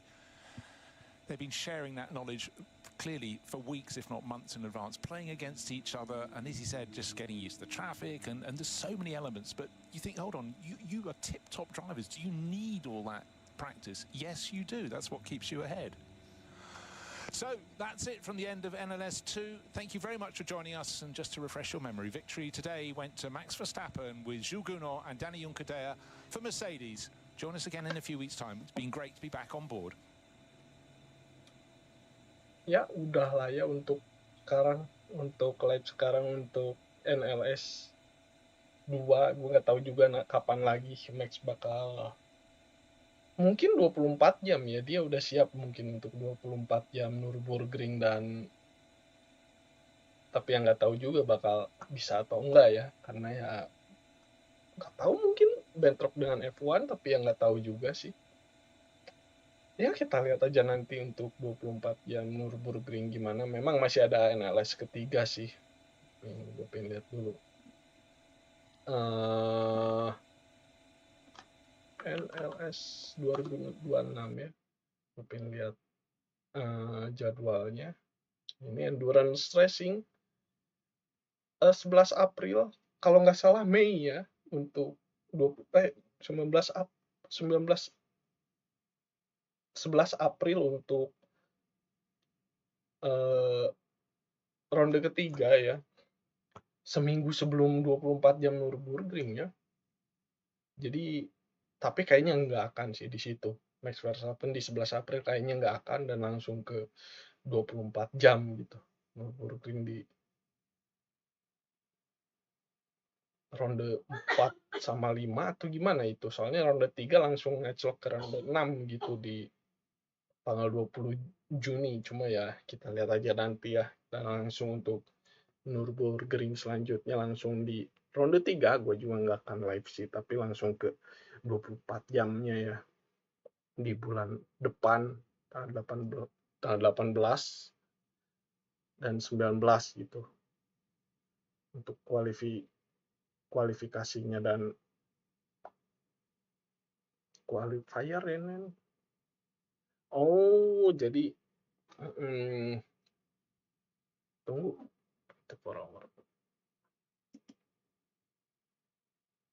jadi kualifikasinya itu tanggal 18, cuma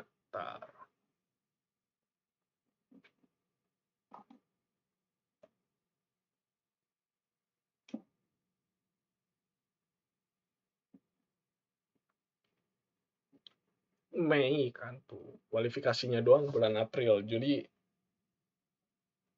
April masih ada, tapi yang di ronde keempat sama ronde kelimanya itu kualifikasi untuk 24 jamnya. Jadi bulan Mei langsung mungkin yang nggak masuk kategori kayak pembalap macam Max Verstappen gitu bakal udah ada entry listnya ya. Tunggu. Udah ada entry listnya udah ada ini.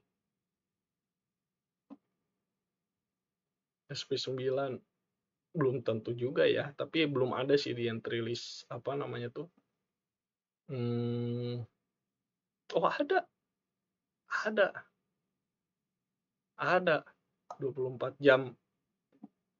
Ntar 24 jam Nürburgring tuh ada Max Verstappen. Sama kayak tadi Lucas Auer, Julius Gunon sama Daniel Juncadella. Dan ya selamat Max menang lagi nih. Kayaknya gue nggak tahu tapi ntar mungkin ada Kevin Estre untuk 24 jamnya. Karena ya mungkin orang-orang yang kayak Max, kayak Kevin, kayak tim BMW yang kayak tadi tuh pasti bakal ada laginya ntar di di 24 jamnya ya. Dan ya sekian untuk live Nürburgring Langstrecken-Serie ronde 2. Selanjutnya gue tunggu. Kayaknya 24 jam. Oh, ada 12 Sebring, tapi gue nggak akan nonton karena gue masih belum buku nonton 12 jam atau 24 jam. Ya awalnya mungkin Nürburgring ya atau Le Mans gitu. Gue langsung di situ aja untuk live selanjutnya, untuk live endurance racing ya. Ada itu ya, Imola. Entarlah, mungkin Imola bisa ya di WEC. Kita lihat gimana untuk Hypercar dan LMGT3. Ada Shin Galel juga yang pindah sama Augusto Farfus tuh. Sama timnya itu pasti ada terus bareng siapa, Shin Galel. Dan ya, sekian untuk live reaction NLS 2 kali ini. Selanjutnya mungkin Imola untuk live reaction selanjutnya. Thank you very much. Selamat malam, good night. Assalamualaikum warahmatullahi wabarakatuh.